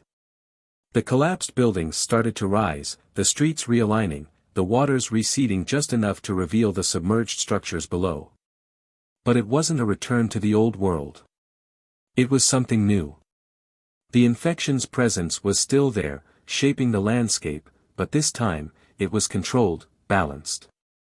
Lyssa watched as the city transformed before her eyes, a new world rising from the ruins of the old. It was beautiful, in a strange, otherworldly way. The infection had become part of the world, not as a force of destruction, but as a force of creation. And as the city took shape, Lyssa realized something: this was her world now.